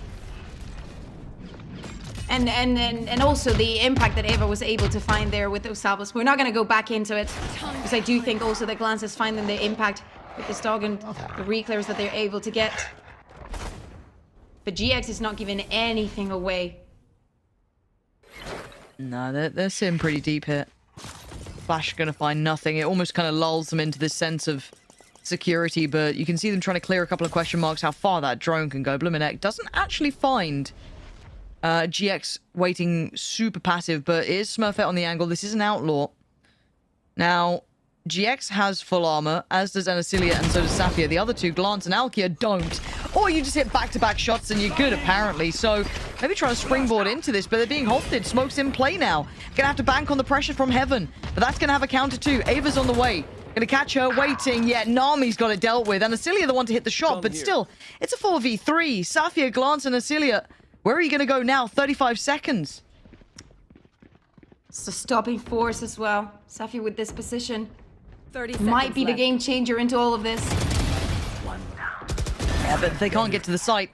The spike gets lost. What do you do now? Turn around, pivot back 20 seconds. You don't get to clear that B site as comfortably as you'd like. All going to be used just to make sure that they know. Smurfet needs to lock in. Coming towards your site now. She's ready. Takes away Anasilia. 10 more seconds. She can just play to the time. And Safia knows it. Yeah, this one's unrecoverable. Nothing to be done with 5 seconds and no spike to hand. A valiant attempt, but it runs too late. It's 11 rounds for GX. And this is why it's so difficult with such a deficit of rounds to run it back. Any mistakes, any issues, they get punished. So here's the thing, right? I do not want to go back into it, but I kind of want to go back into it because Giant X has so many ways of stopping them, of slowing them down when they try and execute, and that is definitely affecting Casey's confidence here because we see the timing being right on the flank and just trying to get everything onto site, but it doesn't matter if the timing on the flank is all right if you cannot go through main when you're performing a split like this. So of course, I think for KC, asking for a timeout here, absolutely necessary. Giant X 2 rounds away from taking us to Fracture, and it really looks like everything is going to come down to that final map, Lauren. It seems fated. I'm worried about the exhaustion in some of these plays and some of the approaches we're seeing here, Bea. There's been some, I don't want to say mistakes, but you can see them looking like they are running a little lower on steam. Giant X look fine so far on this map, but this map has sat better with them historically. I am a bit worried about KC. I really am. If this is the kind of note that they head into Fracture on, That goes there. it's not a nice one. It's certainly not sweet. Tasting a little sour trying to lead into that. For Giant X, a massive boost, right? A confidence builder afterwards, a blowout on Lotus. So as it stands, KC trying to claw this back from the absolute brink. Alkia with a Vandal and the rest. Sheriffs, Ghosts, and Classics. Trying to see what Alkia can do on this one, as you're saying. All close up together to A. Sarah's had an amazing performance so far, and especially on the side. We saw it a couple of rounds ago, what she can do. That camera is going to gather up all that information, even though it's going to be broken. You can expect where Sarah's going to be. Yeah, it feels simplistic, this approach from KC. Sped up as well, just go in with the util, take the space off the back, but it has to be on Alkia. Can anyone set her up to maybe work to these sides? If she just goes in alone, it's just so ineffective. For now, everyone's a bit stalled out here, maybe waiting for a playback in from GX, but they've got util to stall out. Yeah, Sarah's on an island, but again, it's not particularly threatening when it's just, you know, Sheriffs and Ghosts and Classics. That's a risky reload. But Sarah's still fine, apparently. Giant X. It may not be pretty, but it's getting the job done. It's looking like 12 is going to be on the board here. Safia, nice try at least on one there to take down Sarah. But again, 40 seconds, where you going to go? Nowhere to run. Giant X posting up 12. Absolutely nowhere to go. You can either be stunned, be paranoid. You also do not have the weaponry that you wish you had. Give me a corpse. Fearless attempt here for KC to get another one on the board. This just looks like it's done with. 12-5, 7 chances for Giant X to close split up and go into that Fracture. I really want to see what Giant X is going to be playing there. I'm not gonna lie. Expect to see KC falling back into that Tejo. I really want to see how they match up against each other. There. Yeah. Because it really looks like, yeah. It doesn't matter if Sarah is spotted on the side. She's still so comfortable with it. Yeah, Sarah's been so impressive. For now, she's playing a little bit of a tricky angle. Not seen this one before here. And I don't think the dog clears either. No, focus towards the site. And now Sarah gets to strike. Puts a cage up just for her own safety. Slows down the roll. And look at them. They're still trying to scramble to clear that close corner. Forced to go towards heaven. That space going to be looked after by Smurfet soon enough. And a slow flank on the way as well from Nami. Trying to slow things down now, KC. 4v4. Still a lot of chances. Oh, Safia going down. Things are just going to get more complicated. Certainly are. GX going to win out on the site though, but Sarah's still here. Sarah has been here the whole time. Guarding the spike now. She does know that GX was on the site, but it depends on the timing here. Who catches who? GX going to find Sarah, so Smurfet now. 1v2. Full kit of util, by the way. Good to know both players were near site last noted. Spotted one just dipping through towards the screens. They now know. Paint shell goes in. Should force the swing. Oh, I thought she was ready for the follow-up. Not to be. GX nicely timed on that counter swing there. Yeah, absolutely. Another very close-up round. As you're saying, Sarah is just deadly to deal with on this A side. But to be fair, KCR is just struggling to gain control over the map, and Giant X has very good awareness. Even when they lose control over Heaven, they know exactly where to position themselves to get the most out of this situation and still be in a semi-comfortable position for them. 6 in a row is what KC needs right now. Smurfet also has that showstopper available. Goes here. And with Anasilia being 1 away from her ultimate, you can expect what Giant X is doing here. Nami denying that orb.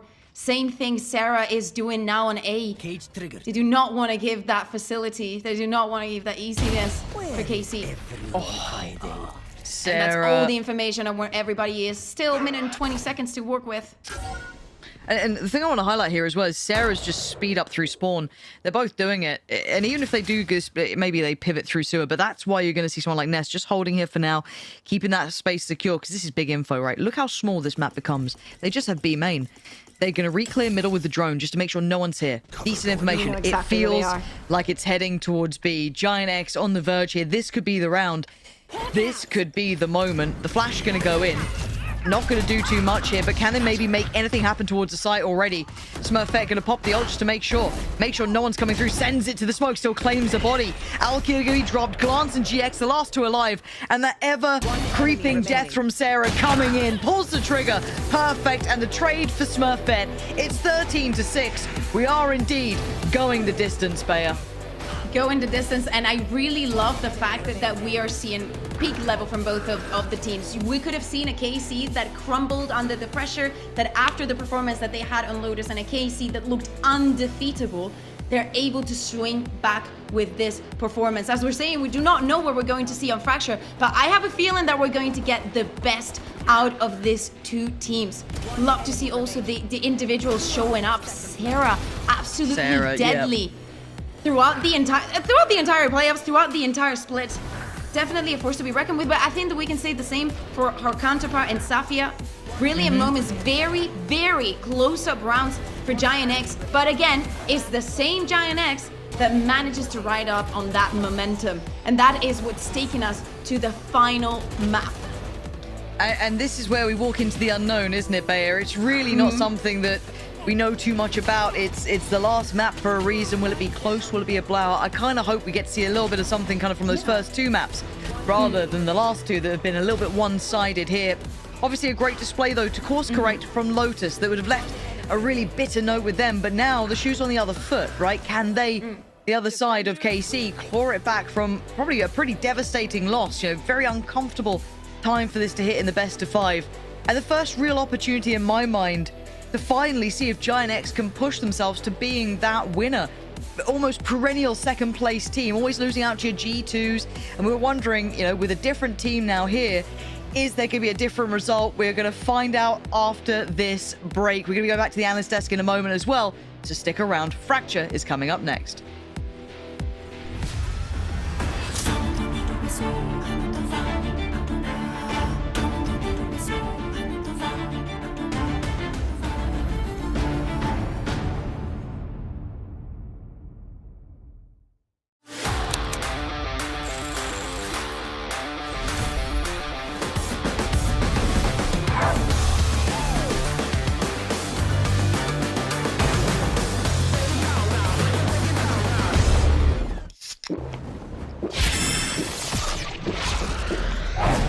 Red Bull gives you wings.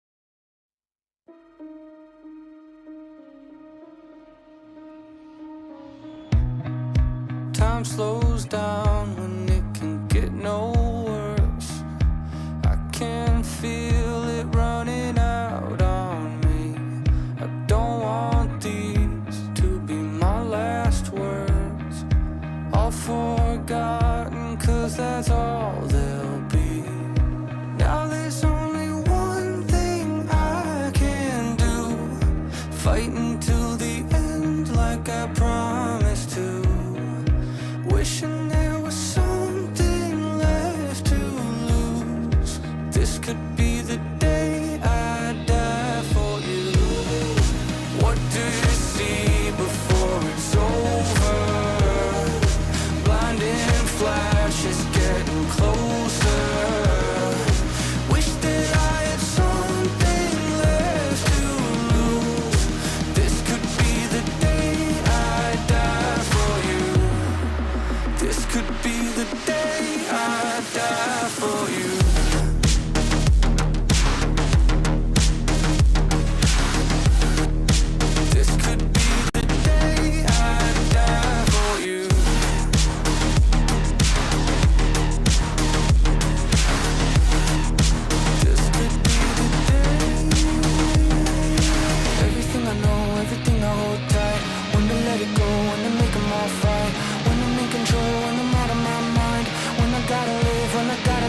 gotta die. Everything I know, everything I hold tight.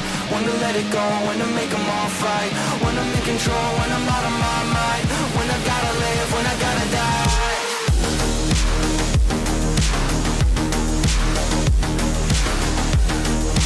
This could be the day I die for you.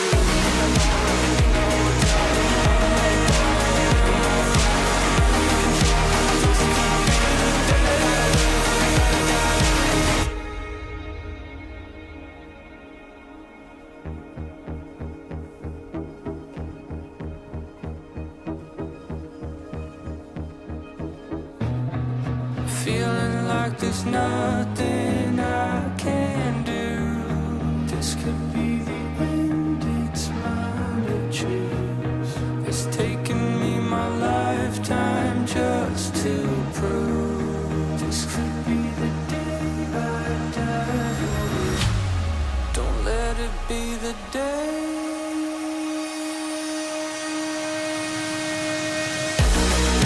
What do you see before it's over?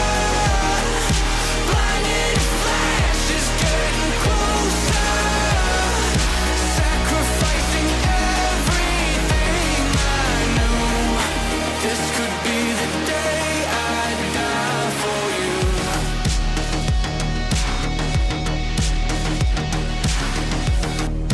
This could be the day I die for you. Everything I know, everything I hold tight. When to let it go, when to make them all fight. When I'm in control, when I'm out of my mind. When I gotta live, when I gotta die.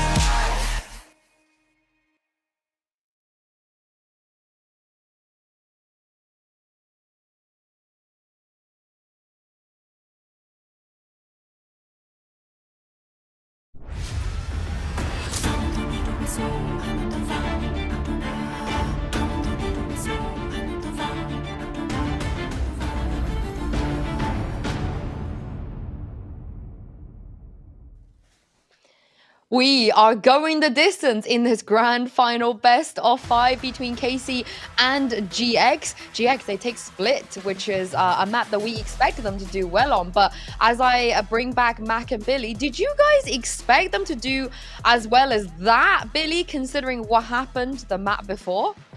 I think so. I think when we look at the experience of the players on this roster, right, they're able to bounce back. They know that they can get to that 5th map, and that's exactly what they have done. And I think every single player within the server performed great individually throughout that, which is what allowed Giant X to carry it through. They weren't just waiting on heroic moments either. They were playing so well together as a team.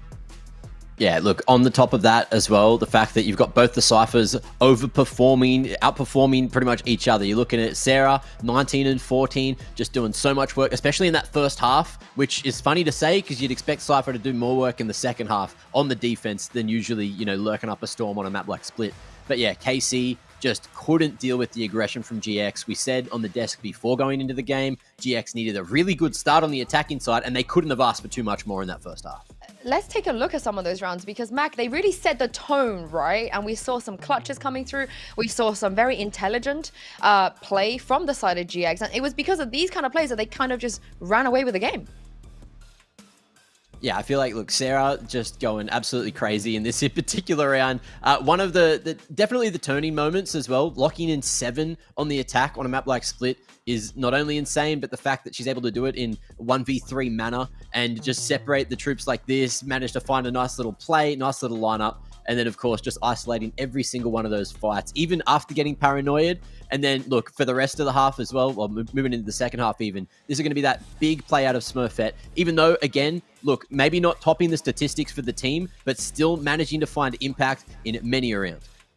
Yeah, I think when we look at Sarah and her jumping back onto the Sentinel role, right, we kind of touched on it the other day that her clutches on Split, we kind of argue with them, right? She's so good on them, and she's in these situations majority of the time because she is on that Sentinel role, and she just looks so comfortable being on this Killjoy. And I think as well, on Killjoy, on Cypher, apologies, and when we look at Smurfet as well, we're seeing her jump onto that Outlaw, and she was finding so much value off of these first opening engagements too, which is exactly what we want to see coming out from the duelist. I mean, this was a round that could have very easily gone in the way of KC. They played the mid round very well. They slowed things down, but then it feels like if this was Lotus, GX would have lost this round, you know, the way that they were playing on Lotus, but something just kind of clicked for them. Something kind of woke them up on this map, which means that we're definitely going to get a map 5 no matter what happens. And I know, Billy, earlier you talked about this, you mentioned this, but you have to give it up for Nami. The fact that she's calling out of her mind on so many of these situations and also keeping her players in check and putting up numbers, it doesn't even seem like it's her first grand final, Billy. How has it taken this long for her? It's crazy, right? When we think about the journey that Nami has been on just as an individual, right? She came up through that contenders when she was back on Nasser Ignite. She got into the main event, and now this year she's joined this Giant X roster, and she's becoming just an amazing IGL, right? It's amazing to watch her flourish and being part of this roster, and I think that experience isn't going unnoticed at this moment in time. Like you say, she's able to bring the best out of her players. She's calling such a great series so far too, to be able to extend them to this 5th map. And look, here's a couple of highlights coming out of Ness too. So off the back of that, Ness has been playing out of her mind all bloody series, topping the scoreboard in terms of ACS for GX going into this one. And look, just perfect amounts of impact all throughout the series so far. And again here, especially in that first half, just doing so much work for GX. And Yinsu, you were talking about what the difference was between a Lotus and a Split, and I think it just boils down to complete comfortability and just knowing what they have to do on a map like Split. But moving on to the final map, right? Fracture, mate, that is where there is no comfortability. There's no reps. How do you be comfortable on a map you haven't played other than just hoping you're ready for whatever you're getting thrown at you from KC? Okay, I'm sadistic, so I took some time to prep for the, you know, the likelihood of us seeing Fracture today. And I want to just I have the notes. I have it written down in this book. Okay. But I want us to, you know, toss our minds back to a team once upon a time that did pretty well in EMEA called Guild. Now back on Guild, Smurf. And when Ness joined eventually, but Smurfet was farming on Fracture, you know. She played the Raze, she played the Jet. Later on, she played the Neon as well. I have the comp written out of a potential comp that we could see, because if the roles actually make a lot of sense. You have Nami, who's only played Brimstone on Fracture in her entire career. That could be fun. We know that works. We have a Sarah that's even tried the Reyna. You know, why not? If this is not the map that you play a lot and she's also shooting, hey, who knows? Eva's kind of been more, you know, Eva-esque, the Sage, the Chamber, the Sky, the KO, that's come out in the past. And then Ness is pretty much like a Swiss Army knife on this map. She's played Brim, Viper, Cypher, Sage, Jet, and Fade. So there's not really anything she hasn't played on Fracture. So these are not players that are not familiar with the map. It is just the fact, as you mentioned, Mac, they haven't played as a 5 on this map just yet. But on the other side, Billy, although Casey, they have played it, it's also not that much, you know, if you really think about it. Yeah, I mean, they played it in the groups, right? They've not touched it in the playoffs. They won it once and they lost it once in the groups. So there's not like too much to go off of when we're looking at KC. Obviously, we can expect them to potentially play that sort of same composition here. But yeah, I mean, this veto already? Okay. All right, jumping into this. Okay, so Teo's meta, Nami playing the Brimmy, bit meta, Breach meta, Cypher meta. So it feels like they're leaning into the meta for what maybe, you know, one of the first times. I feel like the difference is we're seeing the walls coming through with the Neon. We're seeing the fast rotations with that. And you know, as long as they're comfortable with the Teo being incorporated with that, as well as the Breach flashes, there is a huge chance, especially on the defense, you have to fight for map control, and I'm hoping in particular we're going to see Giant X getting in the grills of KC and seeing how KC adapt to that. Yeah, I'm obsessed. I'm actually obsessed with this, I don't know about you. Yeah, I think that's the EDG comp, right? They've just taken the EDG comp. I am so excited because we know what EDG have been able to do here. But let's just get into this. It is the final map. Winner takes it all. Pansy and Kukuka, have fun with this one. Oh, we certainly will. This is exactly what we wanted, right? A little bit of a comp switch up here, walking into the unknown, a lot of unknown factors really about this one. You know, certainly not in the wheelhouse of either team in a massive extent. And also, I do love the fact that Yinzu just has a burn book that just has comps in it. Like, that is the most Yinzu thing I've ever seen. I do want to see what's in yours, Paya. I've heard you've got your own copy. I do, yeah. But we bought it together. We saw it and we were like, oh my god, we're so getting it. It makes sense. But what do you make of this comp switch up here? What do you make about going into this final map? What are some of your key points leading into basically the last chance to dance between these two? So for KC, again, we were speaking about how they have the map advantage and the map veto. And they decided to leave this one for the last one because of probably, and play it safe, right? Because of probably the unknown of what Giant X was going to be bringing and the lack of possibility of preparing for that one. They have played it a couple of times. And to me, the bigger takeaways is I love to see now, finally, the Tejo head-to-head. I really think that glance is going to be a determining factor, and I really like to see that Giant X has decided to go for something very similar to what they play on the Lotus, or what Yinsu was saying, the EDG comp, because it has a lot of strengths. I really like the fact that Sarah and Safi are going to be sticking to the Cypher. Like, I'm very happy with this compositions because it fits the teams so well. Yeah, this hopefully stays true to the quality that these two can bring, right? That's what we're really hoping, because the last two maps have been blowouts, 13 threes, 13 sixes. We want that close affair between the two. And Glance selling quite the story here. Three players already biting towards A.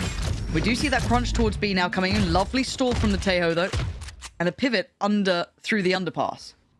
Yeah, absolutely. Just getting close together. Already we see Nami just thinking of the opportunity. Oh, Sarah, sorry. Sarah, that's welcome to Tejo on this map, hey? There's so few safe places to sit. The reposition on site's quite nice, but it's so hazardous. Glance doing wonders already, finding two for herself. But GX aren't out of this yet. Still with two standing, Ness and Smurfet. They can try and make something happen. But Smurfet on 14 HP, that cross is going to be the volatile part. Can she make it through even on that Neon? Anacelia is certainly looking like she wants to say no to that factor.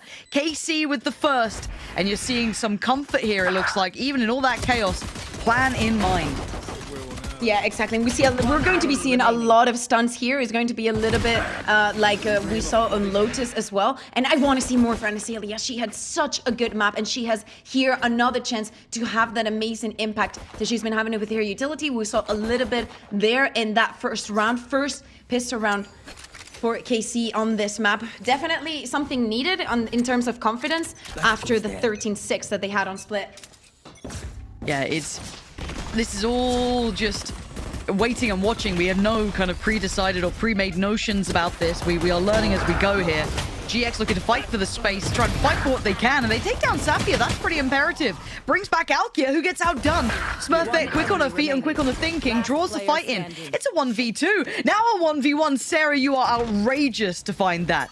Gets the Bulldog and gets out. 13 HP ain't much, though. Anacelia is sitting pretty, unscathed from all these fights. Open plant. Util still in play and a Vandal. And for Sarah, it's 13 HP. Is it going to be lucky or not? Didn't she get slowly working back through? HP, or was that Safia? I think, you know what? We've had a lot of 4Ks. And a lot from like Cypher players, so it's kind of hard to remember. Oh man, this is... It's just a gamble as well. Sarah, get your gun out, please. Get ready. Oh, there was a chance. It was a second's difference. If the HP was different, who knows which way it would have gone, but it was won and lost on this fight by Dish.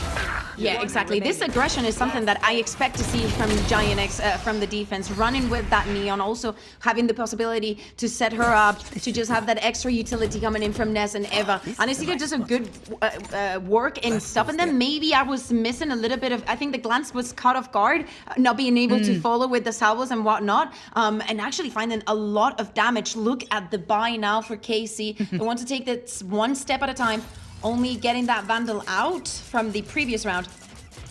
And Alkia's just going with the Bucky. I like that. Yeah, Nami got a lot to deal with, though. Looking like I want to go for like a little bit of a Dish approach, but look how much space GX already taken. Again, so proactive with this Neon.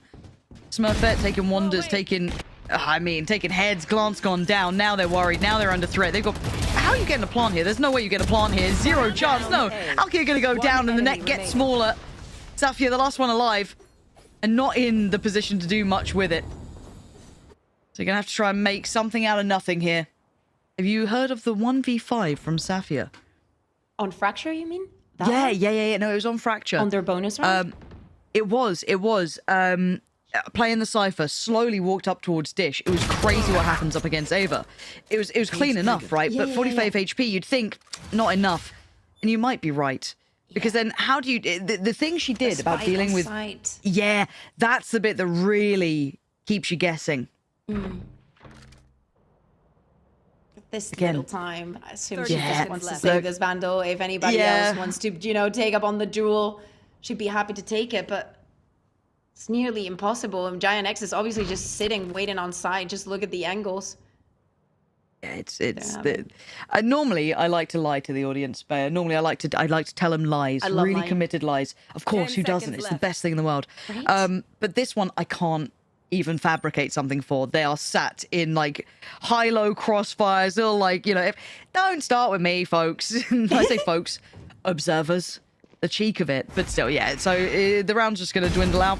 Hopefully, we find out if she kept the rifle or not at the end there. A bit bizarre to go for it too far. If she didn't take the it'd be duel weird earlier, if she went crazy on that. For now, 2-1. GX striking back.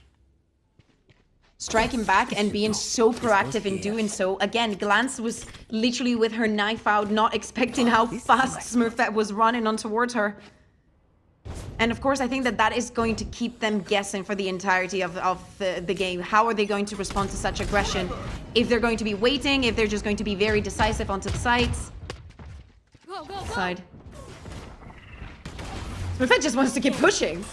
Yeah, Smurfet likes a flank, it looks like, doesn't it?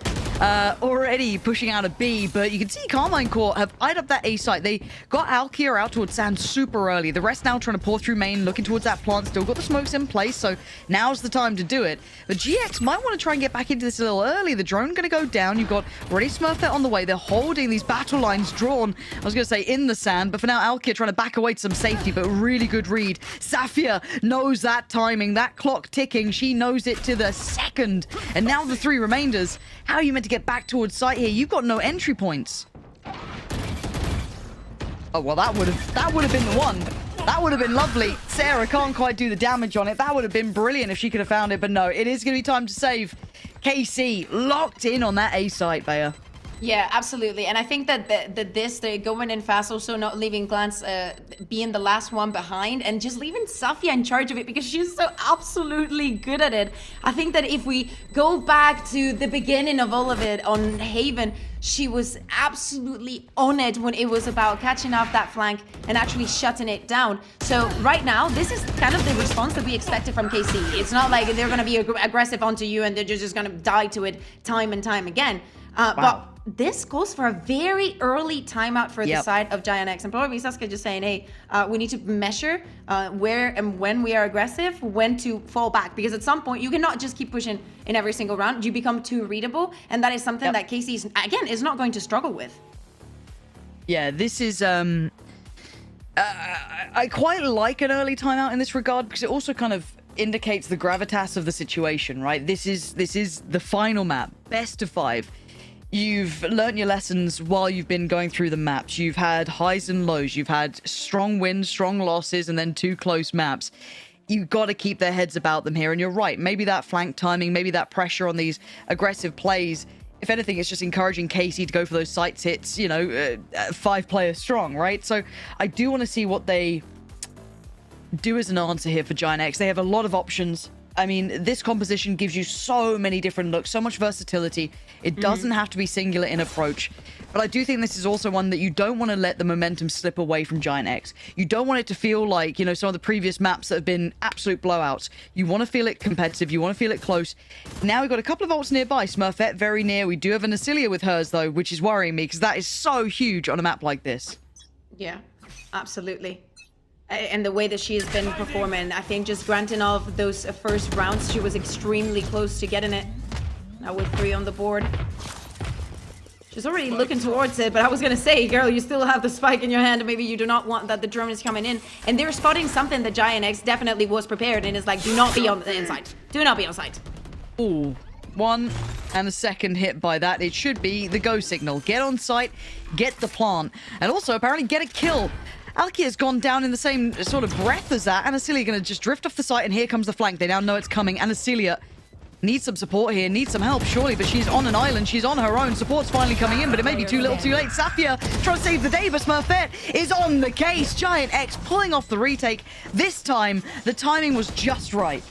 And it gives so much context onto why that timeout was called, because this was such an important round. If you start letting, if you begin to let KC to ride off of that momentum, if this round would have been for the side of KC with this plan, it could have been so different. And Ness getting 2 very important kills. Yes, Giant X still goes for that aggression, but is Anasilia by herself? Probably cost also because nobody else could go to help her. No, thanks to those kills by Ness. Yeah, this goes here. God, that was such a necessary round. As you said, even just mentally, it starts feeling like, oh god, have we dropped the ball here? Are we, you know, what's going on? But no, seeing them come back here is super good. I'd like to see Karmine Corp fight back in now as well. Seeing Giant X, you know, leveling up. I want to see this going back and forth, and a very split approach on this one. Drone going to go through. The spike is in the hands of GX, so that's the one thing to keep in mind. She is normally where they're going to kind of lean towards predominantly a 3-2 split on that B site now, coming in north towards the 3-player stack. South only has 2. Bit of stall coming in here, though, but those smokes, they're not going to last forever, Bayer.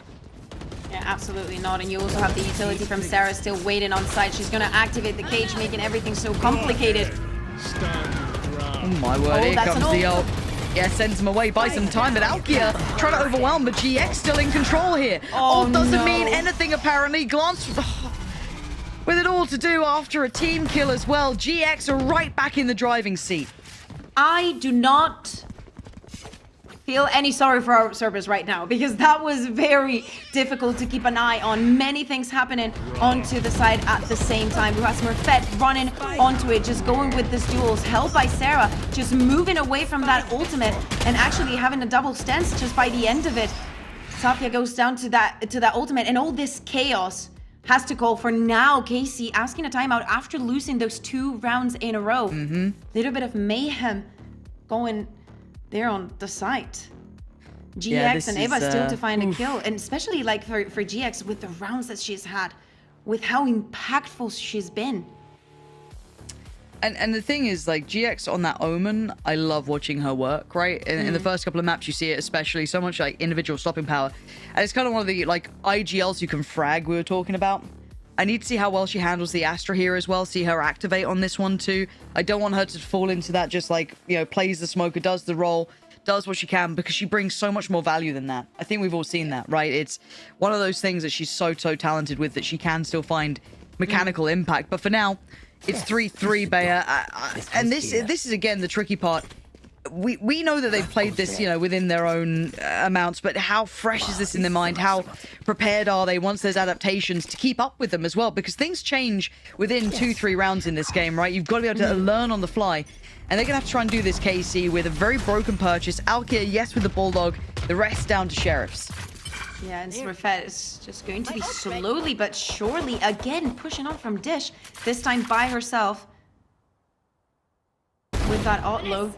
Oh, and she's good to find Glance again, going at first. All that impact that we were speaking about, the Tejo probably having. Of course, the buy is not the best for KC on this one. But we need to see new and fresher approaches onto this. I'd like to see them going back on to A, actually. Yeah, I'd like to see them test the waters there a little bit more. Again, this site just looks inaccessible. Ava kind of playing the little ratty corner of the contact and the on the utility cross. from Sarah. Oh, Nami with the stall as well. There's so much stall. And little by little, step by step, Smurfet's just killing them as they come up, right? You got the molly, potentially, if needed, from Nami. You've got the, you know, salvos from Ava. You've still got the Scythe utility. You've got Ness with the stuns. And the stuns on Smurf. I mean, everything here is just so oppressive to play against. So a very uphill struggle. Nice, at least on the first clean from Sarah, keeping control. Lovely. Closer to the round. A flawless look here from Giant X, who found a little bit of a rhythm now. Yeah, absolutely. Again, just following up with this aggression from Smurfet, finding that a little bit disgusting here. But also Sarah finding 3 here, thinking that she dealt with GX when she didn't. Doesn't matter. Still a flawless round for them. Again, watch out. It's 3 in a row, and everybody knows what that means for Giant X. They're starting to feel extremely comfortable in a map where they had no business being comfortable. And again, but we right talk now bigger they're not picture, being shut down. Like, sorry? We think bigger picture as well, just getting those 3 in a row, kind of these small things like bigger picture, but the fact that they're doing it in the final map, grand finals, a new opponent, how many times have we looked at this team and wondered, can they make it count now? Is this their time to finally pull it together? Because as much as you don't want to think about it too much when you're playing, you want to be focused on what's in front of you, it's got to be in the back of their mind somewhere, right? That they have been always second place to G2. Yes. They've made it past that challenge now with a new opponent on the other side. And I mean, there are pieces of G2 in that KC roster in some way, shape or form, but still, for Giant X taking the lead here, that is true. It's made its way throughout. But again, this is a huge round for them. And for KC, can they course correct? It's felt like a bit of a drought here for a moment or two. The ult finds nothing. And Giant X can now start bringing in their ults, right? Layering in them into this. And it's still going to go down. Alkia does strike back and takes the fight to CT. The spike is left on its lonesome on the site, though. Yeah, but they're going to have the easiness to get it down.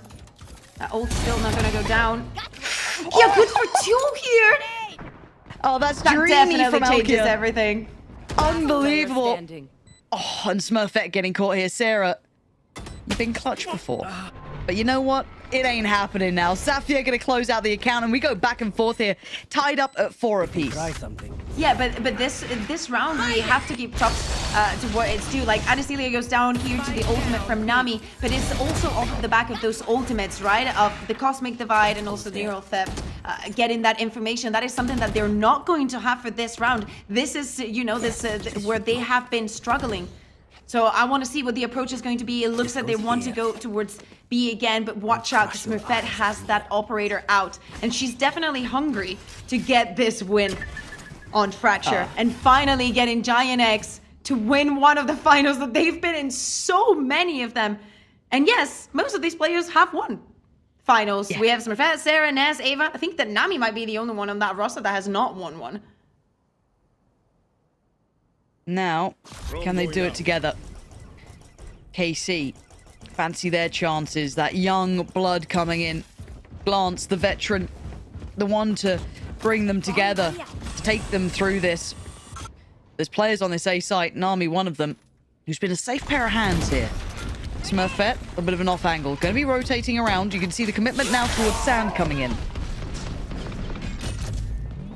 Instant ultimates. 2 of them used now. Ness and Smurfet rocking up theirs. Safia already on the flank. She's gathered control over B, and their rotations are coming in. I was gonna say, maybe that flank was not going to be so successful in this map so far. Oh, never mind. Sarah's here. Smoke was late. It looks like something went wrong with that smoke there. GX going to try and make up for the mistake or whatever happened on that quick pivot towards B. They look completely unaware that that smoke was not going to be in play, but Nami going to isolate Glance. They go down. GX and Safia. Safia nuts, even in their loss on split. This time still finding success. Ava can try and gap close a little closer to sight. Isolated on Ness though. GX still holding, still fighting, but the stun just too much to get past as Smurfet gets the defuse and takes back the lead. I do not envy our observers because this round, they're just, as we would say in Spanish, twisting the twirl already. I love the fact that Casey is trying to work the map, trying to condition the opponent, trying to play up against what Giant X is putting on the board. And this one came so close until that last stun, until that blast head-to-head between Smurfet and GX. It's finally finding some footing here, but still it's not enough. Giant X takes the lead again. Still very close up on that score. Yeah, it's and that so operator, hard to define these two, I want to Bea. see the effect that it can have. Yeah, Smurfet didn't really have the time to bring it in last round, right? So maybe this is the chance. But again, similar scenes to last round, right? That kind of 4-1 split, the slower approach through the underpass from Safia. So again, this looks rinse and repeat here almost on the A hit. Stuns utility coming out. Alkia, been good to get Nami, but no, that smokes goes down in the second layer. here for Giant X is falling down. Still plenty of time to work with. And Safa, you're not going to believe it. She's on the flank. By herself. No. No. This is my head-to-head. That head-to-head defines this match. Nami barely alive down below, though. How long can she live down here? For now, it seems like forever. Yeah, they have no idea, and they're falling away from this. It's big information. They may be going to re-hit at some point, right? Just pause for a second. Go back for seconds. But now they've lost information, right? Now it gets really uncomfortable. Maybe they still got a little bit of util in the form of GX's ult here as well. And Acelia's still got some stuns to get onto the site, but GX aren't rotating. Cosmic Divide falling down. 30 seconds left. The damage is not following. 28 seconds. They got to make a move on this. GX, they're in the right place with players. Even though, yeah, Nami's low, but she got a shorty waiting. That's nastiness. Oh, attack and no frag. That's unfair. And actually, they clear sight. 15 seconds. KC somehow bully their way forward. You've got to walk the wall, Sarah. It drops at the worst time, apparently. Hold on. Ooh, almost got the control, but GX recovering what felt like near an impossible round. But actually, it was extremely well played for KC. So they've been delayed by Nami's smokes, which we know it's going to happen. It's one of the reasons and one of the main reasons why you decide to play the Brimstone here and how long those smokes last. And being delayed, they also used the time to get Glance to grab that orb. Even though her ultimate was not going to come online with that orb, didn't really matter. Again, it's another it's another round where they have GX's ult, and that makes the round change. They wait until those smokes are out. Glance is the one also getting the plan, guaranteeing that she's going to have the Armageddon for the next round, and just getting the round, but thinking about what's coming up in the future. Look at Smurfet's positioning. So tricky to deal with. Okay, I love this Nats cosplay. Yeah. Coming in from Safia. The attacking Cypher operator. For now, a little bit unknown here.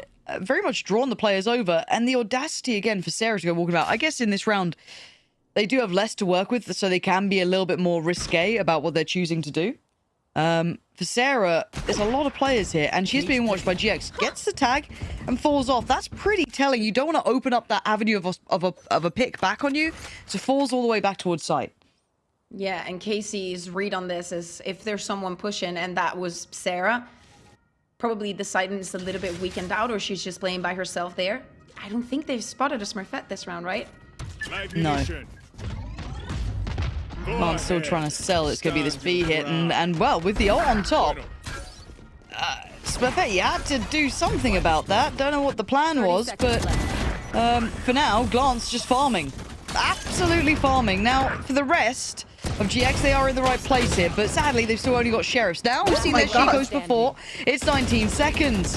It's getting a little bit risky. Not in the end. GX, again, GX is starting to warm up here, Bayer. We're starting to see more and more of these 3Ks. It's extremely scary because going into the last round, the 2 rounds that she has used her ultimate have ended up in a win for KC. If she's able to get it online for this one, with the amount of force that are out in this map, she can definitely do it. And for the way that KC have been working around the map, I see that perfectly be possible. And Celia also one orb away from hers. There's also many things available for the side of Giant X, and I think that after what we've seen, we kind of deserve a 6-6 half. I wouldn't mind it. I wouldn't mind it. I'm down for it. A close affair. That's kind of what we wanted, right? After the last 2 maps, we wanted something a little bit more head-to-head. Now, we've got a buy on both sides. Ava's got ult, but we haven't seen like massive impact yet off those ults, but still, I do want to see where they decide to head towards. It looks like that commitment late through Arcade. Drone is going to gather up the information. It's going to be destroyed. We're spotting one of the players, I believe. Eva's ready. Yep.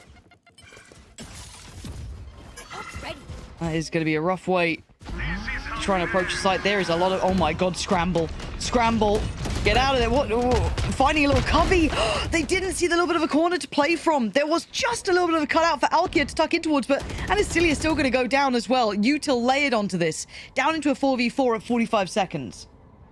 45 seconds. Alkia also has her ultimate to work with if she wants to get onto the site. Spike's on her. And Nami just playing by herself from tower. Again, one away from that ultimate that could prevent the plant. If she's good for one, she just has to hide. 30 seconds. Those salvos are available again. Salvo's in. clearing a decent amount of space here. Gonna needs to use find just Nami the here. showstopper. Good. Nami's gone down. 15 seconds. Got to make that cross happen here. Leaving it open from Canteen to maybe take a little bit of fight on it, but now here comes the stall. Glance needs to get the spike down. It was just down in time. Dies for it in the end, but still, it's on Smurfet in a 1v3, and look at these positions. These angles are brutal to clear. A deeper position for Safia, and we've got a reposition as well coming in from GX. Maybe just leaving Alkia to take the main contact from Tower for now, but again, the plant isn't complimentary for the other two players, so they do need to stay close enough by. Smurfet obviously doesn't know that yet. Trying to deal with it. Alkia playing the time so cold. Stars. Yep, and there we go. This is nearly feeling unwinnable unless you dealt with that back line. You can see it here. Smurfet has to get this towards half at bare minimum, and she's done and dealt with. Safia going to put her down to her grave, and 5-7. What a scoreline we're having, Bea. Yeah, and I love the recovery from both of the teams. I have to say the early timeout coming in from GX definitely having a lot of impact, but we can say the exact same for KC, that even in a round where, you know, they had some things to work with, like they breach ult, but it doesn't matter if they lose the player, they still have responses, they still have ideas, they still find a way to break into the schemes of Giant X. What a beautiful first half that we had. So true.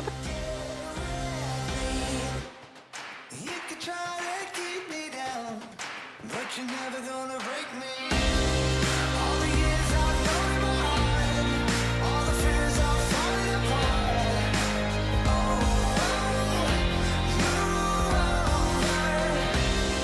gonna fight to the end of the road. Gonna make it on my own. Deep in my soul, my brave wild heart.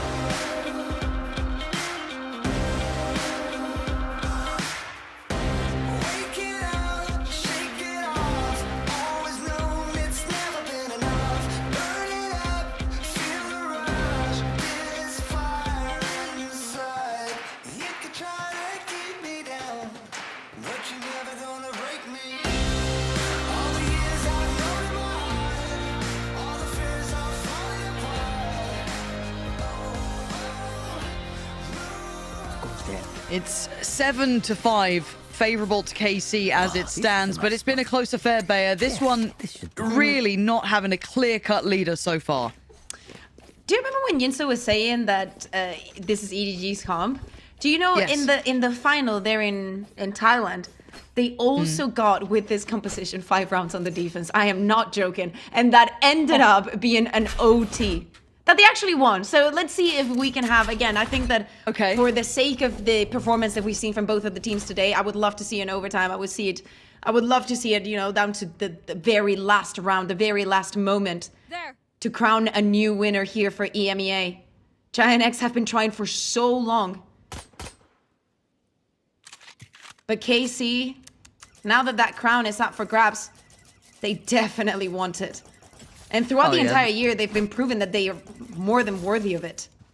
Yeah, that's the thing. Both teams, hard to separate at this point. But a very slow but methodical approach towards the B site. And Safia having to respect this. The help's on the way, but it's certainly not there yet. Plant going to be in while we still have someone like Alkia over towards Sand. So it is going to be hard to make this one back up from timing-wise. Speeding up on the rope to try and get over to maybe try and get that crunch going towards that main side on B. You can already see the post plant, deep setup from Ava. Nice going to be having those salvos in place if required. But KC, you got to get a move on here. They're being held back by the smokes. They're being held back by just about everything. Smurfet getting a little bit curious and playing further ahead, and already the stall coming in. Yeah, Glance does well. They've got to make it across on the site. Sarah trying to catch one on the way. Ava does brilliantly. Time starting to tick here. Still very doable, even this 2v3. Sarah gap closing and killing out. It's Ava now just to do the dance and buy the time. I think she's done more than enough here. Beautifully done by Giant X. Another pistol round that goes for Giant X. I love how evened out we've been, even in this kind of scenarios. And do not get me wrong, I love the fact that KC decided to go for the flank, even to change their mind and just go for a different approach, trying to play with your opponent's mind and whatnot. But the time was their biggest enemy onto the side. Not having time to clear out everything, to clear out every corner as you would like to. And Eva just coming in clutch where you need her the most. 6-7 now. Looking to even things out. for the side of Giant X. Yeah, this is such a tense moment. We've seen these rounds go wrong as well, right? We've seen so many of these go the way it technically shouldn't. There's a stack on B. I mean, yeah, you've got a lot of util. I just love a Bucky. And the Bucky. We're going for you, the you ASMR mostly don't stream. get anything with it, but when you get it, Okay. it's disgusting. Okay, it's disgusting. Which one they use, Billy? Get on it. All right. Smoke's in. It's so tense here. Jokes aside. Oh, here we go. Oh, no. Bucky, what's gone on? GX, the only one to really draw blood so far. Safia waiting patiently. They're like, nah, that's a Bucky. Sorry, a shorty. I don't want any of that. GX making mountains out of molehills. Safia only with that shorty. This is going to be so tricky to find the right spot because they can just evacuate and be like, no. I'm going A. They've got enough time. They're just pausing. They're making her sweat here. And she really doesn't have access to anything but the classic. That's all she can go to. Plants in. They're watching. Ooh. Can't say she didn't try. Close. Can't say she didn't try.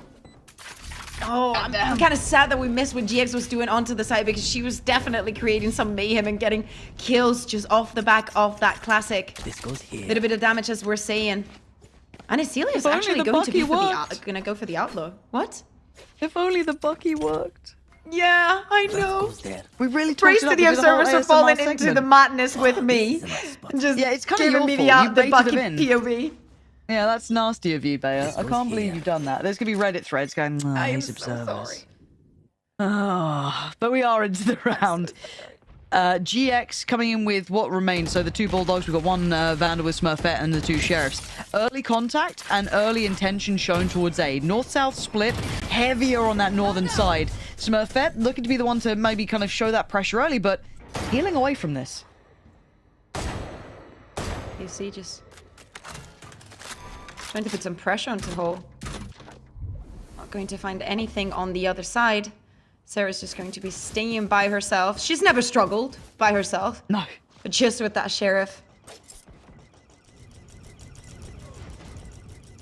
It's like a horror movie. It's after me. Ava got spotted just I think it was the edge of the jacket around the corner was seen. So goes down and opens up a new approach. Hello, that's a player scene. Sarah, though, causing a couple of issues here. Could pressure, but they still don't have sight control, right? We're getting late into the round and they don't have a step towards sight. That could have been a big fight. It wasn't in the end. It just kind of peters out. Now, KC, still 5 alive. Not looking too threatened here. Smurfet, I mean, that wasn't pretty. They're trying to pinch towards CT, but it's just going nowhere. Sarah does find a good shot, but there's no crossing. Safia's watching this. They know where Sarah is. 20 seconds. This would have to be monstrous, and it isn't. KC, 4 standing. The bonus not as threatening as you thought it would be. I'd love to see also Casey just going on the aggression, finding one pick, and just all together swap things around. So leaving GX just playing around the defender spawn. But I love to see how we're going to... They're playing a little bit onto the predictability of it. Of you expect them to be as aggressive as you were being, and also put in so many bodies onto it. In a bonus round, anything can happen. And the plan from your opponent can be something that you do not expect. But KC comes out on top. Now this is the territory that we like. GX also with that ultimate. Again, 100% win rate on the attack. Let's see if she can do the same on the defense. And they're taking the fight. They are taking the fight to GX here, but that flash gets eaten and they swing on it. That could have been huge. Ava does really well to get GX down. And look at the follow-ups here. Giant X just take it back this round by 4. Safia, irrelevant to outcome, they can just go towards A. They don't even need to entertain the idea that she was there. And the patience pays for Smurfet. Heads up work, tying things right back up all even. Exactly. The aggression coming in to RK for the side of KC. Repeated this round, but this time Giant X was ready, looking also in the right direction. Quickly in the reactions that they've been throughout the entire day. And you can only think in this moment of like the exhaustion. Disgusting shot from Eva there. Yeah. A couple of them actually. But as I was saying, you would expect that at this point you're gonna see like some serious whiffs. And not off the back of a Bucky, but actually, you know, when you have a decent weapon and whatnot. But these players are given a game so far in Fracture. And we see it on the scoreboard. And we see it round by round.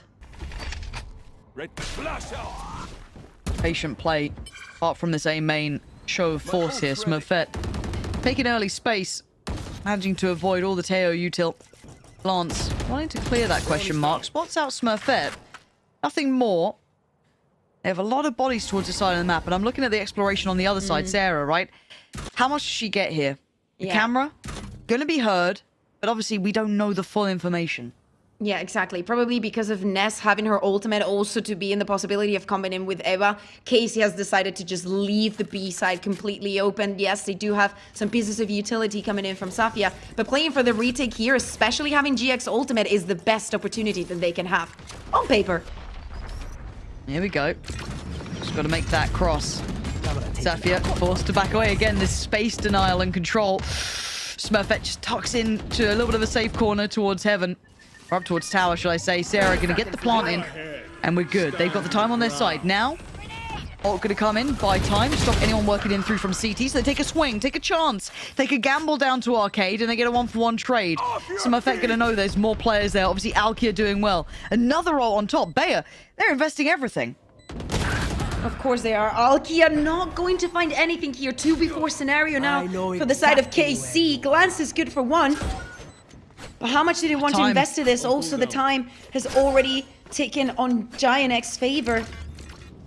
And they decide to just completely give up this round. And it's such a good round for Giant X because of them understanding that KC and getting the information that KC is not playing onto the side because of the ultimates that they have. The first thought is, okay, you're not going to be on side? No problem. We will save everything for when the spike is down and actually running the clock in their favor. So very well thought and very beautifully played for the side of Giant X. But I'm looking for repetition in this because Giant X, you look at the string of rounds, right? 4-1 on this half. Can they keep going? Can they keep that steady march towards that ideal scoreline? Get up to double digits. Get those 10 rounds. Keep pushing further forward. So close now. You can almost taste it, right? It's so close, but Karmine Corp never fully down, never fully out. We know what they can do. Smurfet with the early glimpse on glance. And continues to have a little bit of a look around, but it's not a solo mission for now. There are plenty of players here, maybe expecting a bit of aggression. KC is being very well measured. They do not want to get too aggressive on their approaches. And Giant X is kind of expecting it, right? Let's just see what KC is up to this round, all this drone. A-hole is completely empty for them. Does this give the tell on what's happening on Arcade?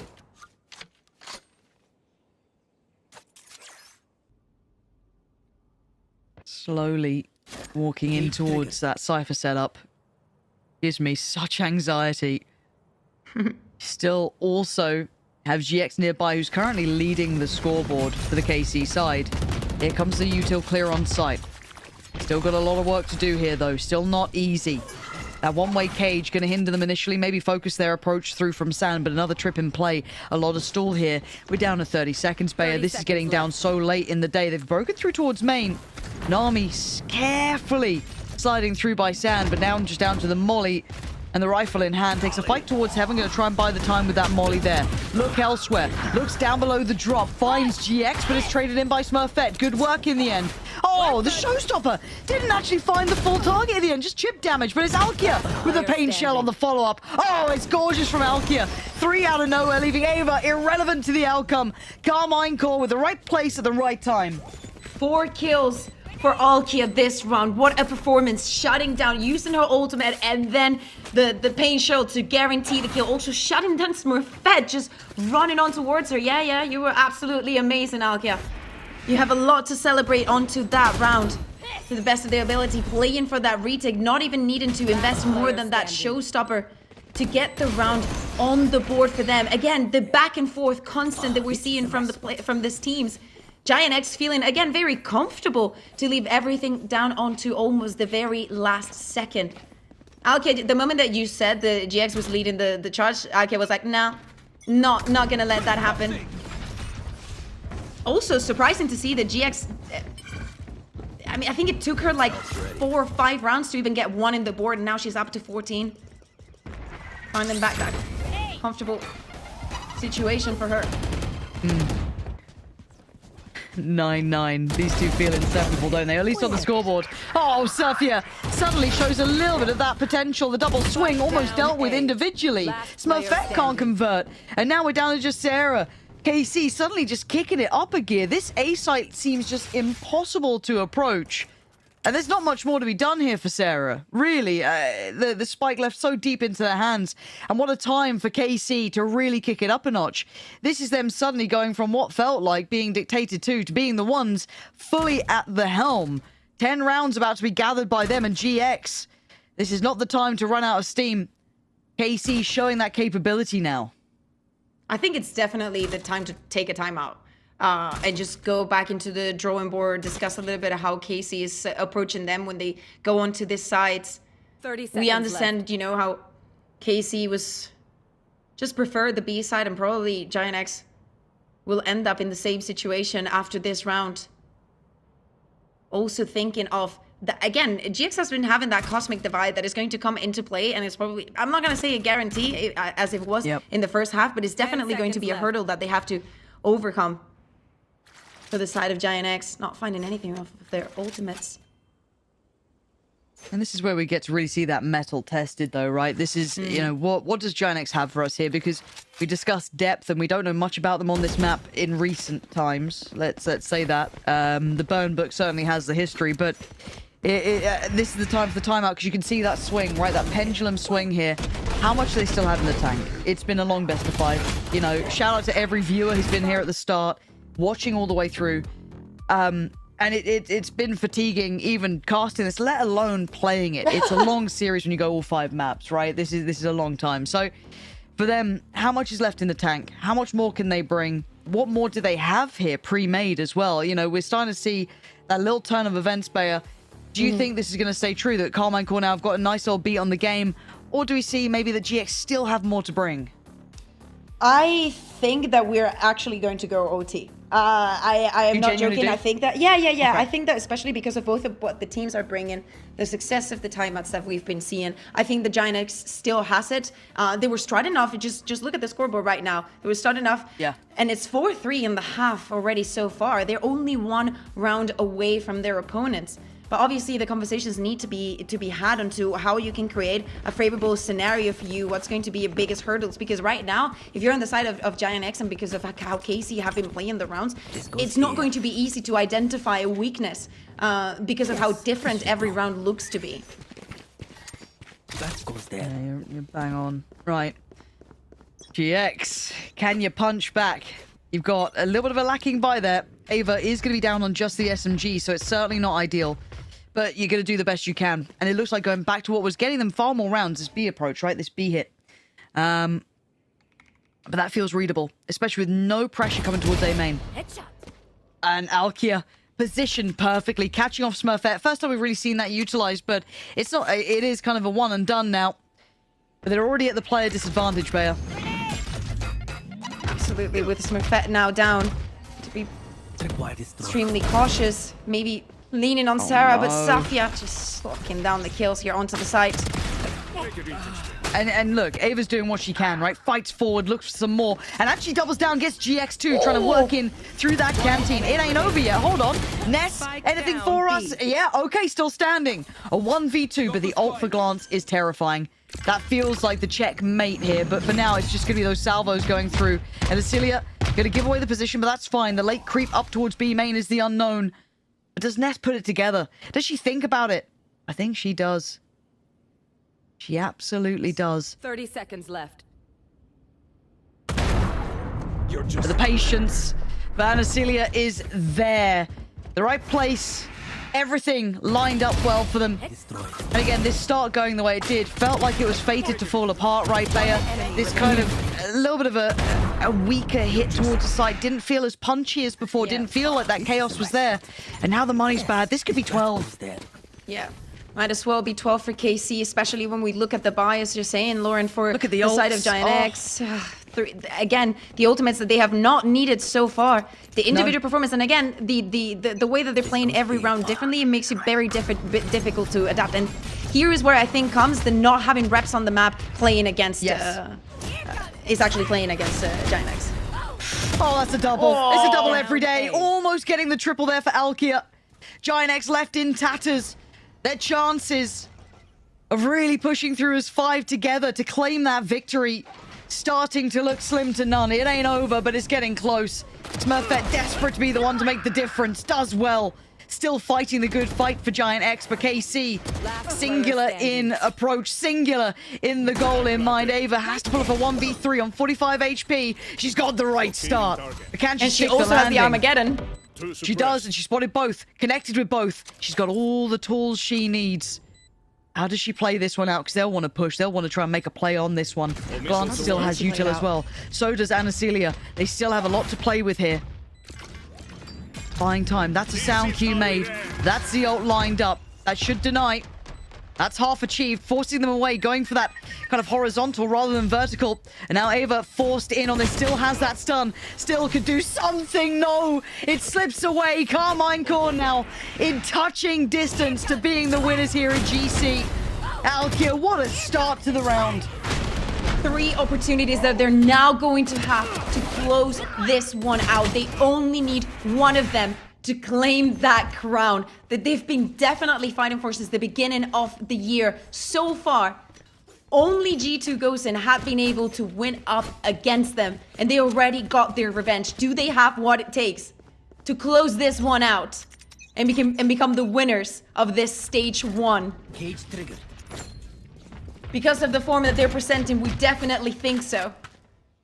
Right now, it's all about the confidence. Glance. Oh my God, too Glance. eager to go to here. Yeah, but in these moments, it could be all or it could be nothing. She's put her life on the line, and now she might be screwed here, but they're going to double down. You don't fight alone here. Karmine Corp come out to try and save the day. The old Slayer on top. It's getting chaotic.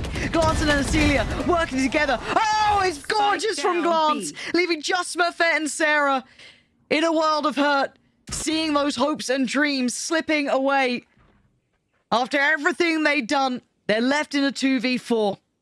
Sarah has been exceptional. Smurfet, known in this roster as one of the standing bastions for them for such a long time. But now to face these numbers, to try and go against it, it feels impossible. And it is. Karmine Corp walking away as the stage 1 GC champions here. It felt so right from beginning to end. To me, one of the biggest highlights of today, besides of, I think that all individually have shown up and have had brilliant performances here and there. GX in the first maps, Safia all the way around it. But I want to have a moment to highlight how Anacelia has been playing. Yes. The way that she's been setting up everybody, the way that she's going up against such experienced players. Her first final here, barely all those reps in tier 1, having that performance. Also in that last round where Glance is in a situation where it's life or death. You still have many other chances, but she has what it takes to go up on the aggression, to double down and follow up her IGL leader there in Glance to close this one out. Do not get me wrong, for the side of Giant X, also many brilliant performances. Bringing this back, bringing this to the last map, almost to the last round, knowing that they had not been playing the Fracture at all. It says a lot about the year that we have here in EMEA Game Changers. Oh, you're so right, and I love the fact we are seeing a bit of a changing of the guard, right?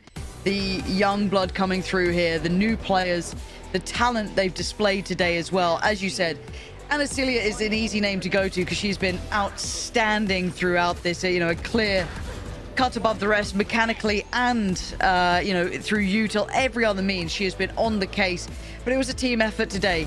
And I'm glad we got a much closer final map between these two because, again, this series delivered in all fronts. We saw the highs and lows at the start, both very close games, OTs, but we had it all in this series. We had blowouts, we had the lot, aces, 4Ks. You couldn't ask for a better final. And seriously, I think that what I like the most, I love to see them celebrate it because they definitely had to fight for it. This is my biggest takeaway of the entire final. At no point I saw any of these teams, no matter their scoreboard, defeated.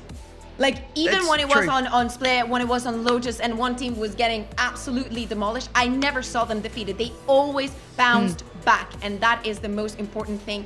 KC, even with those with the map veto advantage and everything, have to fight tooth and nail for this one, and they clearly deserved it. Yeah, what a fantastic note to end on, at least from us. Thank you so much for joining me, Bayer. It's been a pleasure casting with you. Don't know who that mic guy was. You were great. But to really wrap it all up, to give you those in-depth looks, and who knows if we're lucky, maybe a player interview as well, we're going to hand it over to the desk who are standing by to really put a bow on the end of this show. Thank you very much, Pansy and Cuckoo. My highlight was actually Hypox, so, you know, I'll give him his flowers. But more importantly, KC have done it. It's been such a long day. We had some ups, we had some downs, but in the end of this, Billy, KC are the champions. It's their first title for the organization, and a very special one.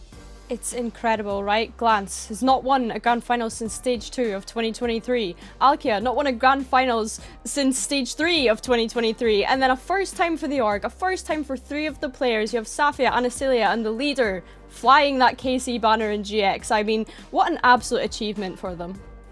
Yeah, it has to be said that it was just such a stellar performance. It did get a little shaky, though, at the start of Fracture there. We were all getting a little bit worried, like, oh, GX, they're looking pretty good. But then there was just that turning point when Eva couldn't win that 1v2 clutch. Things just started to go south so quick, and it felt like KC started to really read GX in that second half. But that's what makes champions champions, right? Is adapting, making sure that you can deal with what's being thrown at you, even if it is that EDG comp that we were talking about. And KC deserve everything and the trophy.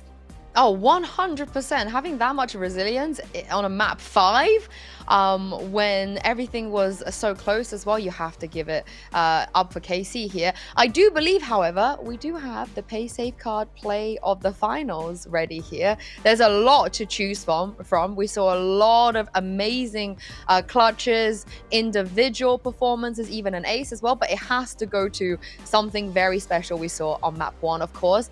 Mac, it's a Evers 4K on overtime.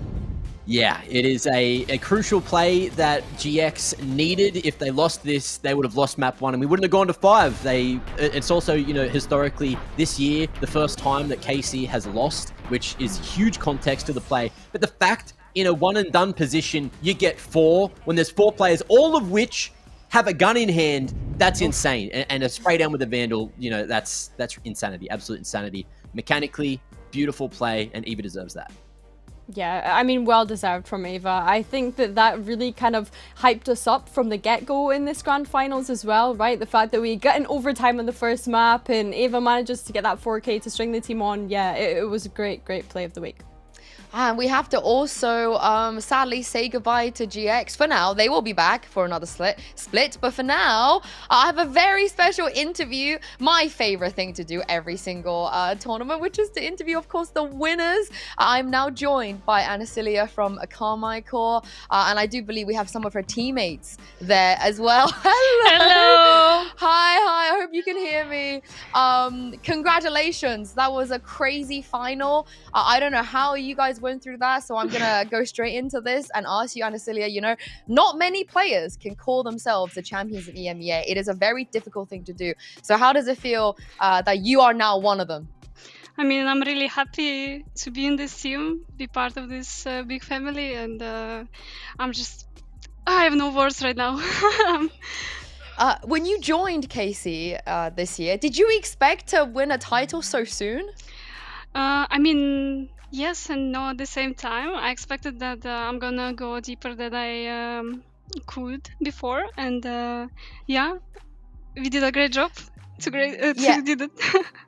I think you set some kind of record, like 12 games in game 2. 12 games, you know, in a stage in tier 1, and then instantly win. Some players have grinded, you know, 3-4 years for this, Anasilia. So why do you think that you've been able to do this so soon? And how do you stay so, I guess, cool, calm, and collected in these big moments? First of all, I think it's because I got a really good friends that I met in these past 2 years that recommended me, first of all, to the Karmine Corp and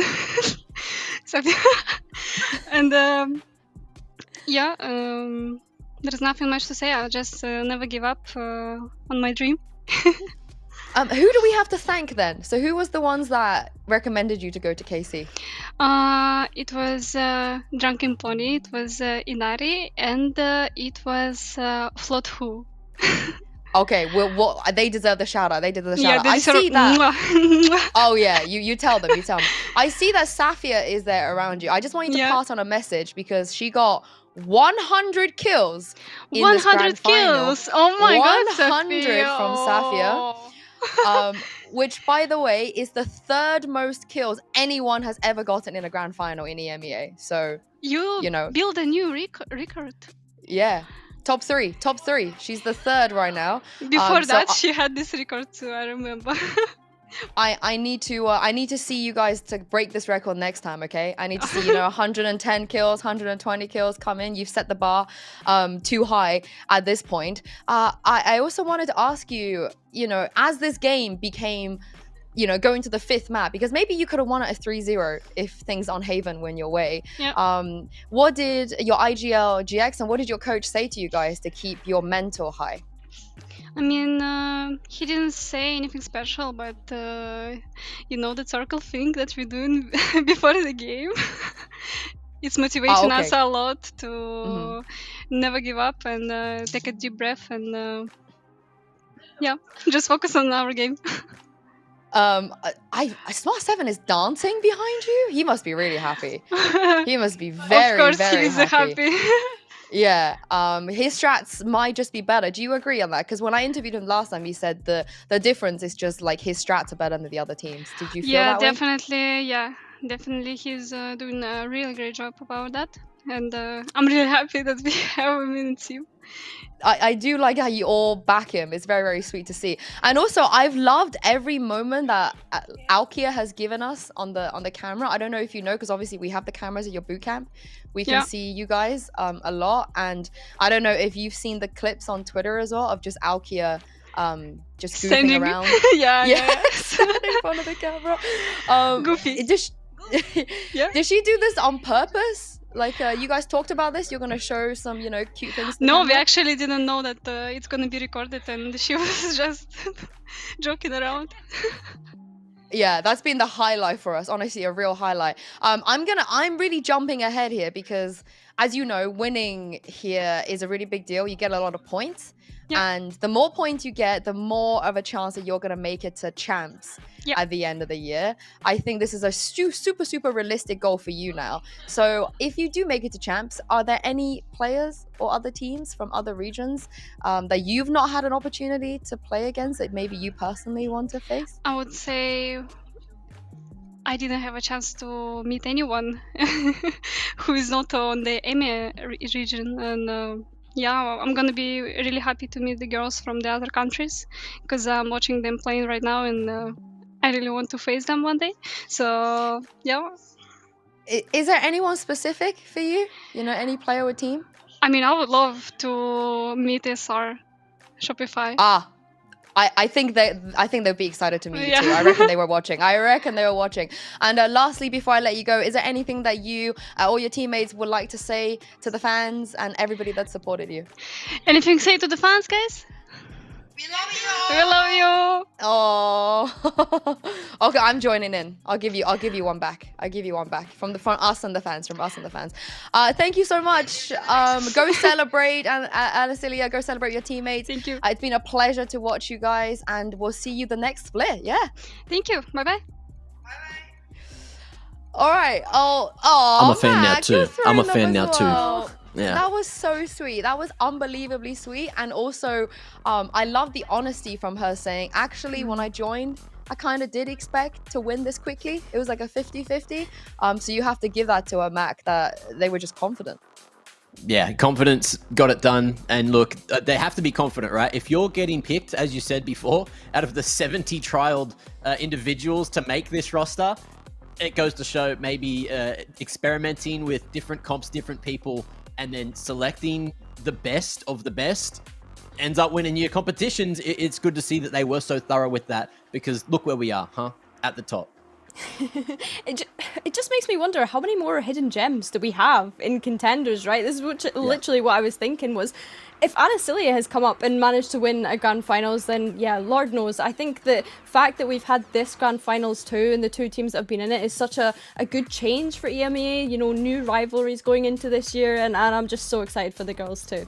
I mean, you heard Glance there. She was giving a shout out in the pre-show for Zerons. So that could be a team that we need to keep an eye out for. And also, Safia didn't know she got 100 kills. Like when they told her, she was like, "Oh, humble really? queen. Okay, cool. Humble. Yeah, I didn't realize, 110 next time, 110 next time." But let's take a look on the updated points for this split, because with that, KC have gained a whopping 60 points, which is going to be very, very important as we look at the rest of the year. And very sweet that Anacilia's like, yeah, of course she's excited to face SR, right? I think everyone wants to face Shopify at some point, Billy. So that's probably going to be a real possibility if KC keep this up. Of course, and I love that you're like trying to tease those storylines out of the players right at the start of the year. I love it. Build up those rivalries before the global events. Yeah, it's great. And I think as well, we have to touch on the facts that Giant X have placed second here. You know, they were constantly gatekept out of that grand finals when we look at last year. So the fact that they've managed to come away with points at the very start of the year, I mean, it's only going to look up for those girls too. Yeah, but that's a 8th final, right? The 8th final that we've seen Ness and Smurf just kind of slip away from them, and that sucks. But I think it does bode well, Mac, because we hear from Asker, his whole vision is building a sustainable team that can improve throughout the year. So there's only one spot they can improve to from second. So the first place is probably waiting for them later on. Yeah, and look, they got a couple of stages to figure themselves out. They got a decent amount of points, as we saw before. So even if during the stages things don't improve and they consistently get second, that should be enough to get them to champs. And look, that's a great place to be. But of course, you do want to keep on going forward, and that's what it ends up all being about, all right? It doesn't matter how slowly you go, as long as you don't stop. And when you get to the end of the tunnel, that's when they'll find success. So, anyone else from GX still watching, never give up. Pop off, Queen. You tell them. But yeah, of course, history was made already. KC with the first title. And it's been a pleasure to share all these moments with you, Billy, and with you, Mac. And of course, everyone else that's worked on this broadcast throughout the last week, and all of the amazing people tuning in. I want to give a quick shout out to Meg for watch partying, Roxy as well. I saw her earlier. And Redgar. I know Redgar was watching us too, which is very, very nice. But we will be back with more Valorant action in the VCT EMEA circuit starting with March 26th. But contenders will also be back in April as well. So make sure you all come back, join us, have a lovely night, and we'll see you then.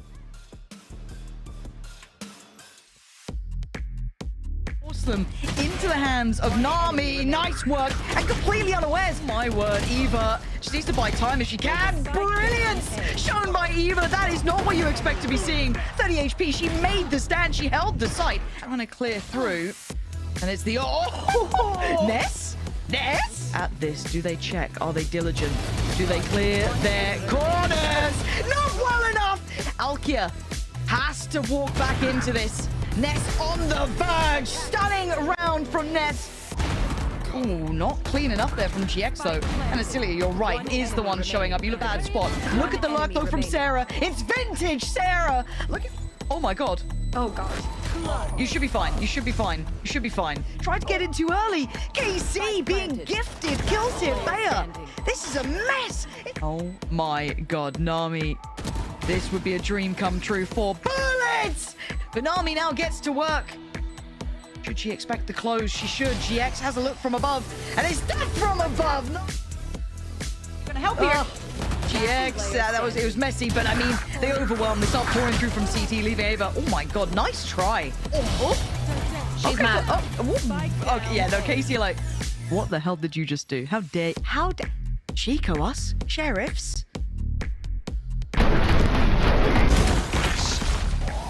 One enemy. Bayer, this is not very hee-hee for Giant X. This is... Oh, God, GX. That's ridiculous. Smurfet trying to answer her own sort of situation.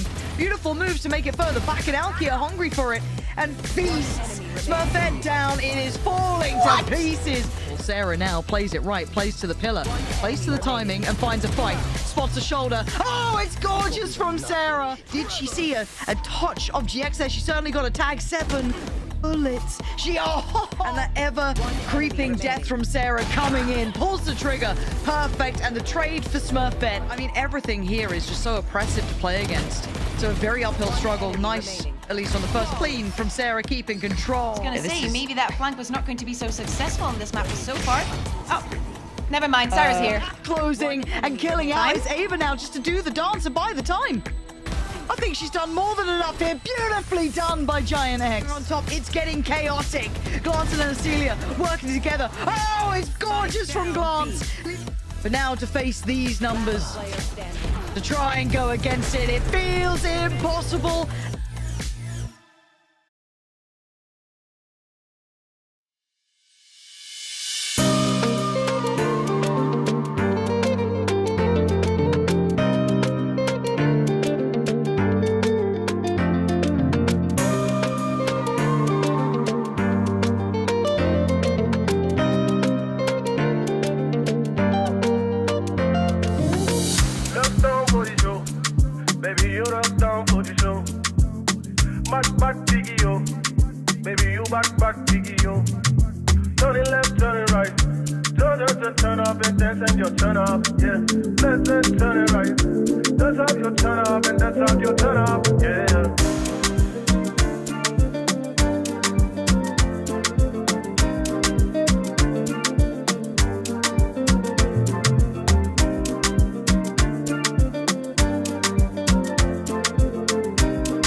Sometimes gotta scream and shout. Let them know that you're here, no doubt. Took a long time, but we